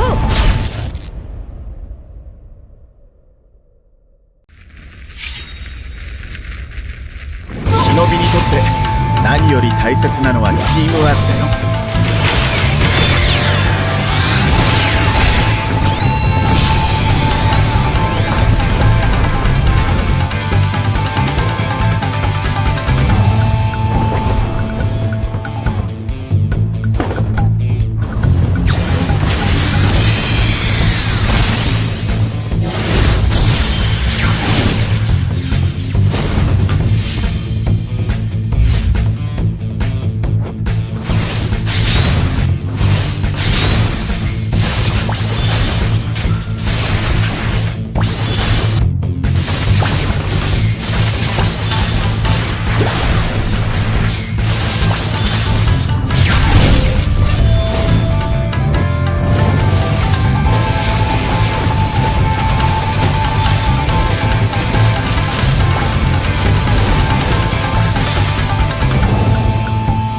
どこまで行っても子供を信じてるのが親ってもんだからね。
नमस्कार दोस्तों, एक बार फिर से आप सभी का स्वागत है एल्गाम्बो esports presenting the elite 32 scrims. And आपको पता है कि क्या चल रहा है यहाँ पे टॉप 16 और रास्ता काफी उतार चढ़ाव भरा होगा, लेकिन मंजिल सबकी एक ही है जय भाई कि जीतना है। यहाँ पे बेस्ट ऑफ 1 का सीरीज अभी भी रहेगा, तो देखना पड़ेगा कि कौन सा टीम यहाँ से आगे बढ़ेगी। बट उसके पहले आपका जरा हाल चाल तो बता दीजिए जय भाई, और क्या आप तैयार है इस गेम को आगे ले जाने के लिए? जी बिल्कुल, मैं भी तैयार हूँ और आपको भी साथ में जो है लेके आगे बढ़ेंगे इस गेम के लिए। काफी ज्यादा एक्साइटेड है और यहाँ पे काफी इंटरेस्टिंग मैचेस हो रहे हैं। कभी कभी ऐसे मैचेस देखने को मिल रहा है जो एक तरफा पूरा गेम जो है हम जाते हुए देखते हैं, और कभी कभी ऐसा होता है कि दोनों टीम का टक्कर इतना अच्छा लगता है देखने में, मतलब आप बोल नहीं सकते, काफी इंटरेस्टिंग मैचेस हो जाते हैं। तो अभी राइट नाउ ये उठाव पड़ाव से हम लोग जा रहे हैं इस टूर्नामेंट्स के लिए, इस टूर्नामेंट में फिलहाल। तो इसके साथ साथ मैं कहना चाहता हूँ शिंदू दा, आपने अभी तक इस मैच में कास्टिंग की है इस टूर्नामेंट्स का? अभी भी आपका कास्टिंग हुआ है ना? जी बिल्कुल, मैंने कास्टिंग तो किया है, तो हाँ, अभी भी पीछे नहीं हूँ आपसे। आपको देख के नहीं, हाँ वही बस हमारा जो मुलाकात तो आज नसीब से आज ही होना था। काफी अच्छा लगता है आपके साथ कास्टिंग करने में। तो क्या कहना चाहेंगे, आपको क्या लगा जो मैचेस देख के? देखिए, आज मौसम काफी रोमांटिक है। आप इतना रोमांटिक होंगे तो शायद कंट्रोल ना हो लोगों को, बट मजाक जरूर कर रहा हूँ। लेकिन यहाँ पे मुझे देख के लग रहा है कि सारी टीम्स काफी अच्छा खेल रहे हैं यहाँ पे। पिछले राउंड पे भी मैंने देखा कि टीम्स जो ड्राफ्ट कर रहे हैं वहां पे भी काफी अच्छा एक टक्कर दे रहे दोनों ही टीम को। मतलब दोनों ही पक्ष से एक वन साइडेड गेम्स काफी कम ही हो रहे थे स्क्रिम्स पे टॉप 32 के लिए। तो आई एक्सपेक्ट कि ये वाला सीरीज भी जो होने वाला है, जहाँ पे हम लोग टॉप 16 से टॉप 8 की तरफ बढ़ रहे हैं अभी जो, तो यहाँ पे भी शायद हमें कुछ बहुत ही इलेक्ट्रीफाइंग और बहुत एक्शन पैक्ड गेम्स मिले। क्योंकि एक तरफ है टीम ब्लीच, जो ब्लीच आपको काफी ज्यादा पसंद है ना? तो वो एनिमे का वो लोग एक तरफ हो एकदम, और दूसरी तरफ रहेंगे एआई बॉट्स। क्या वो बॉट्स से खेलेंगे? पर नहीं, बैन देख कर तो लग रहा है एआई जैसा खेलने वाले आजकल का जो जेमिनाई की तरह। और इसके साथ तो मैं कहना चाहूँ यहाँ पे जो नाम है यहाँ का एनिमी का जो ब्लीच रखा गया है, लेकिन यहाँ पे वन पीस का करेक्टर हमें देखने को मौका दिया जाएगा। यहाँ पे फर्स्ट जो पीक होने वाला है, फर्स्ट बैन जो इस बंदे ने किया है, उनका नाम जो वन पीस का करेक्टर है। लेकिन साथ साथ अगर बैन की बात करें तो काफी इंटरेस्टिंग और अच्छा बैन हमें देखने को मिला है। नॉर्मली बेसिकली जो मेटा बैन्स होते हैं ना, यहाँ कुछ टीम्स जो है वो कुछ अलग टाइप के बैन्स कर रहे हैं, राइट? लेकिन यहाँ पे प्रॉपर रैंक बैन देखने को मिल रहा है। फर्स्ट पिक पे यहाँ पे ग्रॉक पिक कर लिया गया। लूफी जो है, गम जो है, यहाँ पे अपना ग्रॉक का डिवाल यूज करने वाले इस बार। इसके साथ अभी अब 2 पिक और बचा हुआ है, तो यहाँ पे वाईएसएस जो है उसका चांसेस कुछ ज्यादा ही लग रहा है। यूजोंग जो वो भी अभी भी ओपन है। तो ये 2 हीरो शायद यहाँ पे दोनों में से कोई हीरो पिक हो सकता है शिंदू भाई। जी बिल्कुल, यहाँ पे काफी ज्यादा संभावना है कि वो हीरोज पे को यूजॉग, जैसे कि आपने कहा, वो काफी तगड़ा हीरो है। इवन आई थिंक अगर आप खेल रहे हो तो अगर फर्स्ट पिक पे आपके पास ऑप्शन है तो आप देना नहीं चाहोगे यूजुअली। लेकिन यहाँ पे थोड़ा सा डिफरेंट अप्रोच, हमको एक मार्क्समैन चाहिए था यहाँ पे, बट वो मिड लेन पे आया, वो जंगल या फिर गोल्ड लेन की तरफ नहीं आया। तो वो लोग अभी के लिए भी देख सकते हैं कि यहाँ पे ईस्ट एंशन को छोड़ने वाले हैं, किमी की तरफ अपना पकड़ बनाने वाले। तो आई थिंक किमी विद द यूजॉग काफी ज्यादा एक स्ट्रॉन्ग कॉम्पोजिशन हो जाता है, क्योंकि आपके पास क्राउड कंट्रोल चेन करने की आपके पास एक पॉसिबिलिटीज रहती है। आप कोशिश करेंगे कि आप जी बिल्कुल, आप ये एकदम मतलब एनिमीज को एक मौका ही ना दे कि आप वो अपने उनके पकड़ से निकल पाए, तो वो एक चीज रहेगा। लेकिन अभी भी देखना पड़ेगा कि टीम ब्लीच यहाँ पे कैसे रिस्पॉन्स करेंगी। यहाँ पे देख सकते हैं कि उन्होंने फोवियस पिक किया, which in my opinion is not the best hero against the Yu Zhong, क्योंकि यूजोंग काफी आसानी से अपना पैसे स्टैक कर सकते हैं उसके ऊपर, तो अर्ली गेम पे काफी ज्यादा मुश्किल हो जाता है फोवियस को। But I think if overall बात करें यहाँ पे फोवियस के साथ जो असैसिन्स होते हैं, जो डैश हीरोज होते हैं, उसका आना थोड़ा कम हो जाता है। लेकिन जीटीएन काफी तगड़ा हीरो, यहाँ पे विजन हमेशा चाहिए उनको। जी बिल्कुल, इसके साथ साथ यहाँ पे जेटियन जो है, जेटियन अच्छा खासा विजन देगा। लेकिन यहाँ पे एक चीज हमें शायद देखने की मौका दिया जाएगा, यहाँ पे टीम ब्लिट्ज के ऊपर शायद थोड़ा बहुत देखिएगा, जो स्टार्टिंग का अर्ली गेम पे थोड़ा सा जो बफ इन्वेड जरूर देखने को मिल सकता है, क्योंकि खेल ही दिया हिल्दा जब भी हम लोग देखते हैं यहाँ पे लिया जाता है, तो स्पेसिफिकली प्रॉपर जो हमारा रैंक टूर्नामेंट मैचेस होते हैं या जो अच्छी टीम्स होते हैं जो है, वो नॉर्मली बेसिकली पहले बफ में जाके या तो विजन प्रोवाइड कराते हैं या जोनिंग करके गैंग करने की कोशिश करते हैं। तो ये चीज हमें शायद यहाँ पे देखने को मिलेगा, क्योंकि इनके पास जो यूजोंग भी है और खैलिद भी है, राइट, तो अच्छा खासा गैंकिंग का संभावना यहाँ पे हमें देखने को मौका दिया जाएगा। और राइट नाउ अगर हम लोग पिक की बात करें तो अभी भी एआई बॉट्स जो है उनका पिक कंपेयर करेंगे ना, तो ग्रॉक और जेटियन ठीक है, लेकिन फोबियस थोड़ा सा हल्का लग रहा है फॉर नाउ, जो अभी 3-3 पिक हुए हैं उसके हिसाब से। जी बिल्कुल, फोबियस का जो दिक्कत होने वाला है यहाँ पे, लीनिंग फेस पे उनको दिक्कत होने वाली है, जो लीन प्रेशर रहेगा यहाँ पे यूजोंग से ज्यादा रहेगा। और अगर यूजोंग लेन पे जीत रहे तो ये डाइव काफी ज्यादा करने वाले जीटीएम के ऊपर, और जीटीएम का पैसिव आराम से निकाल सकते हैं यूजोंग। जब अपने ब्लैक ड्रैगन फॉर्म पे रहते हैं तो उनका पैसिव काफी आसानी से निकल जाता है, और वो चाहे तो इजिली डाइव करके मार भी सकते हैं पेट्रीफाई कॉम्बो के साथ। तो इसलिए जीटीएम अच्छा पिक नहीं है ओवरऑल टीम फाइट की बात करें। लेकिन मिड डुओ की बात करें तो जीटीएम के पास रेंज काफी अच्छा है, उनका पैसिव भी अच्छा है, और विजन जो देख सकते हैं उस वजह से उनका काफी एक स्ट्रॉन्ग प्रेजेंस रहता है ओवरऑल इसका उनके लाइनअप पे। तो उस हिसाब से शायद से काफी अच्छा पिक है। लेकिन आई थिंक ओवरऑल मतलब अगर टीम फाइट की बात करें, जब ऑब्जेक्टिव होने वाली है, जब लेन पुश करने वाले, तब शायद थोड़ी दिक्कत हो सकता है। लेकिन अगर हम लोग बैन की तरफ एक बार एक झलक देखें तो काफी सारे स्ट्रॉन्ग हीरोज जो ओपन थे वो बैन हो रहे सेकंड फेज पे। लेकिन एआई बॉट्स यहाँ पे हांसो पिक करते हुए अचानक से यहाँ पे उन्होंने वक्त बदल दिए, जज्बात बदल दिए और मेटा भी बदल दिया। जी बिल्कुल, यहाँ पे मेटा बदल दिया गया है, हांजो लिया गया है। हांजो कुछ दिन पहले भी बफ में अच्छा खासा चल रहे थे, हांजो बुरा पिक नहीं है यहाँ पे। लेकिन अभी फॉर नाउ अगर हांजो का पिक हम लोग देखें तो यहाँ पे दो हीरोज जो है, 2-3 हीरोज ऐसे रहेंगे जिनको वो मार्क इजीली कर पाएंगे, मॉस्को या जेटियन। बट हमने देखा है Moskov mid to late game पे अगर थोड़ा सा भी फार्मिंग पे ऊपर चला जाता है तो लेट गेम मास्टर बन जाता है, जैसे मॉस्को अब केडी जो प्ले हीरोज, राइट। तो यहाँ पे अर्ली गेम पे शायद हांजो डोमिनेट कर दे, लेकिन लेट गेम पे मॉस्को के पास पहुंचना काफी दिक्कत की सामना करना पड़ सकता है। उसके बाद उनका बॉडी डिवेल हो सकता है, वो अगर लो एचपी पे खुद को जो है फिर से वापस अपने बॉडी को समन करते हैं, और यहाँ पे जेटेन का अल्टी लगता है, उनको मौत की सामना करना पड़ सकता है अगर स्काईपेंसर हो तो। बहुत कुछ चांसेस है यहाँ पे। इसके साथ साथ यहाँ पे CC immune Martin's, CC immune की यहाँ पे मार्टिस को लिया गया है। अभी का अगर हम लोग पिक की बात करेंगे ना, यहाँ पे राइट नाउ टीम ब्लिट्ज के पास एक मौका रहेगा लेट गेम पे गेम खींचने का, अगर मॉस्को को प्रॉपर फार्मिंग दिया जाए। अर्ली गेम पे यहाँ पे मार्टिस ग्रॉक मिलके इन्वेट करे या थोड़ा सा डोमिनेट करने की कोशिश करे। लेकिन अभी लास्ट पिक जो एआई बॉट्स का होने वाला है, वो देखने के बाद हम लोग एक डिस्कस कर सकते हैं कि किस तरीके के गेम प्ले जाने की संभावना है। जी बिल्कुल, यहाँ पे मॉस्को पे थोड़ा रिस्की मुझे लग रहा है, क्योंकि अगर आप मॉस्को भी खेल रहे हो तो आप लेट गेम की तरफ खेल रहे हो, आपको वो आइटम्स चाहिए, आपको थोड़ा स्पेस चाहिए मैप पे फार्म करने के लिए, जो एक खलीद और यूजोंग प्लस हांजो कॉम्बिनेशन से काफी दिक्कतजनक होता है आपके लिए। तो उस वजह से शायद थोड़ा प्रॉब्लम हो सकता है। लेकिन फिर भी इन्होंने अच्छा एक बैलेंस किया इस ड्राफ्ट को। उन्होंने यहाँ पे मार्टिस जरूर पिक किया है, तो मार्टिस की वजह से अर्ली गेम थोड़ा बैलेंस रहेगा। लेकिन हाना भी, हाँ, I think my reaction tells it on. I mean, okay, Hanabi is strong, but again, very late-centric hero. जी बिल्कुल, लेकिन यू नो लाइक आपने जैसे बोला रिएक्शन से सवाल, तो चलिए मेरा रिएक्शन बहुत ही प्यारा था हनाबी के देखते, मुझे काफी खुशी मिली कि चलिए फाइनली हनाबी जो टूर्नामेंट्स में भी आजकल दिखने लगी है, उनके चेहरा जो है बिना मास्क के, पहले मास्क के साथ आता था, बिना मास्क के बहुत खूबसूरत लगता है, और टूर्नामेंट्स में भी देखने का मौका दिया जा रहा है। तो काफी इंटरेस्टिंग रहने वाला है कि यहाँ पे मॉस्को वर्सेस हनाबी। एक चीज आप नोटिस कीजिएगा, हनाबी और मॉस्को का अगर पैसिव स्किल हम लोग देखने जाए ना, तो मॉस्को का अगर स्किल जो बेस्ड हम लोग नॉर्मली यूज करते हैं, वो हिट्स करता है मल्टीपल 3 टारगेट्स को, उनके सामने का फ्रंट और पीछे का 2।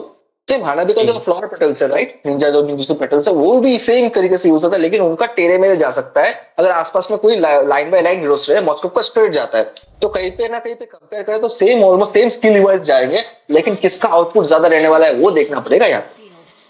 जी बिल्कुल, वो हम जरूर देखेंगे क्योंकि लैंड ऑफ डॉन पे हम लोग आ चुके हैं और यहाँ पे दोनों ही टीम रेडी है। Team Bleach on to the blue side और team AI bots red side लेंगे। यहाँ पे देखना पड़ेगा कि कौन सा टीम आगे बढ़कर जाएगी। बेस्ट ऑफ 1 सीरीज रहेगा। दोनों ही टीम यहाँ पे प्रस्तुति ले रही कि अपना अपना बफ ले।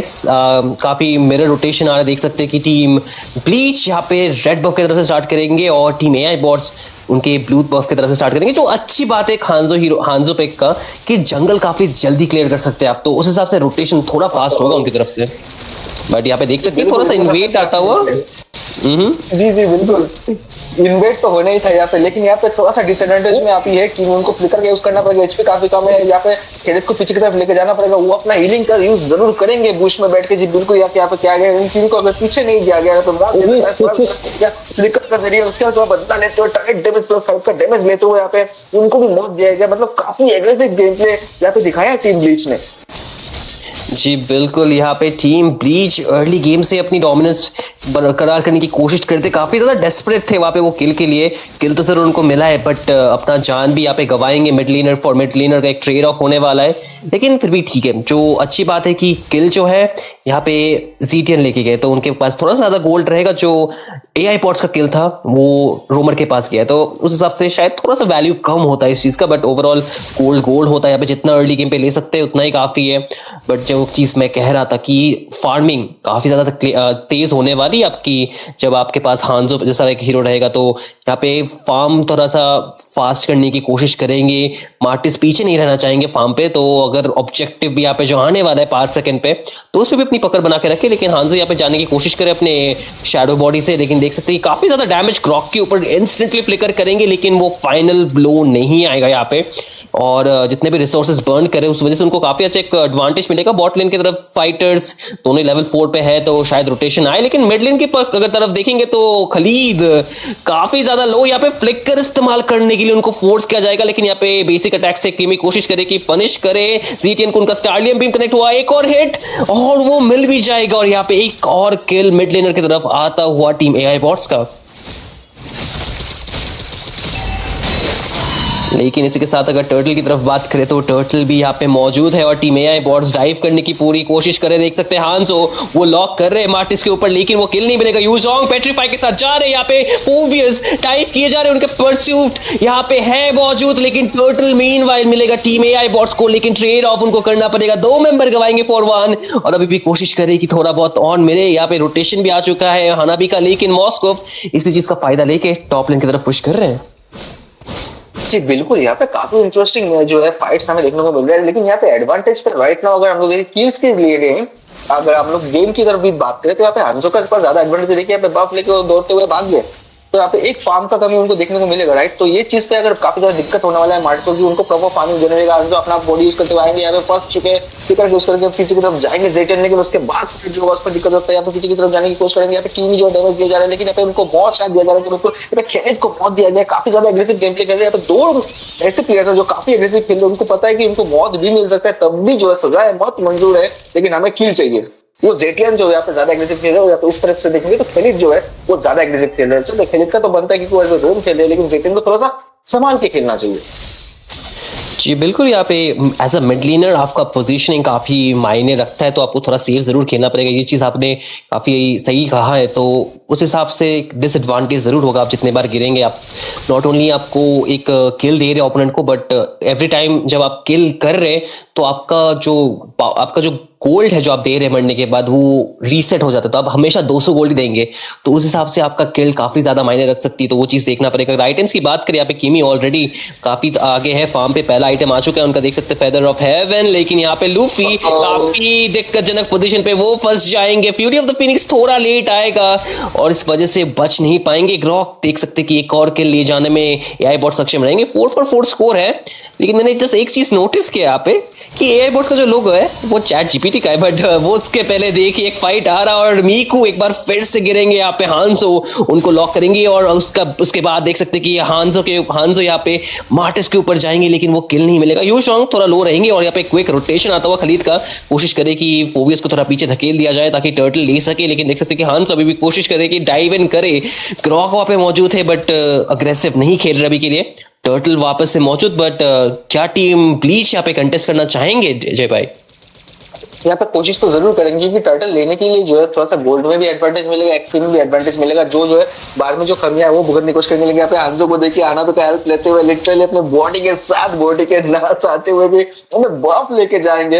हानाबी ने काफी अच्छा सपोर्ट किया, जो नॉर्मली हम लोग हानाबी को देख के करते हैं उसको गलत साबित करते हुए हानाबी बहुत ही अच्छा खासा गेम प्ले दिखा रहा है। इसके साथ साथ यहाँ पर टर्टल पे कॉन्टेस्ट नहीं किया जा रहा है लेकिन जोन आउट काफी अच्छे तरीके से किया जा रहा है। शिंदू जी बिल्कुल जोन आउट हो रहा है लेकिन कोई भी टीम अभी तक स्टार्ट नहीं कर रही है। टर्टल और मैं कहते ये बॉट स्टार्ट करेंगे। हांसो अभी भी मौजूद नहीं है टीम फाइट पे, वो कोशिश करेगी जितना जल्दी फार्म कर सके कर ले। यहाँ पे लेवल डिसएडवांटेज मिलेगा टीम ब्लीच को। यहाँ पे देख सकते हैं हांसो ऑलमोस्ट लेवल 9 पहुंचने वाले हैं और पहुंच चुके एक्चुअली, और मार्टिस जस्ट लेवल 7 है तो इस हिसाब से रेट्रिब्यूशन का डैमेज हांसो काफी ज्यादा होगा। यहाँ पे देख सकते हैं एंगेज आता हुआ, traction pulse, black dragon and everything being used, knock up लगता हुआ लेकिन वो काफी नहीं रहेगा। यहाँ पे डैमेज के ऊपर डैमेज आता हुआ, फ्लिकर बेट करेंगे यहाँ पे लेकिन पिछले भाग पे देखिए हांसो फंस जाएंगे, उनको गिराया जाएगा लेकिन एक किल ट्रेड होगा लेकिन मॉस्को नहीं यहाँ पे रहेगा। यहाँ पे मार्टिस ट्रिपल किल लेके जाएंगे, उनका पैसिव यहाँ पे डेसिमेशन कनेक्ट होता हुआ और इसी के साथ एक और किल मिलता हुआ टीम ब्लीच को।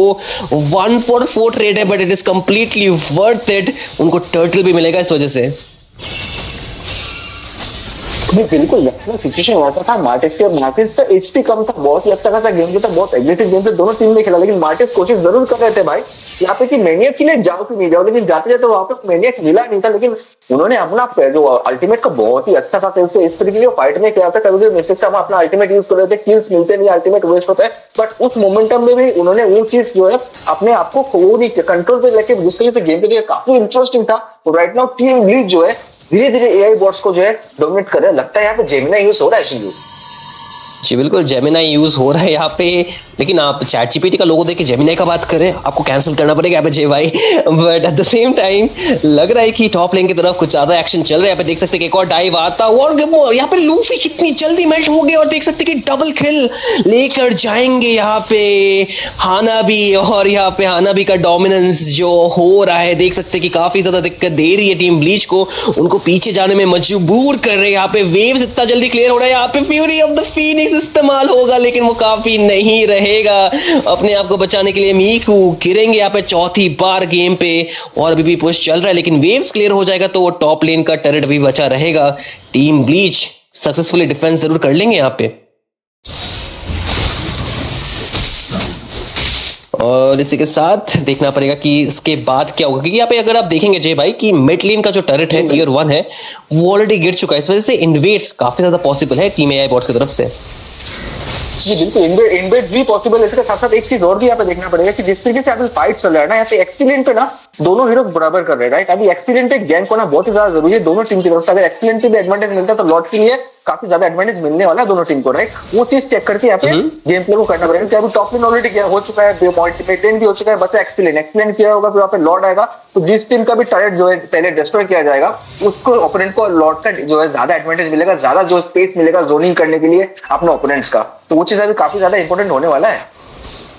जी बिल्कुल यहाँ पे वो तो इम्पोर्टेंट होने वाली है, जितना ज्यादा टर्रेट निकाल सकते हैं उतना ज्यादा टर्रेट उनको चाहिए। यहाँ पे देख सकते हैं ग्रॉक या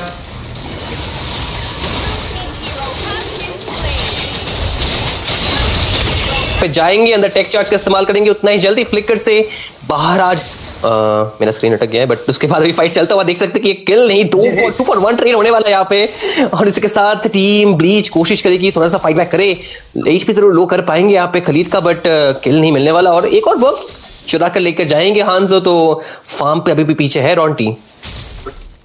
जी बिल्कुल राइट नाउ जो सिचुएशन है मार्टिस जो अच्छा खासा खेले लेकिन यहाँ पे फिर से गैंग पहुंच चुका है, फोबियस पीछे की तरफ जाने की कोशिश करेंगे क्योंकि उनको पता है अभी फाइट लेंगे तब उनको मौत को जो है गले लगाना पड़ेगा, तो पीछे जाके जो है सबर करेंगे, अपना टीम जो है वो आएगा तो शायद फाइट ले जाए। अभी लॉर्ड आ चुका है और अगर हम लोग फार्मिंग का बात करें, गोल्ड का बात करें राइट नाउ गोल्ड का ऑलमोस्ट सिमिलरिटी चल रहा है यहाँ पे 2500 के आसपास गया है जो एक्स्ट्रा गोल्ड्स में यहाँ पे एआई बॉट्स है। अगर हम लोग आइटम की बात करें यहाँ पे मॉस्को का 2 आइटम बन चुका है, तीसरा जो ट्रिनिटी बिल्ड का आइटम बनने वाला है राइट यहाँ पे। और अगर टीम का बिल्ड देखो वो भी हो सकता है यहाँ पे टीम फाइट हमें देखने को मौका मिल रहा है, काफी ज्यादा एचपी का मिल शट डाउन लेके मार्टिस यहाँ पे गॉड लाइक लेके जाएंगे, एक और जो मिल सकता है यहाँ पे डबल किल लेके जाएंगे Martis right now on fire. Sindhu ji बिल्कुल यहाँ पे मार्टिस ऑन फायर और इसी चीज का फायदा जरूर ले रहे हैं यहाँ पे मार्टिस 8-0 और 3। अगर उनके पास स्काई पियर्सर है यहाँ पे तो आई थिंक क्या ही कहने। और वो चाहता बहुत ही ज्यादा दिक्कत दे सकता है टीम ऑटो एआई बॉट्स को।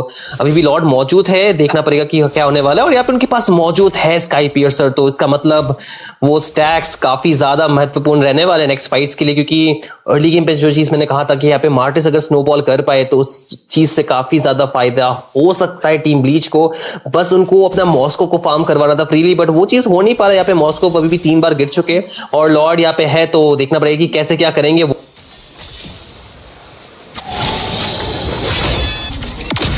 जी बिल्कुल, इसी के साथ जोनिंग किया जा रहा है। लॉर्ड फाइट में देखने को मौका मिला, ग्रॉक यहाँ पे मेल्ट कर दिया जाएगा, किलिंग स्प्री लेके जाएंगे हमारा हनाबी। तो यहाँ पे जिस तरीके का गेम प्ले अभी चल रहा है, हनाबी ओपी जो है उस सिचुएशन में चल रहा है। लॉर्ड का एचपी बहुत ज्यादा कम है, मार्टिस जो अपने बफ प्लेयर पे ज्यादा है, तो एक तरफ लॉर्ड देखिए यहाँ पे ये बॉट्स जाएंगे। ये गेम जो है कभी इधर तो कभी उधर, वो चीज हमें देखने को जो मौका दिया जा रहा है। लेकिन अभी एडवांटेज जो है बॉट्स के पास है। लॉर्ड जो आएंगे तो वो छठवा जो है प्लेयर्स के हिसाब से काउंट होंगे। यहाँ पे पैड के अंदर ड्रैगन बूम में आ चुके हैं यहाँ पे राइट नाउ। जेटन का एचपी काफी ज्यादा कम है, उनको मार्क करने की पूरा कोशिश करेंगे। जी बिल्कुल, यहाँ पे पेट्रीफाई है उसके तो उनको मार्क करेंगे। उनका एचपी को जो है लिटरली चूज लिया जाएगा यहाँ पे, लिटरली एचपी को। इसके साथ एक और फाइट में देखने कोशिश करेंगे, लेकिन उनको भी मौत दे दिया जाएगा। अब भी सिचुएशन ऐसा आ चुका है, अगर उनको जो रिकवर जल्दी से जल्दी नहीं करते, अपने टैरेट को ज्यादा से जल्दी डिफेंड नहीं करते, तो ये गेम जो है ऑलमोस्ट 80% जो है टैरेट के डैमेज के खत्म होने के साथ साथ गेम को भी खत्म करने की क्षमता रखते हैं। जी बिल्कुल, यहाँ पे मार्टिस का परफॉर्मेंस काफी अच्छा है, लेकिन उनकी टीम वो चीज उनको दे नहीं पा रही जो उनको चाहिए, वो लेट गेम का अश्योरेंस। आप देख सकते कि एआई बॉट्स काफी ज्यादा आगे। यहाँ पे हानाबी फार्म होने की वजह से जिस रेट से टर्रेट पुश और जिस रेट से डैमेज आ रहा है वो सस्टेन नहीं कर पा रही है टीम ब्लीच। और अभी यहाँ पे होली डिफेंस भी गिरता हुआ बॉट लेन की तरफ से, लॉर्ड अभी भी आता हुआ टॉप लेन की तरफ से। सेकंड टियर मौजूद है, लेकिन कितनी देर तक बात वो है, वो भी गिर जाएगा। मॉस्को कोशिश करेगी क्लियर करे। यहाँ पे आ रहा है एक रेजिंग स्टैंडस्टॉर्म, बट वो अच्छा से नहीं कनेक्ट हुआ। देख सकते कि ड्रैगन अंदर जाएंगे और जीटीएन को निकाल लेंगे। 1-for-1 ट्रेड है दोनों ही टीम के लिए। अभी तक लॉर्ड टॉप लेन से आता हुआ जो क्लियर नहीं हुआ है। टीम एआई बॉट्स कोशिश जरूर करेंगे कुछ इनोवेटर टर्रेट उनको मिले, लेकिन लॉर्ड का एचपी काफी ज्यादा लो होने की वजह से शायद वो एडवांटेज ना मिले। यहाँ पे डाइव आता हुआ फोवियस का, लेकिन वो डैमेज काफी ज्यादा सस्टेन करे, लेकिन यहाँ पे सस्टेन नहीं कर पाएंगे। इसी के साथ 2 मेंबर्स गवा चुके हैं टीम ब्लीच, और अभी भी मिनियंस आता हुआ उसको क्लियर करना पड़ेगा। लेकिन क्या यहाँ पे एआई बॉट्स कोशिश करेंगे कि पुश करे, क्योंकि जिस हिसाब से मिनियंस आ रहे हैं उनके पास एक एडवांटेज, उनके पास एक मौका है कि वो पुश करे यहाँ पे। तो देखना पड़ेगा वो करेंगे या नहीं। हां जो बिल्कुल कर रहे हैं वो बॉट लेन की तरफ से, और वो टॉप लेन की तरफ से उनकी टीम भी कर रही है। तो 2 इनहिबिटर निकाल के लेके जाएंगे। वॉल का अच्छा इस्तेमाल, लेकिन यहाँ पे बहुत ज्यादा डैमेज लगता हुआ, लेकिन वो कमिटमेंट नहीं आता हुआ टीम ब्लीच की तरफ से। इसी के साथ एआई बॉट्स 2 इनहिबिटर लेके वापस चले जाएंगे।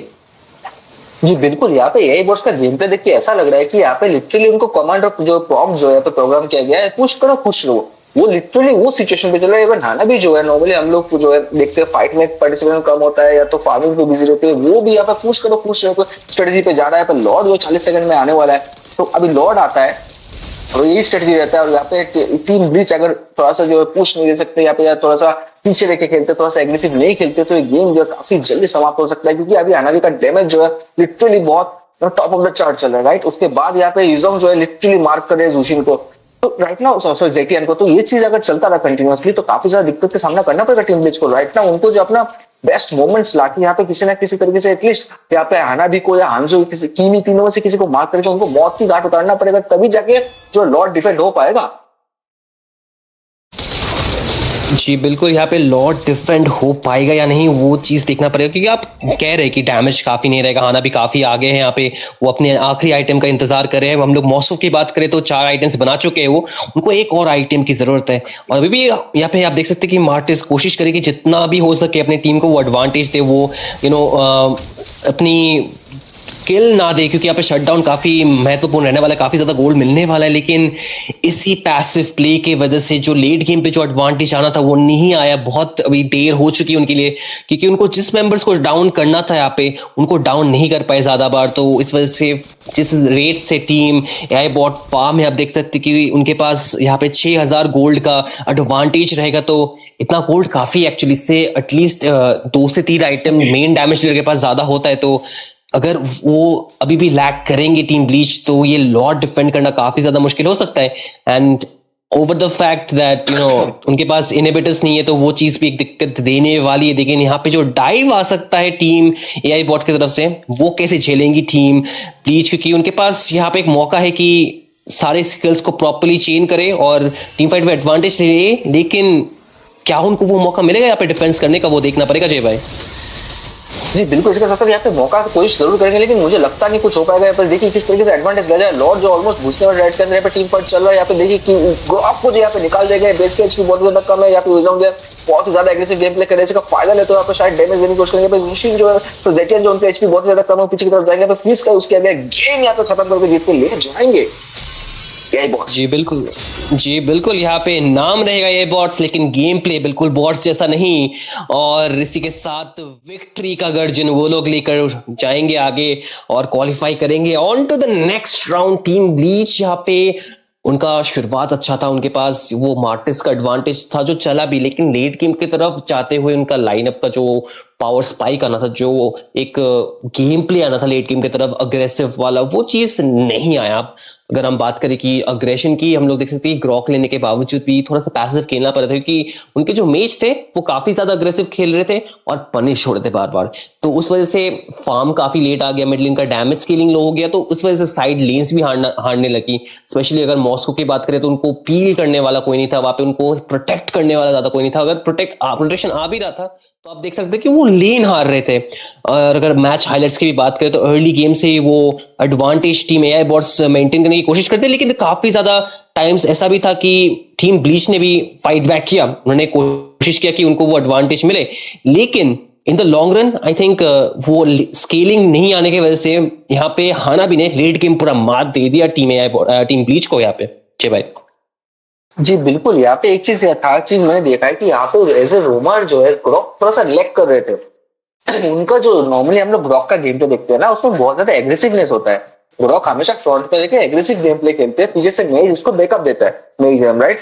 लेकिन यहाँ पे ज्यादातर फाइट्स में ना उसको उनको जो थोड़ा सा प्रेजेंस जो है मेरे को मिसिंग लग रहा था शिंजू। तो वो चीज मुझे लगा कि आपको भी लगा, मुझे थोड़ा सा बताना कि एक फीलिंग आता है ना कि एक टैंक का जो प्रेजेंस होता है वो थोड़ा सा मिस लग रहा था मुझे। जी बिल्कुल, यहाँ पे ग्रॉक काफी ज्यादा पैसिव थे। मैंने ये चीज अभी भी लाइक मेंशन किया कि अगर आप ग्रॉक पिक करें तो आप ज्यादा अग्रेसिव खेलना चाहेंगे, आप कोशिश करेंगे कि आप रोटेशन कट करें, आप कोशिश करेंगे आप इन्वेड ज्यादा करें, लेकिन वो चीज ज्यादा देखने को नहीं मिली। I think part of the reason is the difference in the mid lane का स्केलिंग, क्योंकि किमी काफी जल्दी स्केल हो चुके थे यहाँ पे, जो स्केलिंग जी टीम की तरफ से नहीं आया। अगर हम किमी की बात करें तो 100% किल पार्टिसिपेशन उनका, पूरा मैप पे उन्होंने रोटेट किया और 35% डैमेज दिया। और यही चीज मैं कहना चाहता हूँ कि मिड लेन का जो प्रेजेंस रहता है अर्ली गेम पे ज्यादा फाइट लेने की वजह से वो गोल्ड बार थे, वो अपनी किल देने की वजह से उनका फार्म लो हो रहा था। तो वो चीज हम लोग लेट गेम की तरफ भी देख रहे थे कि इसी चीज से हम लोग को एक जो डिफरेंस होता है वो देखने को मिली यहाँ पे। जय भाई जी बिल्कुल, मैं for the first time I think पूरे टूर्नामेंट में इतने भी कास्टिंग के फॉर द फर्स्ट टाइम मैंने देखा 100% किल पड़ी हुई, ये मेरे फर्स्ट टाइम है। तो काफी अच्छा लगा, कीमी का गेम प्ले बहुत अच्छा था, कीमी भी एग्रेसिव खेल लेते हैं, ठीक है ना, तो उनका गेम प्ले भी एग्रेसिव था, लेकिन वो संभाल के एग्रेसिव खेल लेते, जहां पे जेटियन जो है वो ग्रोक का रोल निभा रहे थे, एज ए मेज वो टैंक की रोल निभा रहे थे। वो लिटरली आगे जाके खुद को ऐसे रिप्रेजेंट कर रहे थे कि I am the tank and I am the damage dealer. वो चीज वहां पे उनको थोड़ा सा रोक के करना चाहिए था, इंस्टेड ऑफ ग्रोक को फ्रंट रहना चाहिए था। ग्रोक अपना दीवार लगाते, जेटियन अल्टीमेट यूज करते, यहाँ पे मॉस्को का जो है आके पीछे से बैकअप देते, तो कहने की गेम पलट सकता था, क्योंकि ग्रोक के दीवार में अगर कोई ना कोई फंसता तो मार्टिस का अल्टीमेट तो था उनको वाइप आउट करने के लिए, जो एक बार हमने देखा था ट्रिपल किल प्लस एक किल लेके यहाँ पे जहाँ पे मैनियक नहीं मिलता सिचुएशन यहाँ पर था। तो वहां पे शायद टीम कंपोजिशन या टीम सिनर्जी जो है वो थोड़ा सा लैग कर गया एआई बॉट्स, क्योंकि आप देखिए एआई बॉट्स नाम ही उनको कमांड और कॉम्प्ट वही दिया गया होगा कि आप ऐसे खेलना है, वो एग्जैक्टली उसी को फॉलो करके खेल रहे थे, जहां पे ब्लीच जो है थोड़ा सा इमोशन से खेल रहे थे। जी बिल्कुल, आपने ये चीज बिल्कुल सही कहा कि थोड़ा सा यहाँ पे पुश बैक हो गए, थोड़ा सा यहाँ पे एडवांटेज ज्यादा दे बैठे टीम एआई बॉट्स को यहाँ पे, जिस वजह से उनको जीतना काफी आसान हो गया। 15 मिनट का गेम था जरूर, लेकिन स्कोर बोर्ड जो कह रही है कि 19.13 स्कोर का डिफरेंस है, लेकिन अगर मार्टिस की बात करें वो एक बार भी नहीं गिरे, 10-0-3 का केडी लेके जा रहे थे। 100% किल पार्टिसिपेशन उनका भी है अगर बात करें तो यहाँ पे, लेकिन उनकी टीम ने वो फॉलो अप नहीं दे पाए, वो लेट गेम पे वो एडवांटेज कन्वर्ट नहीं कर पाए। इस वजह से टीम एआई बॉट्स यहाँ पे जीत क्या फ्लैग रेस करेंगे। और इसके साथ देखना पड़ेगा कि अगले मुकाबले पे क्या होने वाला है दोस्तों, क्योंकि अल्गैम्बो ई स्पोर्ट्स एलीट 32 स्क्रिम्स अभी भी रुका नहीं है, क्योंकि टॉप 16 का यहाँ पे जंग छेड़ा हुआ है। और देखना पड़ेगा कि अगले मुकाबले पे कौन सी टीम टॉप 8 की तरफ जाएगी। तो डोंट गो एनीवेयर, एक छोटे से ब्रेक के बाद हम लोग वापस आएंगे, तो do stay tuned, see you on the other side दोस्तों।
ナルトが帰ってきたぞ。飛来神の術。俺ってば父ちゃんを越す火影になる。愚かなる弟。子供騙しか。アマテラス。行くぜ。これが俺たちの力だってばよ。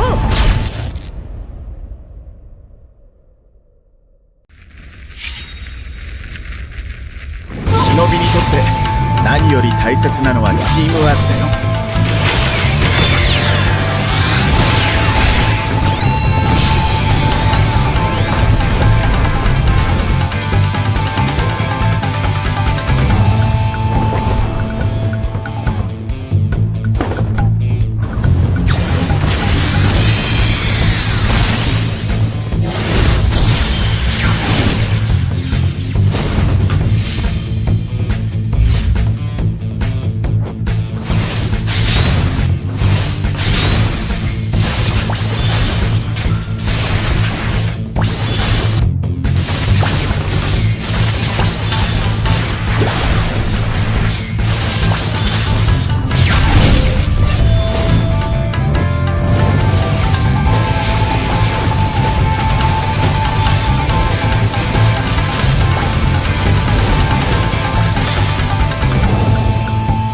どこまで行っても子供を信じてるのが親ってもんだからね。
On the battlefield, a new hero moves with graceful and enigmatic coordination.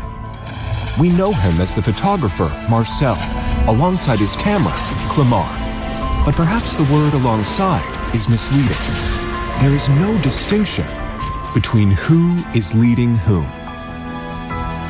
If we must define their relationship, they are like two voices of the same person. One, but not one.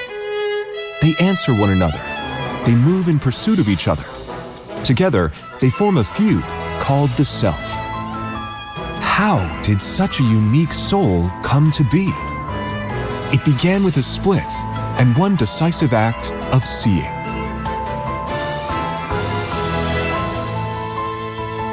Some experiences are over in an instant, but their pain lasts a lifetime. In the moment he was abandoned, the weight became more than what young Marcel could bear. His soul chose an extreme form of self-preservation. It split into two. The part carrying pain, confusion, and raw emotion was later anchored to the camera by dark magic. This is Clamar. The remaining part made Marcel calm and stable, but his emotions no longer stirred. He lived as an observer, watching the world through a viewfinder, safe, yet profoundly lonely. Clamar, the forgotten half, only remembered the chill of abandonment and the silence of being ignored. He forgot who he was. Marcel believed Clamar was nothing more than the product of dark magic. They were so close, yet separated by an unimaginably thick layer of glass, the neglect of the self.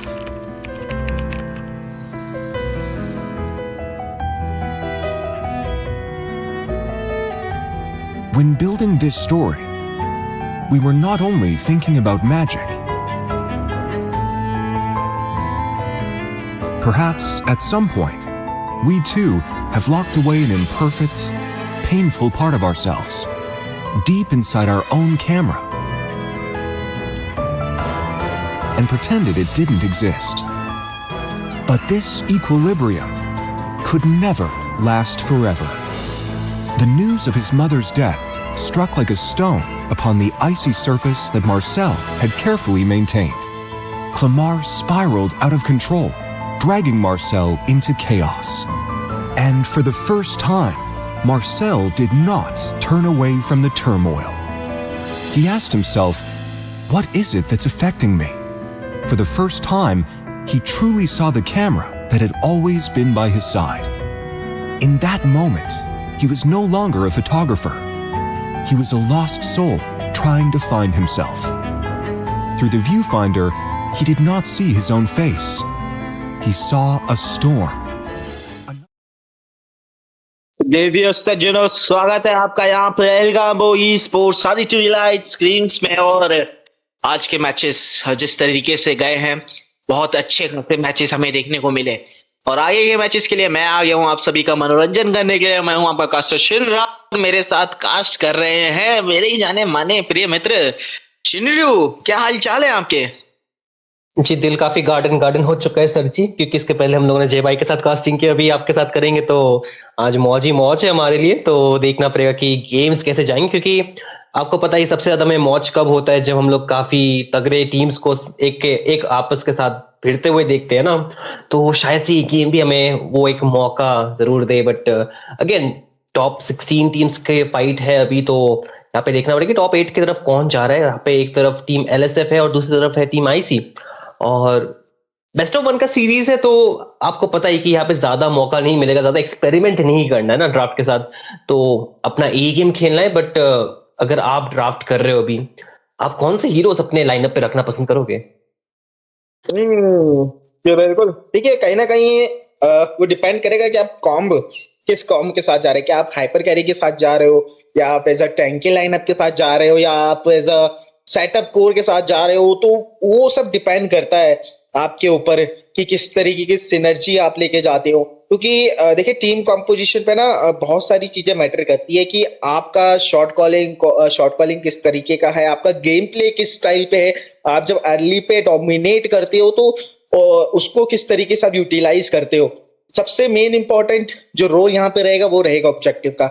हमने देखा है कि जितने भी matches यहाँ पे चल रहे हैं, और स्टार्टिंग में अगर 3-4 ऑब्जेक्टिव एक टीम को मिल जाते हैं तो फिर लेट गेम में उसको डिफेंड कर पाना बहुत ज्यादा मुश्किल हो जाता है, अनलेस आपके पास एक अच्छी खासी लेन क्लियरिंग एबिलिटी वाली हीरोज अगर आपके पास हो, तो तभी आप जो है एक तरफ से मैं कहूंगा कि डिफेंड कर पाते हैं। वरना फिर वो डिफेंड करना बहुत ज्यादा मुश्किल हो जाता है, क्योंकि फार्म गैप ही इतना ज्यादा होता है आपके पास। तो कहीं ना कहीं टीम जो है आपस में लड़ेगी इसी के लिए, अर्ली टेम्पो के लिए, और एक गेम प्ले यहाँ पे हमें आता हुआ दिख सकता है। लेकिन जैसे कि मैंने कहा, वो डिपेंड करता है। लेकिन आपकी तरफ से पूछना चाहूंगा, आपकी क्या राय रहेगी, जो टीम से उनके लिए क्या एडवाइस रह सकती है? जी बिल्कुल, यहाँ पे अर्ली गेम पे जो एक पहले के 5 मिनट जो होते हैं, वहां पे ही गेम काफी ज्यादा दिख जाता है कि कौन सा टीम की तरफ ज्यादा झुकाव हो सकता है। अगर आपके पास, जैसे कि आपने कहा, कई तरीके के ड्राफ्ट होते हैं, कई तरीके के लाइनअप्स होते हैं, कॉम्पोजिशन होता है यहाँ पे, तो उस हिसाब से आपको खेलना पड़ेगा। आपको थोड़ा सा यहाँ पे एक बैलेंस ड्राफ्ट की तरफ जाना पड़ेगा कि आप अर्ली गेम पे भी थोड़ा डोमिनेट कर पाए, थोड़ा इन्वेट कर पाए। और मिड का जो डुओ है, मिड डुओ जो प्रायो होता है यहाँ पे, उससे आपको एक तो इन्फॉर्मेशन देना है साइड लेन्स की तरफ, और दूसरा है कि आपको रोटेशन काटना है। आप कोशिश करें कि जितना हो सके रोटेशन डीले करे, और जो ओपोनेंट्स के जो टीममेट्स हैं उनको वो मौका ना दे कि वो जाके आपके साइड लेन्स पे गैंग करे। तो वो एक चीज है, तो उस वजह से पहले के 5 मिनट आपको काफी एडवांटेज मिलेगा, और कोशिश करें कि एटलीस्ट फर्स्ट टर्टल अपनी तरफ ले, ताकि आपके पास वो गोल लीड रहे। तो ऐसे छोटे छोटे चीजों से गोल लीड जरूर हो सकते हैं, बट अगेन देखना पड़ेगा कि टीम्स कैसे खेलेंगे। यहाँ पे टीम एलएसएफ यहाँ पे ब्लू साइड पे रहेंगे, और टीम आईसी रहेंगे on to the red side. First ban यहाँ पे फैनी पहले ही मोबिलिटी को गुड बाय बोल रहेंगे टीम एलएसएफ, और बिल्कुल भी मौका नहीं देंगे टीम आईसी को वो स्नोबॉल करने का अर्ली गेम से। जी बिल्कुल, और यहाँ पे हिल्डा को बैन किया जाएगा टीम आईसी की तरफ से। देखा जाए तो नहीं चाहते कि इन्वेड होने के चांसेस किसी भी प्रकार से पड़े, और दूसरी तरफ देखा जाए तो खलीद को बैन किया जाएगा। ओ कुछ तो यहाँ पे लग रहा है कि टीम यहाँ पे एसएलएफ जो है यहाँ पे कहीं ना कहीं होमवर्क करके आई है, और शायद इस बार टीम आईसी को थोड़ी सी दिक्कत हो सकती है, क्योंकि पिछली बार आई थिंक उन्होंने खलीद खेला, शायद जहां तक मैं रिकॉल कर पा रहा हूँ अपनी मेमोरीज को, शायद उन्होंने जो है खलीद के तौर पे खेला था और बहुत बेहतरीन तरीके से खेला था, वो मैच भी जीता था शायद, जहां तक मेरे को याद है। तो कहीं ना कहीं लग रहा है कि पिछले मैचेस से जरूर सीख के आई, और यहाँ पे खलीद को बैन किया जाएगा। और एक बढ़िया स्ट्रेटेजी ये रहती है मेरे ख्याल से कि मेटा से ज्यादा अगर आप सामने वाले के कंफर्ट पिक्स बैन करते हो ना, तो आपके जीतने के चांसेस थोड़े और बढ़ जाते हैं, कि मेटा पे आपके हाथ इतने अच्छे बैठे नहीं हो सकते, हो सकता है कि आपका माइक्रो उतना अच्छा नहीं है, और उसी का फायदा उठा सकते हैं। क्योंकि कई बार हमने देखा है कि जब माइक्रो आपका स्ट्रांग रहता है, तो आपके पास पिक भले ही वो मेटा ना हो, लेकिन आप उस हीरो को इतने मतलब प्रोफेशनली यूज कर सकते हैं कि आप उससे जो है फिर आउटप्ले कर सकते हैं।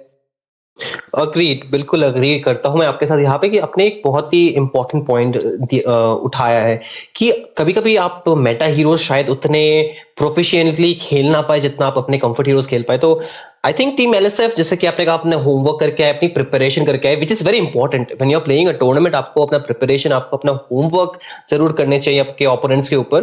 तो वही करके आए, और देख सकते हैं कि उसी वजह से जो बैन्स आ रहे, शायद थोड़े टारगेट बैन्स हो यहाँ पे, और अभी भी लास्ट बैन बाकी है टीम एलएसएफ की तरफ से। देखना है कि कौन सा बैन करेंगे यहाँ पे, क्योंकि उससे काफी ज्यादा चीजें हमें समझ में आएंगी, कौन सा हीरोज यहाँ पे ट्रेड हो सकता है, कौन सा हीरोज पिक रहेगा।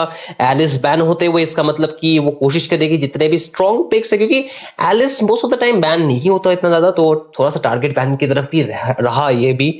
तो अभी भी काफी स्ट्रॉन्ग हीरोज ओपन है, अगर चाहे तो टीम एलएसएफ अगर यहाँ पे उनको जीटियन या फिर जूशियन मिले, यहाँ पे दोनों ही अच्छे रहेंगे। जूशियन इज मच मोर प्रायो कहूंगा मिडलैंड की तरफ से, और यूजोंग ओपन रहेगा यहाँ पे, सोरा ओपन रहेगा, ग्रॉक ओपन रहेगा। तो अभी भी काफी ज्यादा मौका बन सकता है उनके लिए कि एक तगड़ा स्टार्ट करे। यहाँ पे वैलेंटीना बैन, मतलब सोरा is very much free take for team LSF यहाँ पे।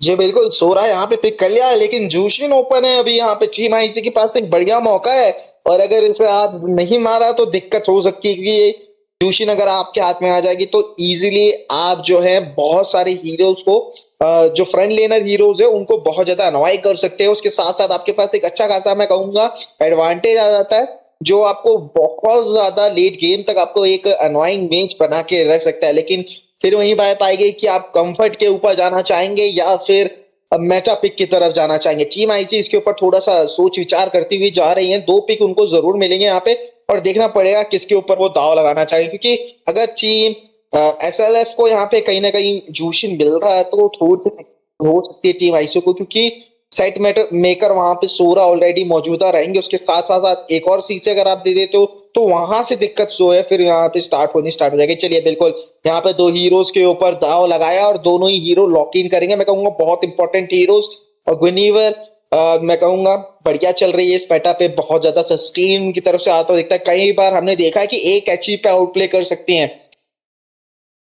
जी बिल्कुल, ग्विनिवियर काफी अच्छा एक हीरो है कि आप अगर आप चाहे तो उसको जंगल की तरफ भी यूज कर सकते हैं, अगर आप चाहे तो उनको रोम की तरफ भी यूज करते हैं, फ्लेक्स की तरह आपके पास मौजूद रहेगा। अर्ली फेज पे आप ज्यादा रिवील नहीं करें अपनी ड्राफ्ट के बारे में, लेकिन again Guinevere is much stronger against the utility junglers and even some of the fighters. कहूंगा लियोमॉड के अगेंस्ट भी काफी अच्छा है। आपको वो फैंटम स्टीड यूज करते करते आप स्टन लॉक हो सकते हैं, आपको फैंटम स्टीड जरूर मिलेगा, आपको अपना हॉर्ड जरूर मिलेगा बट वो मौका नहीं मिला कि आप उससे डोमिनेट करें। तो उस हिसाब से मुझे लग रहा है कि अभी भी ड्राफ्ट काफी इन कंट्रोल है फॉर टीम आईसी। उन्हें काफी ज्यादा वक्त लिया है यहाँ पे 2 हीरोज पिक करने के लिए, लेकिन आई think it's still worth it कि आप अच्छे से सोचिए, आप अच्छे से विचार कीजिए कि कौन से हीरोज आपको लेना है एंड ऑल्सो डिनाई करना है टीम ओपोनेंट्स को। तो यहाँ पे एसएलएफ के पास अभी भी मौका है कि वो लोग अपना मिड लेन पिक करे या फिर रोमर पिक करे, तो वो लोग मिड लेन की तरफ ही जा रहे हैं। यहाँ पे जीटीएन इज स्टिल डिसेंट। मैंने कहा कि दोनों ही हीरोज काफी स्ट्रॉन्ग है मिड लेन की तरफ से, जीटीएन हो या लूशियन हो। So I think it's still a W trade, but I think losing Grock was not the best option for team LSF, क्योंकि उनके पास जो सेट था यहाँ पे लियो मॉड प्लस सोरा, उसके साथ ग्रॉक शायद काफी कमाल दिखा पाता। लेकिन हालांकि उन्होंने पिक नहीं किया, यहाँ पे टीम आईसी के पास मौका है, बट अगर पिक नहीं हुआ यहाँ पे तो I am pretty sure, at least 70 to 90% sure कि वो पैनिंग फेज पे बैन हो जाएगा। ग्रॉक नहीं देना चाहेंगे कोई भी टीम यहाँ पे। बिल्कुल आपकी बात से बिल्कुल सहमत रहूंगा मैं, और आई थिंक ग्रॉक को बैन करना भी एक स्मार्ट चॉइस रहेगी, क्योंकि ग्रॉक देखिए दोनों ही टीम की तरफ से अगर जाएंगे तो वहां पे वो भारी भरकम पड़ सकते हैं। और बात करें टीम एसएलएफ की, तो उनके पास एक अच्छा इनिशिएटर मिल जाएगा उनको। फिर जीटीएन की एल की बात करें तो वो भी एक अच्छा मैं कहूंगा एड ऑन रहता है। उसके साथ साथ सोरा वहां पे मौजूदा रहेंगे जो एक बढ़िया सेट लगा सकते हैं। फिर उसके बाद देखा जाए तो कहीं ना कहीं एक लेयर्ड हमें जो है सीसी देखने को मिलेगा अगर ग्रॉक आते हैं। दूसरी तरफ देखा जाएगा तो मिनोटॉर को यहाँ पे बैन किया जाएगा। दूसरी और यहाँ पे देखिए ड्रैगन को बैन कर दिया। मेरे को लग रहा था कि शायद ओपन रह सकता है ड्रैगन, क्योंकि ड्रैगन यहाँ पे ओपन रहते तो सोरा का अच्छा खासा एक काउंटर लगातार बना रहता है, क्योंकि ऑलमोस्ट सोरा और ड्रैगन की जो मैं कहूंगा मैकेनिक्स है वो थोड़ी सी सेम है, कि दोनों को ही यहाँ पे स्टैक की जरूरत पड़ती है अपना जो अल्टीमेट जो पैसे वो अनलॉक करने के लिए। जी बिल्कुल, यहाँ पे दोनों को ही वो स्टैक की जरूरत होगी। दोनों के पास ही एक अपॉर्चुनिटी रहती है कि टीम के लिए सेट करे। तो अगर यहाँ पे आपके पास सो रहा है तो आप ऑब्वियसली कोशिश करेंगे आपके पास वो अपॉर्चुनिटी हमेशा बरकरार है और ओपोनेंट के पास ना हो। तो I think it's a very smart ban coming in from team एलएसएफ।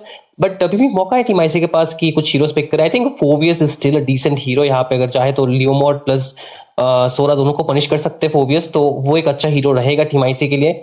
और आप देख सकते हैं कि उन्होंने यहाँ पे क्लॉड लास्ट पिक किया था फर्स्ट फेज पे, तो वो चाहेंगे कि गोल्ड लेन की तरफ अभी भी उनको मौका मिले। वो लोग क्लॉड के ऊपर काफी ज्यादा यहाँ पे हैवी बेट खेल रहे हैं। आप देख सकते हैं कि यहाँ पे मिनोटॉर को बैन किया, जो एक वन ऑफ द काउंटर्स है अगेंस्ट द क्लॉड। उनका ब्लीजिंग डुएट कैंसिल कर सकते हैं अपने वो minion fury and even with the first kill का जो नॉकअप होता है उससे।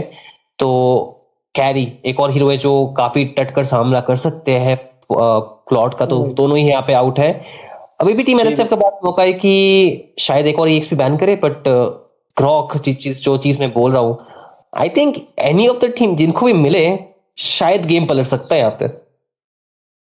बिल्कुल। और चलिए यहाँ पे एक्सबॉक्स को बैन किया जाएगा। ग्रॉक लेने की अभी भी अच्छी खासी मौका हो सकता है।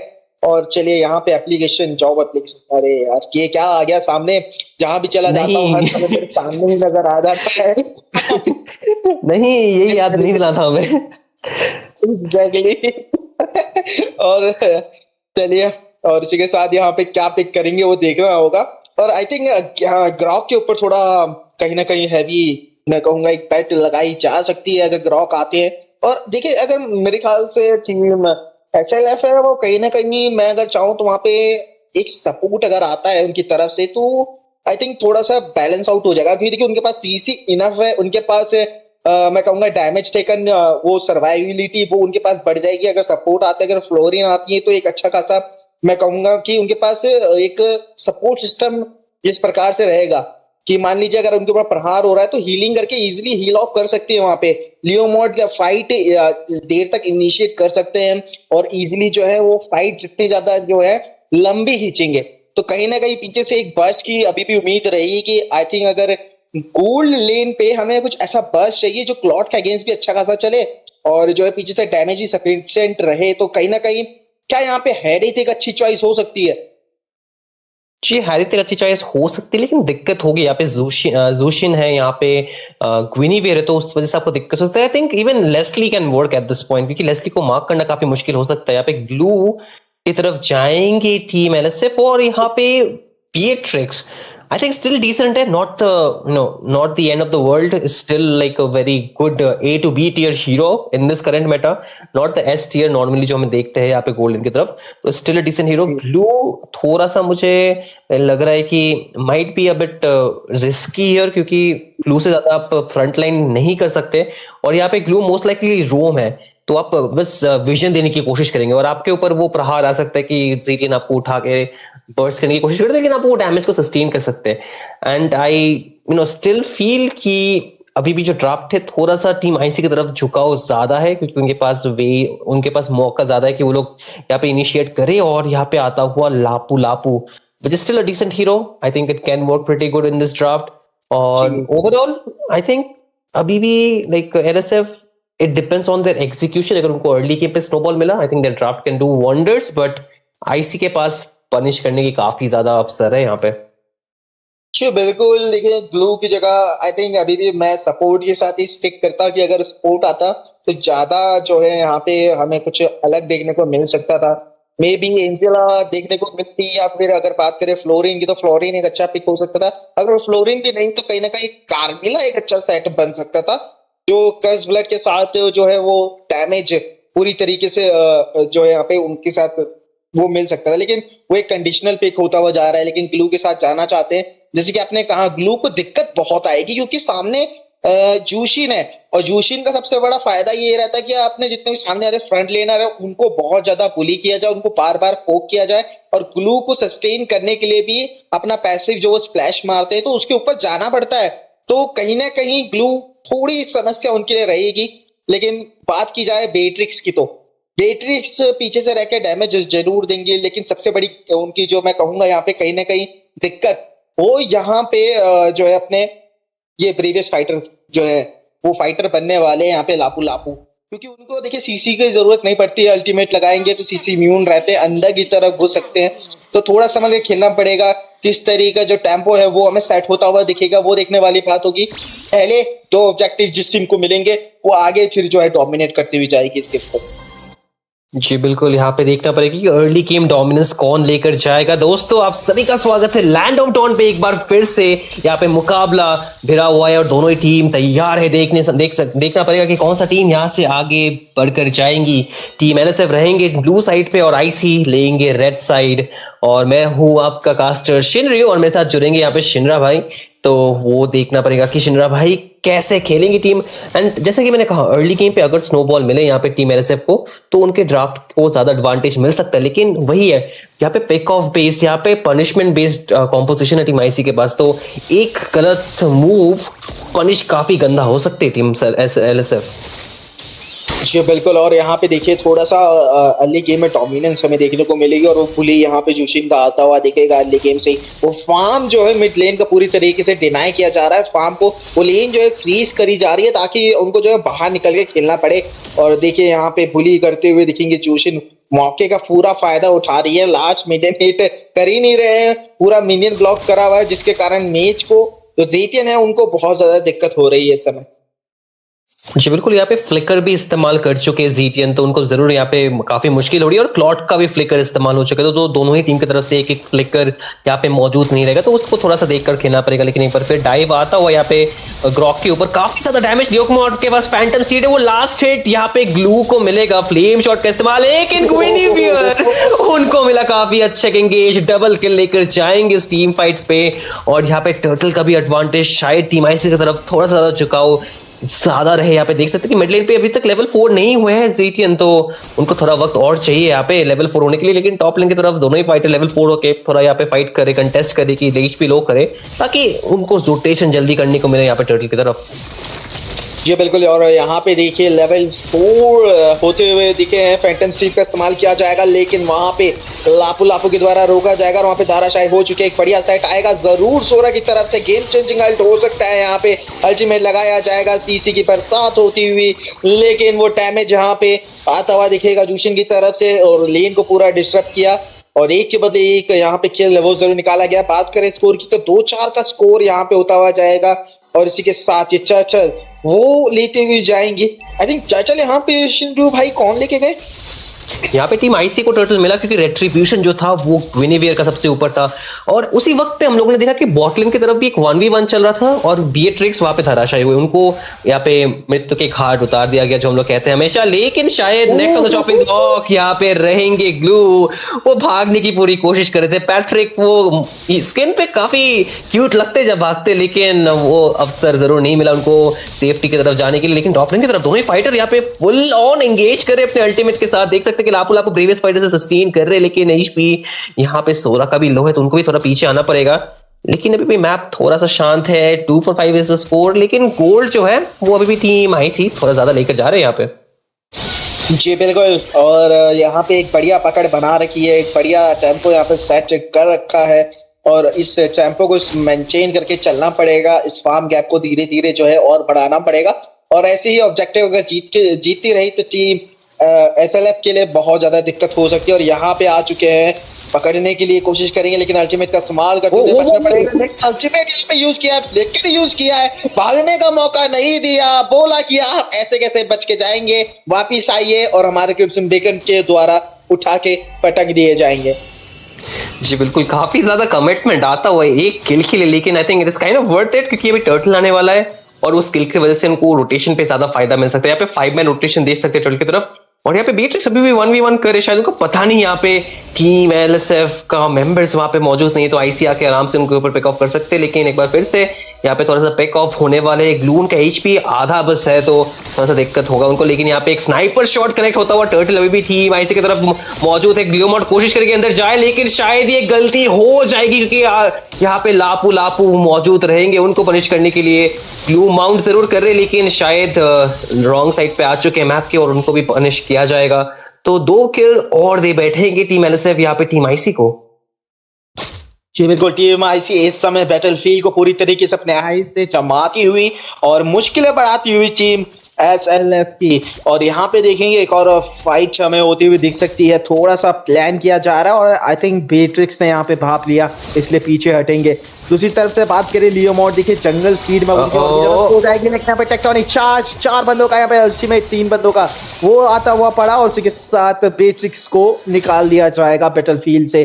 दूसरी तरफ देखेंगे लापो लापू वो मौजूद रहेंगे टॉप लेन की तरफ, तो थोड़ा सा कशमकश होता हुआ दिखेगा और पीछे हटते हुए रहेंगे। लेकिन अभी भी मैच की बात करें तो टीम आईसी बढ़िया पकड़ बना चुके हैं। फार्म डिफरेंस अब धीरे धीरे बढ़ता हुआ 3K से सीधा 4K की तरफ जाता हुआ फार्म डिफरेंस, और ऐसे ही अगर मेंटेन करते रहे तो टीम एलसीएफ उनको थोड़ा सा स्ट्रगल, थोड़ा तो नहीं मैं कहूंगा बहुत ज्यादा स्ट्रगल करना पड़ेगा। जी बिल्कुल, यहाँ पे जो चीज मैंने कहा कि पहले के 5 मिनट काफी ज्यादा इंपॉर्टेंट रहेंगे और अर्ली गेम यहाँ पे जीतना काफी ज्यादा महत्वपूर्ण था टीम एलएसएफ के लिए। लेकिन यहाँ पे 16 का चेक सेट, लेकिन लापू लापू भी जाएंगे अंदर ब्रेवेस्ट फाइटर के साथ, लेकिन वो क्राउड कंट्रोल नहीं कर पाएंगे। लेकिन फ्लिकर का इंस्टेंटली इस्तेमाल हुआ, फैंटम स्टीड भी यहाँ पे मौजूद, लेकिन वो कमिटमेंट, वो अग्रेशन, वो डाइव नहीं आने वाला है टीम एलएसएफ का क्योंकि उनको पता है फार्म पे पीछे यहाँ पे तो फाइट लेकर फायदा नहीं, वो पनिश इंस्टेंटली हो सकते हैं। और जो चीज वापस मैं कह रहा था कि पहले के 5 मिनट काफी ज्यादा इंपॉर्टेंट थे टीम एलएसएफ के लिए यहाँ पे जीतने के लिए, लेकिन वो चीज नहीं कर पाए वो। और आईसी उनके पास एक पनिश ड्राफ्ट था, वो अर्ली गेम से ही उसका इस्तेमाल करे कि पनिश करे जितना जल्दी हो सके, जितना ज्यादा हो सके, और इस वजह से उनके पास वो गोल लीड यहाँ पे मौजूद है। टर्टल का पूरा कंट्रोल है उनके पास और ये शायद तीसरा टर्टल होने वाला है गेम का, तो ये भी आराम से ले पाएंगे वो, क्योंकि टीम एलएसएफ वो कोशिश नहीं करेंगे यहाँ पे कंटेस्ट करे, वो कोशिश करेंगे कि साइड लेन्स पे जाके थोड़ा रोटेट करे या फिर किल निकाल पाए। यहाँ पे क्लॉट के ऊपर थोड़ा सा हमला आता हुआ, लेकिन फ्यूरी ऑफ द फिनिक्स से विजन जरूर मिला, लेकिन टर्टल पे यहाँ पे पूरा कब्जा रहेगा टीम आईसी का। तो अभी भी टीम आईसी उनके पास ही टेम्पो कंट्रोल है, उनके पास गोल्ड है और उनके पास किल्स का भी लीड है, तो आई थिंक अगर ये चलता रहा तो उनका एडवांटेज होगा। बट अगर बात करें मैक्रो कंट्रोल की, टीम आईसी के पास जरूर एक टर्रेट है लेकिन उससे ज्यादा यहाँ पे कुछ ज्यादा पुश नहीं कर पाए वो लोग। तो अगर यहाँ पे एक टीम फाइट टीम एलएसएफ किसी तरीके से जीत गई तो शायद वो लोग गेम को थोड़ा पलट सकते हैं। जी बिल्कुल, और यहाँ पे देखिए रोका जाएगा, बेट्रिक्स की तरफ हमला होता हुआ पीछे से यहाँ पे पैट्रिक वो जरूर आ चुके हैं, बचाना चाहते हैं, अल्टीमेट यूज करेंगे और उसी के साथ माउंट हो चुके हैं। लेकिन वो फायदा नहीं होने वाला है क्योंकि वो डैमेज नहीं है, फॉलो अप नहीं है, पीछे से जीटियन मौजूदा रहेंगे वहां पे, लेकिन पैट्रिक को उठा दिया जाएगा क्रिम्सन बेकन के द्वारा। पीछे से यहाँ पे फैंटम स्टीव का इस्तेमाल करते हुए आएंगे एक इनिशिएटर और बढ़िया अल्टीमेट लगाते हुए उड़ा दिया जाएगा हवा में घोड़े को। पीछे से आएंगे 4 बंदे रोटेशन और उसी के साथ ये डैमेज आता हुआ देखिए क्लॉड, बढ़िया डैमेज उनकी तरफ से। क्रिम्सन बेकन लगा चुके हैं, फ्लिकर का इस्तेमाल किया जाएगा दोबारा। इस जूशन से बचना मुश्किल ही नहीं नामुमकिन है और इस समय ये निकल चुकी है यहाँ पे मिकासा, वो बन चुकी है फ्लिकर का इस्तेमाल करते हुए लोगों को मृत्यु यहाँ पे देती हुई। बात करें आइटमाइजेशन की तो आइटमाइजेशन की तरफ नजर डालेंगे और यहाँ पे देखिए गोल्डन स्टाफ आ चुका है, तो जो पैसिव है यहाँ पे वो और ज्यादा अब जो है हिट करने लगा है। लेकिन यहाँ पे देखना पड़ेगा, एक बड़ी अल्टीमेट लगाते हुए देखेंगे टॉरेंट फॉर्म में अल्टीमेट यूज कर दिया जाएगा और उसी के साथ टीम पीछे हटेगी। दूसरी तरफ देखा जाएगा तो मेज की हेल्थ थोड़ी कम है तो उनको पीछे हटना पड़ेगा, बैकअप होना पड़ेगा। मौके का फायदा उठाते हुए क्लॉड वहां पे पुश किया। अब जो मैप कंट्रोल है वो धीरे धीरे टीम आईसी की तरफ आ चुका है और कहीं भी कमबैक करने का मौका टीम एसएलएफ को नहीं मिल रहा है। 2-12 का स्कोर हो चुका है और इसी के साथ ये मैच किस तरीके से आगे जाएगा वो देखने वाली बात होगी। जी बिल्कुल, यहाँ पे एक मैच किस तरफ जाएगी वो देखना पड़ेगा। अभी भी जो कंट्रोल है गेम का वो टीम आईसी की तरफ बरकरार है। वो कोशिश करे कि किसी भी प्रकार से यहाँ पे शटडाउन ना हो कोई भी और बेफालतू का गोल्ड दे बैठे वो टीम एसएलएसएफ के मेंबर्स को। एक बार फिर से फिनिक्स ऑफ द फिनिक्स का इस्तेमाल डाइव कर रहे हैं यहाँ पे टीम आईसी। ग्लू अप के वहां पे देख सकते हैं कि ग्लू एक बार फिर से माउंट होंगे। यहाँ पे लियो मॉड फैंटम सीट का इस्तेमाल करके जरूर पीछे जा रहे हैं लेकिन डैमेज काफी ज्यादा होता हुआ यहाँ पे एक अच्छा सेट आता हुआ और इसी का फायदा लेके शैडो एक किल लेकर जाएंगे लेकिन ज़ेफायर उनको गिराया जाएगा। यहाँ पे काफी अच्छा एक कॉम्बो आता हुआ ग्विनिवर की तरफ से, उसी की मदद से जीटियन इजोशिन एक और किल लेके जाएंगे लेकिन जीटियन को यहाँ पे पकड़ के वापस लेके आया जाएगा लेकिन वो किल सिक्योर नहीं कर पाएंगे टीम आईसी। तो 2 मेंबर गवा चुके हैं टीम एलएसएफ और आईसी ने 1 गवाया लेकिन अभी भी जो लॉट है वो उनके कंट्रोल पे रहेगा। तो आई डोंट थिंक सो यहाँ पे टीम एलएसएफ कोशिश करेंगे कि वापस से वो फाइट ले, वापस से वो कंटेस्ट करे। तो इस वजह से देख सकते हैं कि एडवांटेज जो है वो टीम आईसी की तरफ ज्यादा ही ज्यादा बढ़ता हुआ और ये जो लॉर्ड आ रहा है इसके साथ शायद जो सेकंड टीयर्स बाकी है वो आराम से पुश हो सकता है अगर प्रॉपर्ली वेव सिंक हुआ, अगर प्रॉपर्ली वो लोगों ने जोन कंट्रोल किया टीम एलएसएफ को तो शायद से इनहिबिटर तक भी निकाल पाए टीम आईसी।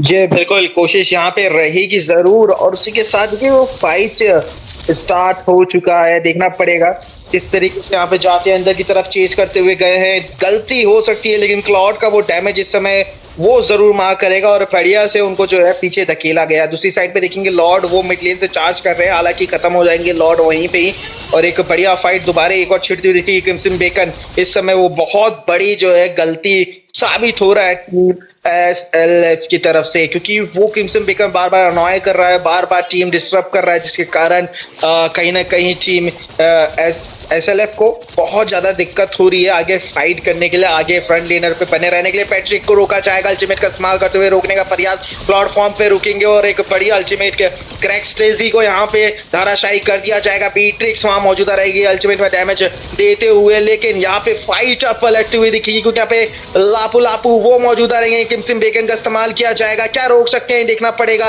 लेकिन फाइट वो जारी है। और दूसरी तरफ बात करें लेन्स की तो वो चारों तरफ फैली हुई है, मैक्रो पे कंट्रोल बनाया हुआ है टीम आईसी ने इस तरफ और एसएलएफ अभी भी कोशिश कर रही है कि उनकी तरफ से एक गलती आए सामने उनके अपोनेंट की और उस अपोनेंट यहाँ पे जो है उस गलती का फायदा कहीं ना कहीं उठा पाए। बात करें सोरा की, देखिए सोरा कहीं ना कहीं वो सेट लगा रहे हैं और उसमें कामयाब भी हो रहे हैं लेकिन वो फॉलो अप के द्वारा वो डैमेज की कमी के कारण, वो फार्म की कमी के कारण जो गेम है वो उनके हित पे नहीं आ रहा है। जी बिल्कुल, यहाँ पे जो मिड ट्रियो है टीम आईसी की तरफ वो उसका जो एक चेन सीसी का कॉम्बो है उससे निकलना काफी ज्यादा मुश्किल है। आपने यहाँ पे ग्रॉक दिया, आपने यहाँ पे जूशिन दिया और आपने यहाँ पे ग्विनिवियर दिया, ये one of the strongest mid trio combination है। इससे बचकर निकलना शायद काफी ज्यादा मुश्किल हो सकता है। आप देख सकते हैं एक बार फिर से चेन सीधी करने की कोशिश, सोरा का टारगेट है यहाँ पे टीम आईसी की तरफ से। लापू अंदर जा रहे हैं ब्रेविस फाइटर की तरफ, यहाँ पे बेट्रिक्स के ऊपर अच्छा स्टन ग्लू कोशिश करने की वो माउंट करे और डैमेज दे लेकिन यहाँ पे जो मिसाइल्स आए वो कनेक्ट नहीं होंगे। यहाँ पे ग्विनिवियर वापस कोशिश करेगी डाइव दे, लियो मोर टारगेट है, बेट्रिक्स काफी ज्यादा होते हैं उनको पीछे जाना पड़ेगा लेकिन यहाँ पे ग्लू पीछे रह जाएंगे, उनको गिराया जाएगा। 2 मेंबर इंस्टेंटली डाउन डाउन होंगे यहाँ पे टीम एलएसएफ की तरफ से। और अभी मिड लेन का इनहिबिटर वो टारगेट है टीम आईसी का, वो कोशिश करेगी पुश करे, यहाँ पे मिनियंस मौजूद नहीं है और लापू लापू थोड़ा सा फंस के उनको टरेट शॉट कुछ लगेंगे, लेकिन अभी भी यहाँ पे अच्छा खासा एचपी बाकी है उनका। और देखते हैं कि काफी अच्छा स्पेशल माइग्रेशन एंड वायलेट रेक्यम का कॉम्बो, एक और मेंबर गवाएंगे टीम एलएसएफ और वेव्स फिलहाल के लिए क्लियर कर लेंगे यहाँ पे बीएट्रिक्स। लेकिन लॉर्ड का क्या, वो कैसे कंटेस्ट करेंगे, उनके पास जंगलर नहीं है और टीम आईसी यहाँ पे अपनी पकड़ बनाने की लॉर्ड की तरफ जाए और इंस्टेंटली उसको लेके इस गेम को अंत करे वो।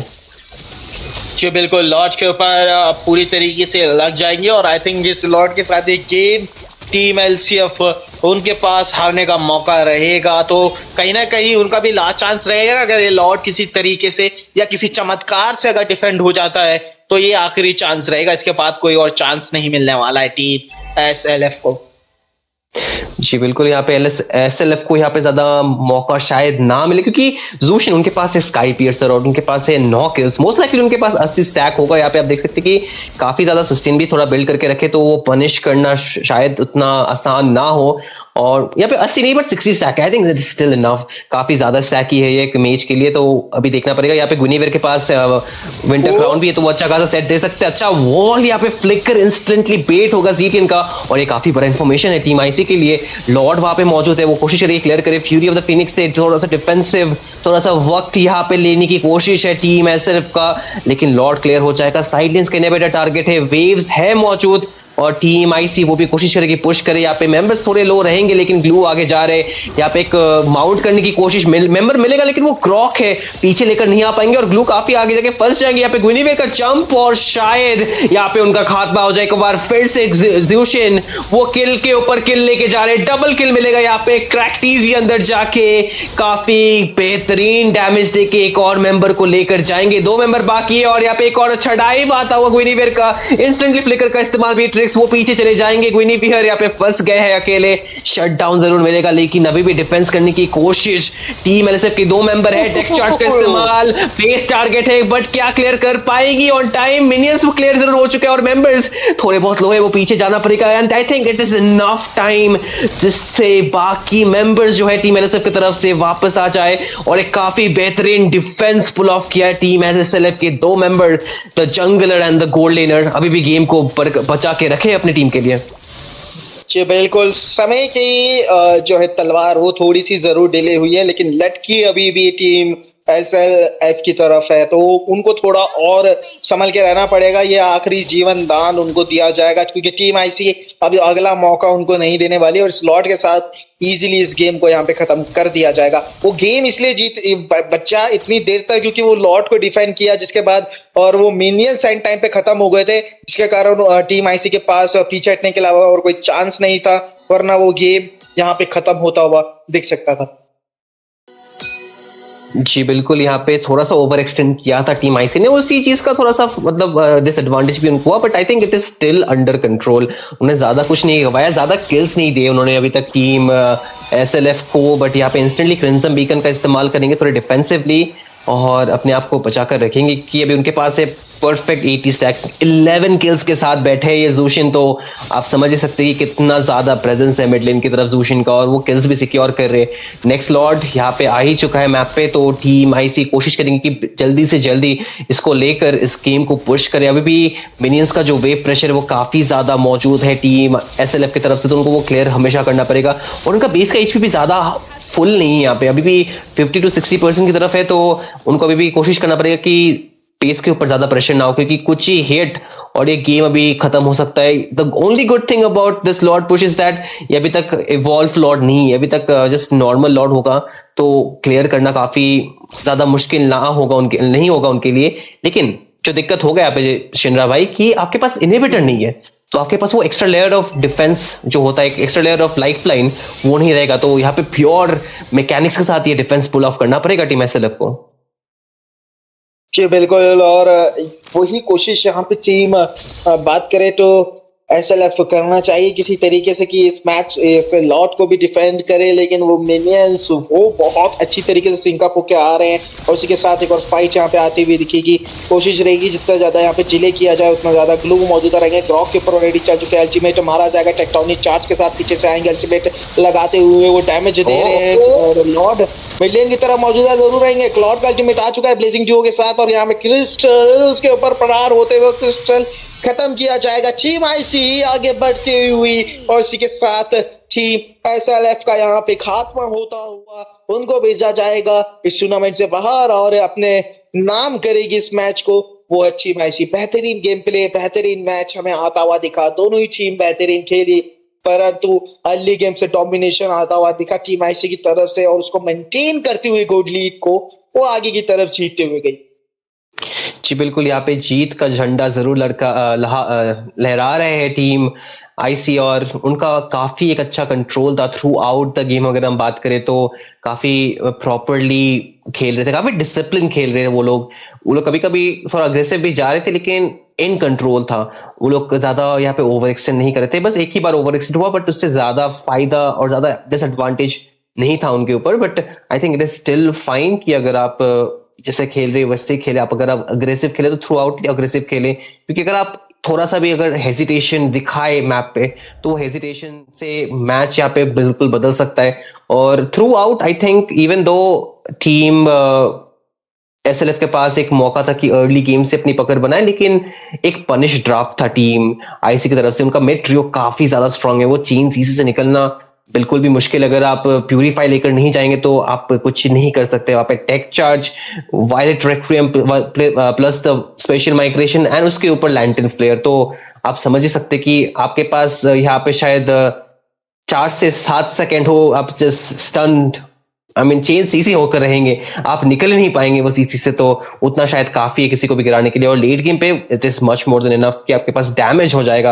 आपके पास एक हीरो क्लॉड जैसा एक हीरो जो आराम से मेल्ट कर सकता है। तो वो सारी चीजें एड अप होके आई थिंक टीम आईसी को पूरा मौका मिला कि पूरा इजीली इस गेम को एंड करे, क्योंकि एक भी लॉर्ड एक भी टर्टल यहाँ पे ज्यादा नहीं मिला टीम एसएलएफ को। और यहाँ पे जोशिन काफी बेहतरीन गेम प्ले, 11 किल्स के साथ 30% डैमेज दिया है जोशिन ने। आप समझ सकते हैं कि 30% डैमेज फ्रॉम अ जोशिन शिनरा भाई हमें हर रोज देखने को नहीं मिलता ऐसा नजारा। जी बिल्कुल, और इसी के साथ दर्शाता है कि कितने यहाँ पे वो जो मैप फाइट जो फाइट जितनी भी हुई थी उसमें प्रेजेंट थे 90%, ऑलमोस्ट 100% था इनका। तो जितनी भी फाइट हुई थी उस पे हर एक फाइट पे वो मौजूद थे, हर एक फाइट पे डैमेज दे रहे थे। और इसी के साथ बात करें कीड़े की तो 11-0-8 का कीड़ी है इनका रहा, बेहतरीन तरीके से प्रदर्शन आता हुआ टीम आईसी और उसी के साथ आगे बढ़ती हुई जाएंगे। लेकिन नेक्स्ट मैच इसके बाद एक आखिरी मैच होने वाला है शिंदू भाई, उसके लिए जरूर बहुत ज्यादा उत्सुक रहेंगे हम लोग। तब तक के लिए मिलेंगे आप सभी से और ये रहे मैच रिजल्ट आप सभी के सामने। लियम और फिर दोबारा यहाँ पे अच्छी तरीके से कुछ चल नहीं पाए थे। मैच पे बात करें तो ऑलमोस्ट मैच पे दिखे ही नहीं वो, और हर बार जितनी भी फाइट हो रही थी टीम आईसी की तरफ से उनकी तरफ से पूरा फुल पैक था। उनके पास सीसी था, उनके पास डैमेज था, उनके पास इनिशिएटर था, उनके पास डीपीएस था, तो एक तरीके से होल पैकेज था उनका। और दूसरी तरफ अगर बात करें तो वहां साइटर जरूर थे लेकिन उसका वो कंट्रीब्यूशन हमें आता हुआ नहीं दिखा। बेट्रिक्स ने अच्छा खासा होल्ड किया था अपनी लेन पे, तो कोई नहीं, नेक्स्ट टाइम और अच्छे से खेलेंगे तो कहीं ना कहीं दिखेंगे हमको आगे वाले टूर्नामेंट में भी। तब तक के लिए देखिए सज्जनों, लेंगे हम एक छोटा सा ब्रेक, मिलते हैं आपको एक नए मैच के साथ। कई मैच रहिएगा।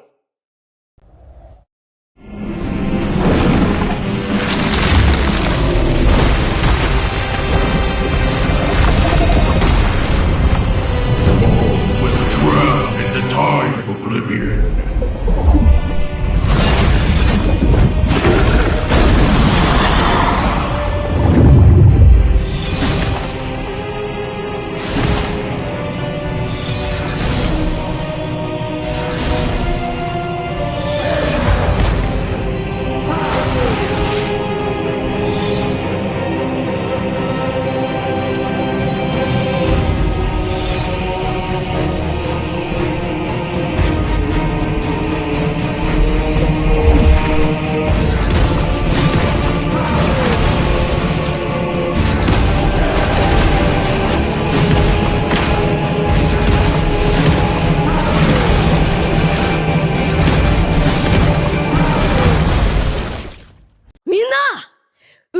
ナルトが帰ってきたぞ。飛来神の術。俺ってば父ちゃんを越す火影になる。愚かなる子供騙しか。アマテラス。行くぜ。これが俺たちの力だってばよ。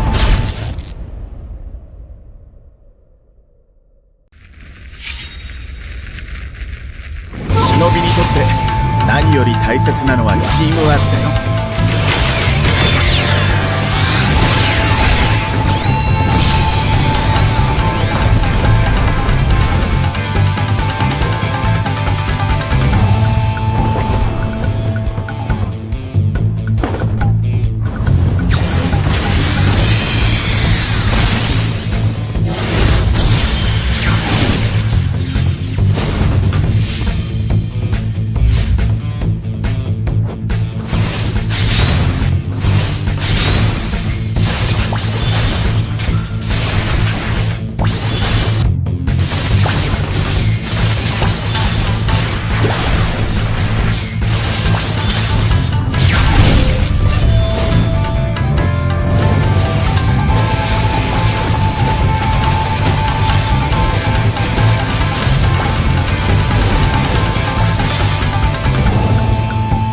どこまで行っても子供を信じてるのが親ってもんだからね。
On the battlefield, a new hero moves with graceful and enigmatic coordination.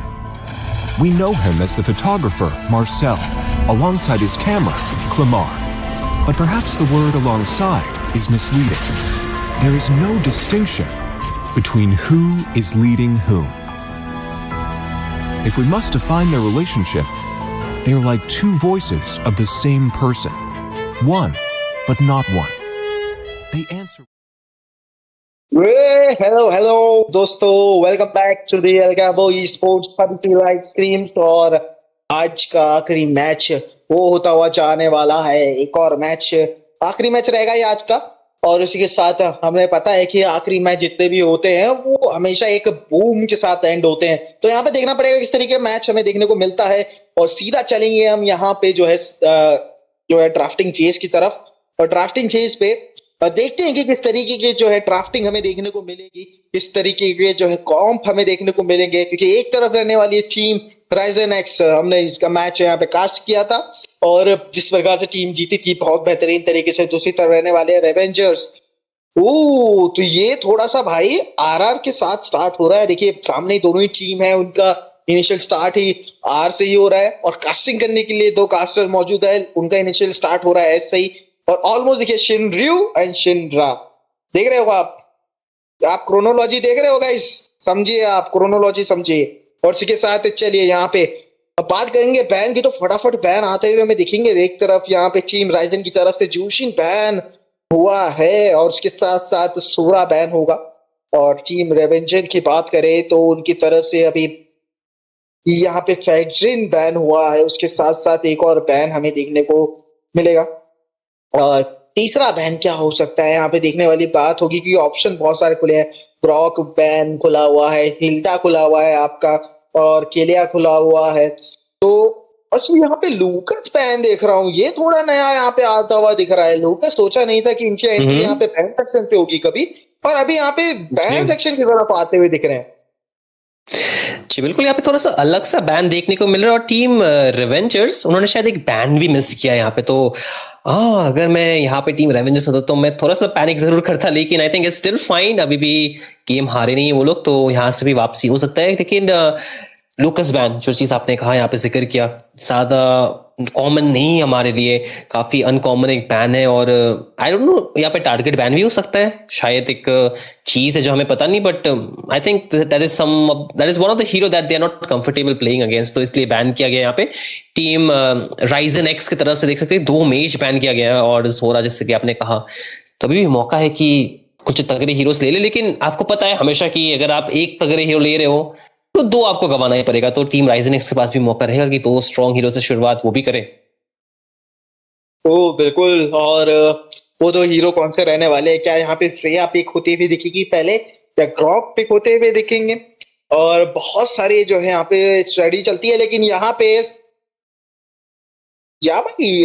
जो है जगामी की तरफ से हमें देखने को मिलेंगे मिनोटॉर। चलिए, यहाँ पे सीसी भरपूर रहने वाला इनके पास, लेकिन फर्स्ट पिक मिनोटॉर आई थिंक आप इससे बेटर कर सकते हैं। लेकिन देखेंगे यहाँ पे, क्या पता कुछ स्ट्रेटेजी की 2 पिक यहाँ सामने मिलेंगे, उसके बदले आपको एक और पिक यहाँ पे मिल जाएगा।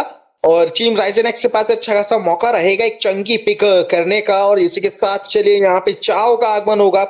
बड़े दिन के बाद चाओ का गेम प्ले हमें देखने को मिलेगा गाइस, और मैं बहुत ज्यादा एक्साइटेड हूँ जब भी चाओ मेरे को देखने मिलता है टूर्नामेंट में। और इसी के साथ जी बिल्कुल, यहाँ पे जी बिल्कुल, चाओ काफी रेयर एक हीरो है जो हमें देखने को नहीं मिलता। लेकिन आपकी तरह मैं भी काफी एक्साइटेड हूँ, पता है, क्योंकि आपको पता है चाओ से लाइक कितना अच्छा फ्री स्टाइल कर सकते हो। अगर आप टिकटॉकर हो तो क्या ही कहना। आपको पता है ना, वो लॉकडाउन का एरा जब हम लोग देखते थे कि एकदम मतलब वो रिकॉल वगैरह, एकदम इमोट वगैरह, अगर वैसे वाले प्लेस आ गए तो आई थिंक आपको काफी मजा आएगा। क्योंकि आपका नाम के बाद जो मुझे दिख रहा है यहाँ पे एक चाओ है, और आपका जो टीपी भी है वो चाओ से ही प्रभावित है। तो आपको तो यहाँ पे एक फीस्ट ऑफ द आईज मिलने वाला है चिन्ना भाई।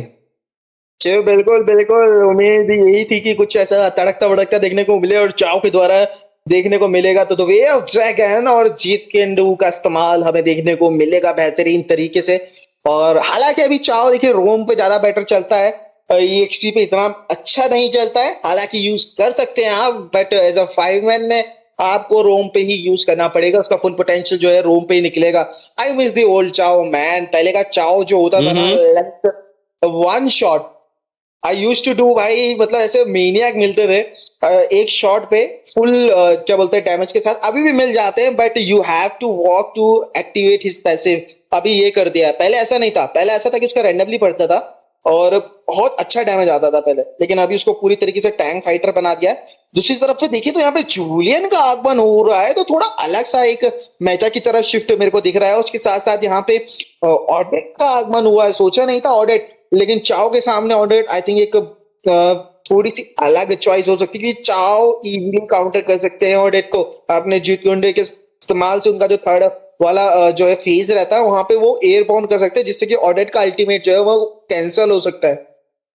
जी बिल्कुल, यहाँ पे शायद टीम रेवेंजर्स के जो जंगलर है उनको यहाँ पे इताची उची का थोड़ा स्किन ट्राई करना था शायद, इसीलिए यहाँ पे वो हीरो पिक हुआ। तो ऑफ कोर्स वो स्किन बफ के साथ ये हीरो भी बफ हो सकता है, आपको क्या मालूम, देखना पड़ेगा। लेकिन जैसे कि आपने कहा यहाँ पे ऑडेट का अल्टी कैंसिल करने का काफी ज्यादा एक संभावना है टीम राइजन एक्स की तरफ से। लेकिन आप क्रोनोलॉजिस देखिए यहाँ पे कि 3 हीरो जो पिक हुए हैं टीम राइजन एक्स की तरफ से, सबके पास केओएफ सेंस है। तो क्या वो लोग केओएफ स्क्वाड के लिए जा रहे हैं? क्योंकि जो हमारे स्ट्रीमर है वो भी कह रहे कि शायद यहाँ पे केओएफ स्क्वाड की तरफ एक कोशिश है टीम राइजन एक्स की कि ड्राफ्ट पे शायद वो पिक करे। अगर वो आया तो क्या आप एक्साइटेड रहेंगे चंद्रा भाई? Oh wait, it is I think they are cooking. लगता है टीम राइजन एक्स यहाँ पे के ऑफ के साथ जाती हुई दिखेगी। चलिए अब आखिरी पिक क्या रहेगा यहाँ पे देखना पड़ेगा, क्योंकि मेज के तौर पे अरोरा ही आपके पास ऑप्शन रहेगी। अगर के ऑफ के साथ जा रहे हैं तो शायद से यहाँ पे अरोरा देखने को मिल सकती है। आई थिंक रुकिए क्वेश्चन मेट है ना। और अभी भी एक आई थिंक अभी भी 2 हीरोज और बाकी है केओएफ स्किन पे। एक तो हो गया आपका करीना मार्शा वगैरह। आई थिंक वो पुराने नए वाले केओएफ स्किन है, ये तो पुराने वाले केओएफ स्किन की बात कर रहे हैं हम लोग। तो वहां पे 6 ही हीरो है। तो यहाँ पे अगर अरोरा पिक नहीं किया तो नेक्स्ट बेस्ट ऑप्शन जो रहेगा वो करीना होगा। लेकिन क्या करीना खेलना चाहेंगे ये लोग? थोड़ा लेट गेम पे डैमेज कम नहीं हो जाएगा? एग्जैक्टली गोल्ड लेन पे आपको ऐसा कुछ चाहिए डीपीएस वगैरह, वहां पे थोड़ा एक्सपेरिमेंटल चेंज अलग से जाता हुआ दिख सकता है। और आई डोंट थिंक कि गोल्ड लेन पे आप डायरो चलाना चाहेंगे। चलिए यहाँ पे पकीतो उठाया जाएगा। ओके, तो यहाँ पे पकीतो गोल्ड लेन पे हमें देख सकते हैं। डायरो तो एक्सपी दिखेंगे टैंक की बात, और यहाँ पे टैंक करे तो वो चाहो यहाँ पे रोम करेंगे। उसके साथ साथ जंगल की बात करें तो गुनीबर यहाँ पे जंगल रहने वाले। मिड लेन पे हमें गुशन दिखने वाले हैं। जी बिल्कुल, थोड़ा सा डिफरेंट अप्रोच। ऑब्वियसली इनके पास भी केओएफ स्किन है, लेकिन ये नए वाले केओएफ स्किन है। तो इन अ वे आई थिंक वो पुराना वाला जो एक मजा आता है जो पुराने केओएफ स्किन के साथ, वो शायद यहाँ पे हमें देखने को ना मिले। लेकिन still KOF skins are KOF skin at the end of the day. तो वो केओएफ स्क्वाड आने वाला है टीम राइजन एक्स की तरफ से। थोड़ा फ्लेक्स भी कर रहे हैं वो लोग कि आइए हम आपको थोड़ा केओएफ स्किन के मजे दिखाए। लेकिन रेवेंजर्स अगर उनकी क्राउड कंट्रोल की बात करें, अगर उनकी कॉम्बो की बात करें, तो उनके पास भी काफी एक अच्छा मौका रहेगा। जैसे कि आपने कहा कि अगर आपको मेटा हीरोज उतने अच्छे से नहीं आते तो अपने कंफर्ट की तरफ चाहिए। और ऐसा देख के लग रहा है कि टीम रेवेंजर्स अपने कंफर्ट की तरफ ही यहाँ पे जाना पसंद कर रहे हैं। जी बिल्कुल, देखिए उनके टीम की बात करें तो एक अच्छा खासा मेरे को दिख रहा है। देखिए इनिशिएट के तौर पे यहाँ पे बादाम मौजूदा रहेंगे। उसके बाद पीछे सीसी के तौर पे जो है यहाँ पे कहीं ना कहीं मिनोटॉर वो रहेंगे। डैमेज की बात करें तो जूलियन मौजूदा है। और फिनिश ऑफ करने के लिए वहां पे जो है अपने रॉजर वो मौजूदा रहेंगे। तो देखा जाए तो एक बढ़िया फाइट हमें आती हुई दिख सकती है और थोड़ी नजरें यहाँ पे जरूर मौजूदा रहेगी। और देखिए सज्जनों, आप सभी का स्वागत है आखिरी मैच की तरफ, team Revengers versus team Rizen x. और कौन जीतेगा यहाँ पे देखने वाली बात होगी, क्योंकि जूलियन हमें दिखेंगे यहाँ पे, दूसरी तरफ टायरॉथ हमें दिख रहे हैं। और जंगल के तौर पे टायरॉथ यहाँ पे जंगल हमें देखने को मिल रहा है, तो गुनीवर जंगल नहीं देखने को मिल रहा है यहाँ पे। जी यहाँ पे थोड़ा सा नया मसाला डाल के आए हैं टीम राइजन एक्स। और देख सकते हैं कि चाउ जो डैमेज बिल्ड पे खेल रहे हैं, पहले से ही जाके लेन कट करने की कोशिश करे तो थोड़ा सा डोमिनेंस वो भी मेंटेन करे। और यहाँ पे Guinevere roam which is still strong and I think it kind of works, क्योंकि आप थोड़ा सा इसी इम्यून रहते हैं, आप इंस्टेंटली यहाँ पे जो मिनटोर है उनको लॉक कर सकते हैं। तो उस हिसाब से एक अच्छा पिक रहेगा। लेकिन अभी भी काफी सारे वेरिएबल्स होंगे इस गेम पे जो शायद से थोड़ा गेम को अलग तरीके से लेकर जाए। एक मार्क्समैन नहीं है, लेकिन वो फर्क नहीं पड़ने वाला। फर्स्ट ब्लड ऑलरेडी यहाँ पर लेके जाएंगे M1 और फ्लिकर का भी इस्तेमाल हो चुका उनकी तरफ से। तो आई थिंक अभी भी डोमिनेंस मेंटेन करने की कोशिश कर रहे हैं और it's a good thing, right? अगर आपके पास एक पिक ऑफ बेस्ड ड्राफ्ट है with the burst damage like of Gusion, I think you are good to go. Yes बिल्कुल, और इसी के साथ देखिए यहाँ पे रोका जाएगा और विजन यहाँ पे मिल लिया जाएगा। देखिए जूलियन यहाँ पे फार्म हो रहे हैं और जूलियन जब तक उनका फेदर ऑफ हेवन नहीं आता है, उसके साथ साथ बात करें तो कॉन्सेंट्रेटेड एनर्जी नहीं आता, तो जूलियन का वो डैमेज और वो पोटेंशियल नहीं बाहर निकल पाता है। मैं कहूंगा उनका फुल पोटेंशियल जो है ये दो आइटम के बाद ही आता है। दूसरी तरफ देखना पड़ेगा स्पेशल माइग्रेशन मार के जाएंगे सीधा अंदर की तरफ। भूषण मौजूद आते हैं वहां पे, लेकिन जैगर का इस्तेमाल करते हुए रोका जाएगा। लेकिन वहां पे जूलियन आएंगे और उसी के साथ बढ़िया वहां पे रोका उनको और जो है गुशन उनका किल लेते हुए जाएंगे। बात करें यहाँ पे देखिए यागामी वो मौजूदा रहेंगे, उसके साथ साथ यागामी के सामने इयोरी यागामी। ओ क्या यहाँ पे क्या हो गया भाई? भाई तो थोड़ा ज्यादा ही नहीं हो रहा है। शिनरयू शिनरा यागामी के सामने यागामी और उसके साथ यहाँ पे चटल चुराया जाएगा, उसके साथ वायलेट रिक्रूट मारते हुए रोका जाएगा। 3 बंदे मौजूदा रहेंगे, सांड के पीछे पड़े हुए हैं। क्या यहाँ पे दादा सगन जी बिल्कुल, और उसी के साथ वेव ड्रैगन के साथ खत्म किया जाएगा मिनोटॉर को। जी बिल्कुल, वे ऑफ द ड्रैगन एकदम फेस पे और इसके साथ बफ, ये जो पर्पल बफ है वो भी लेकर जाएंगे टीम राइजन एक्स। यहाँ पे अर्ली गेम से डोमिनेंस मेंटेन करने की कोशिश कर रहे। देख सकते टरेट के अंदर भी डाइव यहाँ पे शायद कुछ ज्यादा ओवर एक्सटेंड कर लेंगे और यहाँ पे पनिश मिलेगा सॉन का, लेकिन नयन उनको गिराया जाएगा। यहाँ पे रे जो है वो डाइव, राइली जो है वो डाइव करके यहाँ पे किल लेकर जाएंगे। तो अभी भी जो किल ट्रेड होगा यहाँ पे बरोबर का ही है दोनों टीम की तरफ से। और वापस से देख सकते हैं कि चाउ यहाँ पे इन्वेट करने की कोशिश कर, इन्वेट नहीं यहाँ पे लेन कट करने की कोशिश करे कि पहले ही ज्यादा रोटेशन दे पाए टीम की तरफ, वो पिक ऑफ बेस खेले। लेकिन बॉट लेन की तरफ यहाँ पे सूखी वो निकाल के लेंगे यहाँ पे आकी को। तो लाइक यू मेंशन कुछ ज्यादा ही डेजा वो देखने को मिल रहा है। सूखी आकी जो नाम वगैरह है काफी सेम है, लेकिन I think Nayan he might not be having the best game of his life in this game। चौथी बार वो गिरेंगे इस बार। जो बिल्कुल मुंह पे ही आपके बार बार जब पड़े ना तो ऐसे फ्रस्ट्रेशन भी बढ़ती है, के साथ यहाँ पे खेल भी बढ़ते हैं। लेकिन बात करें टीम के ऑफ इस समय बढ़िया तरीके से चलती हुई वो डोमिनेंस दिखा रही है, मैप कंट्रोल उनके हाथ में है, उनके हाथ में फार्म डिफरेंस आ चुका है, दोनों का स्कोर चल रहा है। और आई डोंट थिंक कि टीम रेवेंजर यहाँ पे इसको जो है कम बैक करने का चांसेस उनका रहेगा। अर्ली गेम पे ही बहुत ज्यादा डोमिनेट हो चुके हैं, लेकिन लेट गेम में थोड़ी सी यहाँ पे जो है स्थिति बदल सकती है, वो थोड़ा संभल के रहना पड़ेगा। चाओ मौजूदा रहेंगे, वो मेडियन लेते हुए जाएंगे और उसी के साथ यहाँ पे प्लेट ऑफ हैबिटिस वो आता हुआ दिखेगा अपने जो है दायरा होता उनके पास। जी बिल्कुल, यहाँ पे काफी अच्छा खासा केरियर लेके घूम रहे members of team Rizen x. एक बार फिर से एक और एंगेज और राइजन वो निकल के नहीं जाएंगे यहाँ से। एक और किल ऐड होगा अगर टॉप सेक्शन पे देखेंगे मैप पे। यहाँ पे चाउ 1v1 करके निकाल लेंगे the jungler of team Revengers. Gusion अंदर जा रहे हैं, यहाँ पे मिनट और इज अ टारगेट। देख सकते हैं कि वो मिनियन फील्ड का इस्तेमाल करेंगे, लेकिन वो काफी नहीं रहेगा। ट्राई लेके लेकर जाएंगे और देखिए सोन उनका HP it's so low and still survive despite everything. और अभी कोशिश रहेगा उनकी तरफ से कि टर्टल भी लेकर चले जाए वो।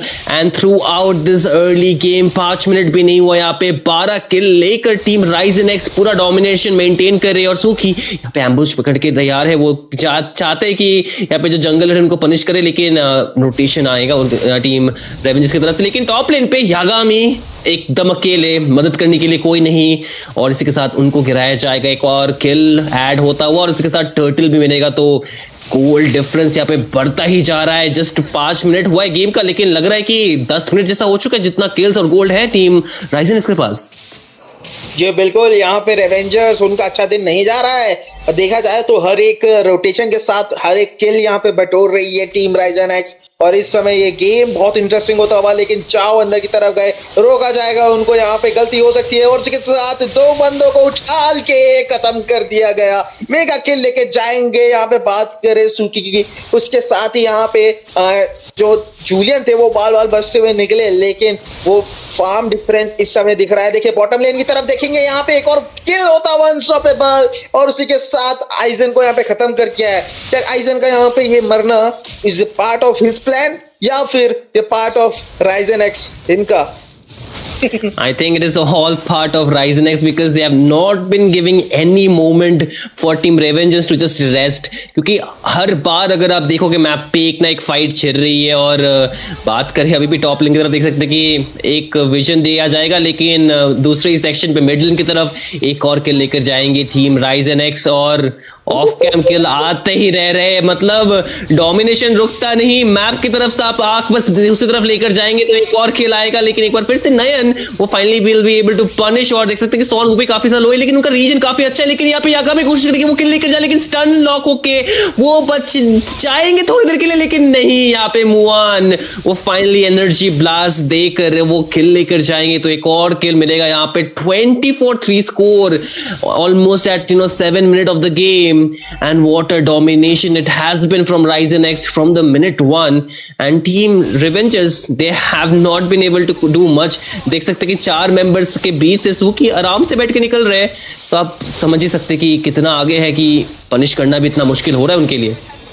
ये बिल्कुल वहां पे बॉक्सिंग करते हुए जा रहे हैं, और इसके साथ यहाँ पे अल्टीमेट लगाते हुए एक और बंदा धाराशायी हो जाएगा। जिस समय यहाँ पे नजर हटी है उसके साथ ही यहाँ पे दुर्घटना घट जाती है। पीछे से आएंगे दोबारा से 3 बंदे लगातार, यहाँ पे शान को खत्म किया जाएगा। चाओ यहाँ पे खत्म करेंगे ड्रैगन से आइजन को, और 3 बंदे धाराशायी हो चुके हैं। 323 का स्कोर होता हुआ टीम राइजन एक्स अभी यहाँ पे बुचर कर रही है। टीम रेवेंजर्स को अकेला नहीं छोड़ा है। जूलियन यहाँ पे स्ट्रगल कर रहे हैं, उनका ब्लू बफ ले लिया जाएगा। उसी के साथ ये गेम बहुत जल्दी यहाँ पे खत्म होने वाला है मेरे दोस्त, क्योंकि यहाँ पीछे से आएंगे और बढ़िया यहाँ पे मूव जूलियन का।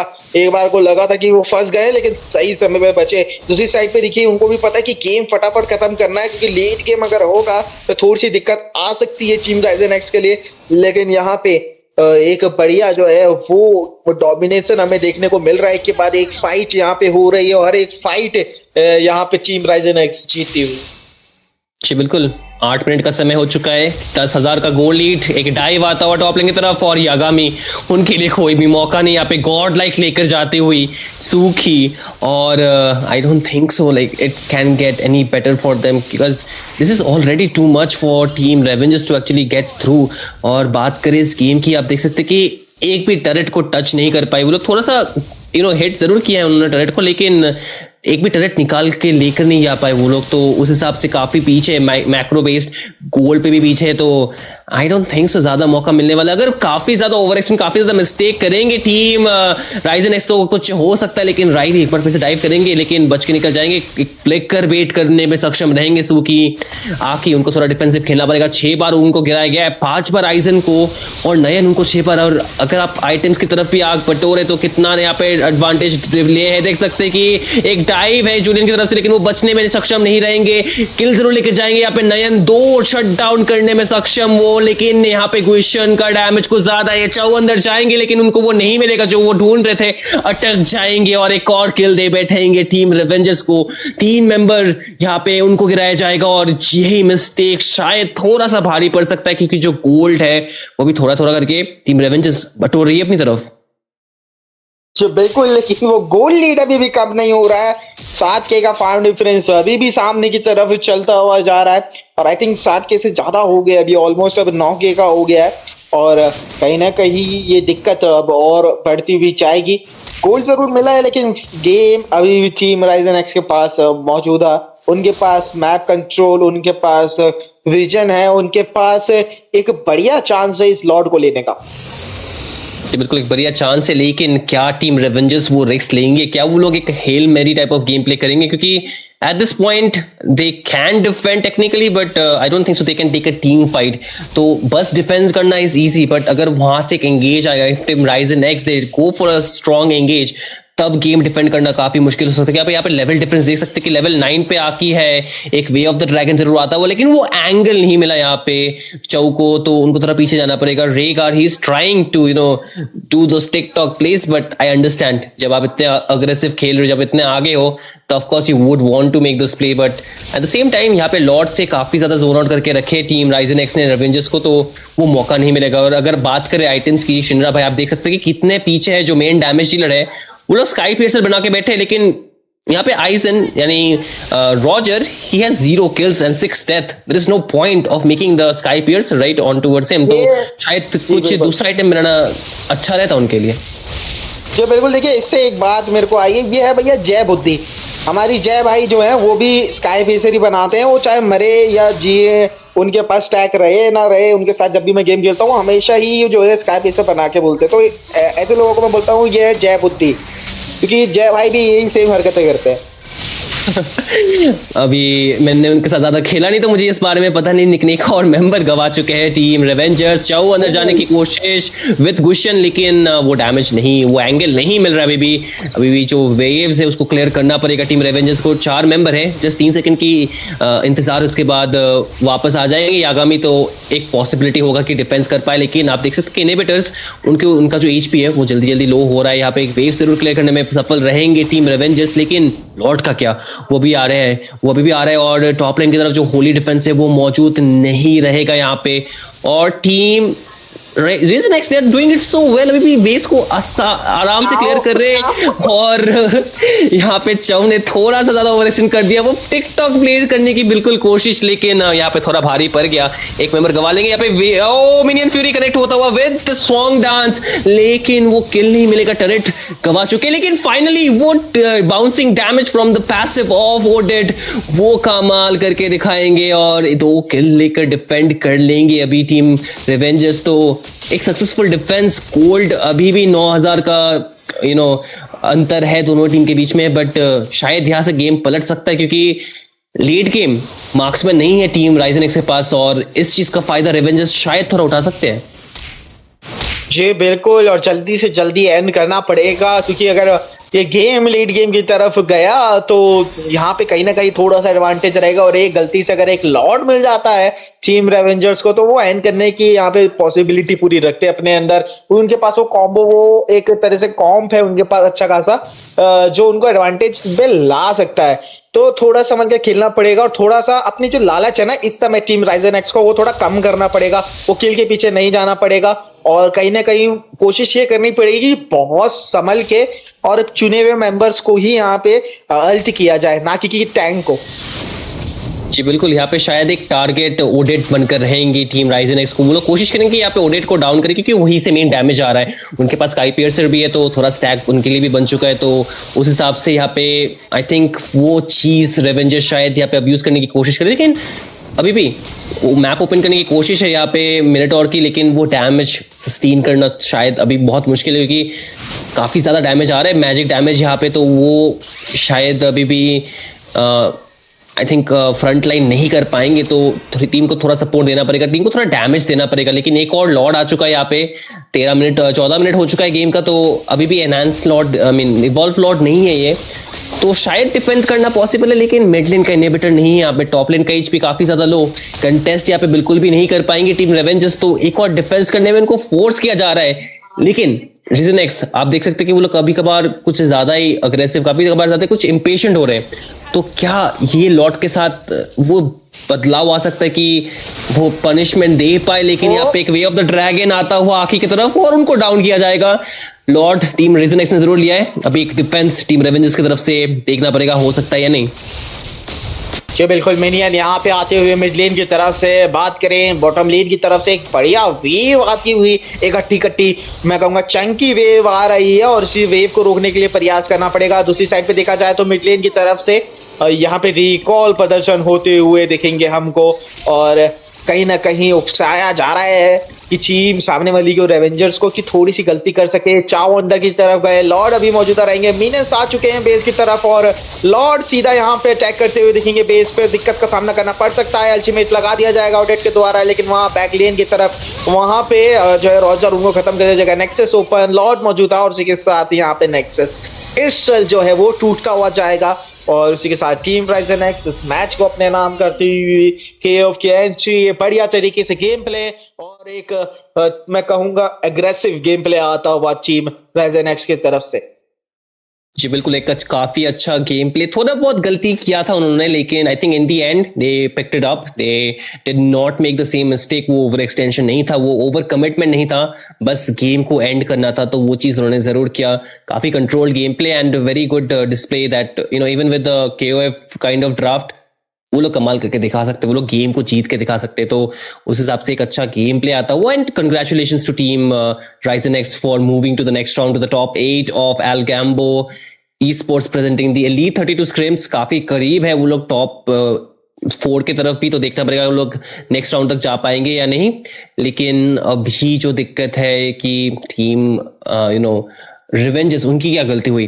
First thing I think the draft, यहाँ पे एक चीज था कि ड्राफ्ट थोड़ा ऑफ मेटा था। सेकेंड थिंग आइटमाइजेशन, अगर आप वो कंफर्ट हीरो भी खेल रहे तो आइटमाइजेशन सही से करना पड़ेगा, स्थिति समझ के, सिचुएशन समझ के आपको आइटम्स बनाना पड़ेगा। हम लोगों ने एक चीज जो आपने जो कहा कि जय बुद्ध थी, I don't want to go to that far, but I think sky piercer, making sky piercer when you are already down 6 times, kills नहीं मिल रहे आपको, नहीं करना चाहिए। टीम एक ही मेंबर को स्काई पियर्सर बनाने दीजिए और उसी चीज का आपको फायदा लेना है। बट अगर देखेंगे कि अर्ली गेम से ही जो बर्स्ट डैमेज जो था, जो अर्ली गेम से ही जो एडवांटेज बिल्ड करके रखी थी टीम रीजन एक्स ने, जो 10,000 का गोल ली था पहले ही 5 मिनट पे, वो काफी ज्यादा दिक्कत दे रही थी टीम रेवेंजर्स, क्योंकि उनका ड्राफ्ट जो था अर्ली गेम के लिए बिल्कुल भी बना नहीं था, उनको लेट गेम की तरफ थोड़ा स्केल करना था। वो सिचुएशन, वो स्थिति कभी, मतलब वो अवसर कभी बना ही नहीं टीम उनके टीम रेवेंजर्स के लिए। तो I think it was very well played team Rizen x, उन्होंने समझा कि ऑब्जेक्टिव क्या है, कैसे डिनाई करना है, and they just executed it pretty simply. Yes exactly, और यही नोट्स आप सभी को ले लेने चाहिए गाइस, और यही नोट्स जो है आपको आगे चलिए काम आएंगे। इट्स ओके, मैचेस ऐसे जाते हैं और ऐसे ही मैचेस से आपको सीखने को मिलता है कि कहाँ पे गलती हुई है, और इस अपनी गलती को सुधारना एक इम्प्रूवमेंट की तरफ मैं कहूंगा पहला आपका स्टेप रहता है। तो कहीं ना कहीं इस पॉइंट्स को नोट करिए और आई होप टीम रेवेंजर्स आगे और बढ़िया तरीके से खेले और इनके मैचेस हमें आने वाले जो है स्क्रीम्स और टूर्नामेंट्स में वहां पे हमें आते हुए दिखे। और जब ये मेंबर्स हमें देखने को मिलेंगे शिनरू भाई, इनका मैच अगर हमें कभी मिला कास्ट करने को तो हमें याद रहा कि हाँ एक टाइम पे टीम हुआ करती थी जो इस तरीके से खेलती थी और आज इस तरीके से खेल रही है यहाँ पे, तो एक वो प्राउड मोमेंट रहता है उनके लिए भी और उनसे जरूर सीखने को मिलेगा इन लोगों को।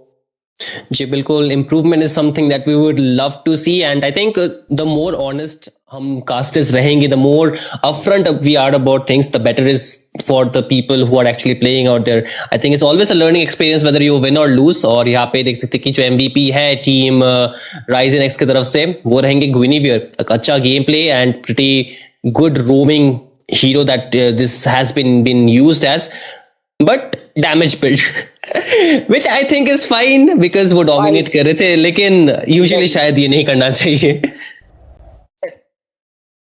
और ये रहे मैच रिजल्ट आप सभी के सामने, रॉजर ज्यादा चले नहीं। आई थिंक आइजन जो थे वो उनका भी पार्ट ऑफ प्लान यही था कि इस मैच को हार के वो अच्छी तरीके से सीखेंगे और नेक्स्ट टाइम वो जो है यहाँ पे MVP लेके जाएंगे जरूर। I believe in.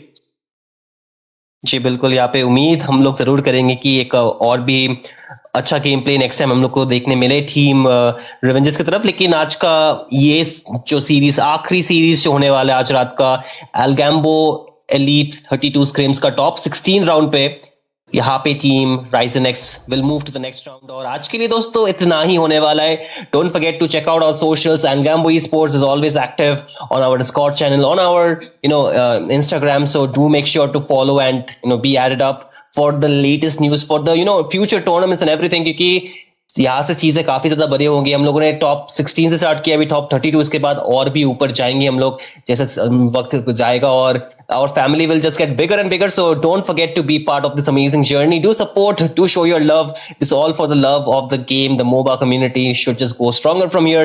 But आज के लिए दोस्तों यहीं पे हमें समाप्त करना पड़ेगा। आज हमारे साथ जुड़ने के लिए काफी ज्यादा शुक्रिया। आप कल भी आइए, कल भी देखिए, कल भी एंजॉय कीजिए ऐसे अमेजिंग मैचेस। और इसी के साथ मैं हूँ शिनरियो और मेरे साथ जुड़े थे शिनरा भाई। काफी ज्यादा शुक्रिया आपको भी शिनरा भाई, आज तक अंत तक जुड़े रहने के लिए। और इसके साथ सबको हम लोग विश करते हैं कि good night, take care, see you tomorrow and शबा खैर।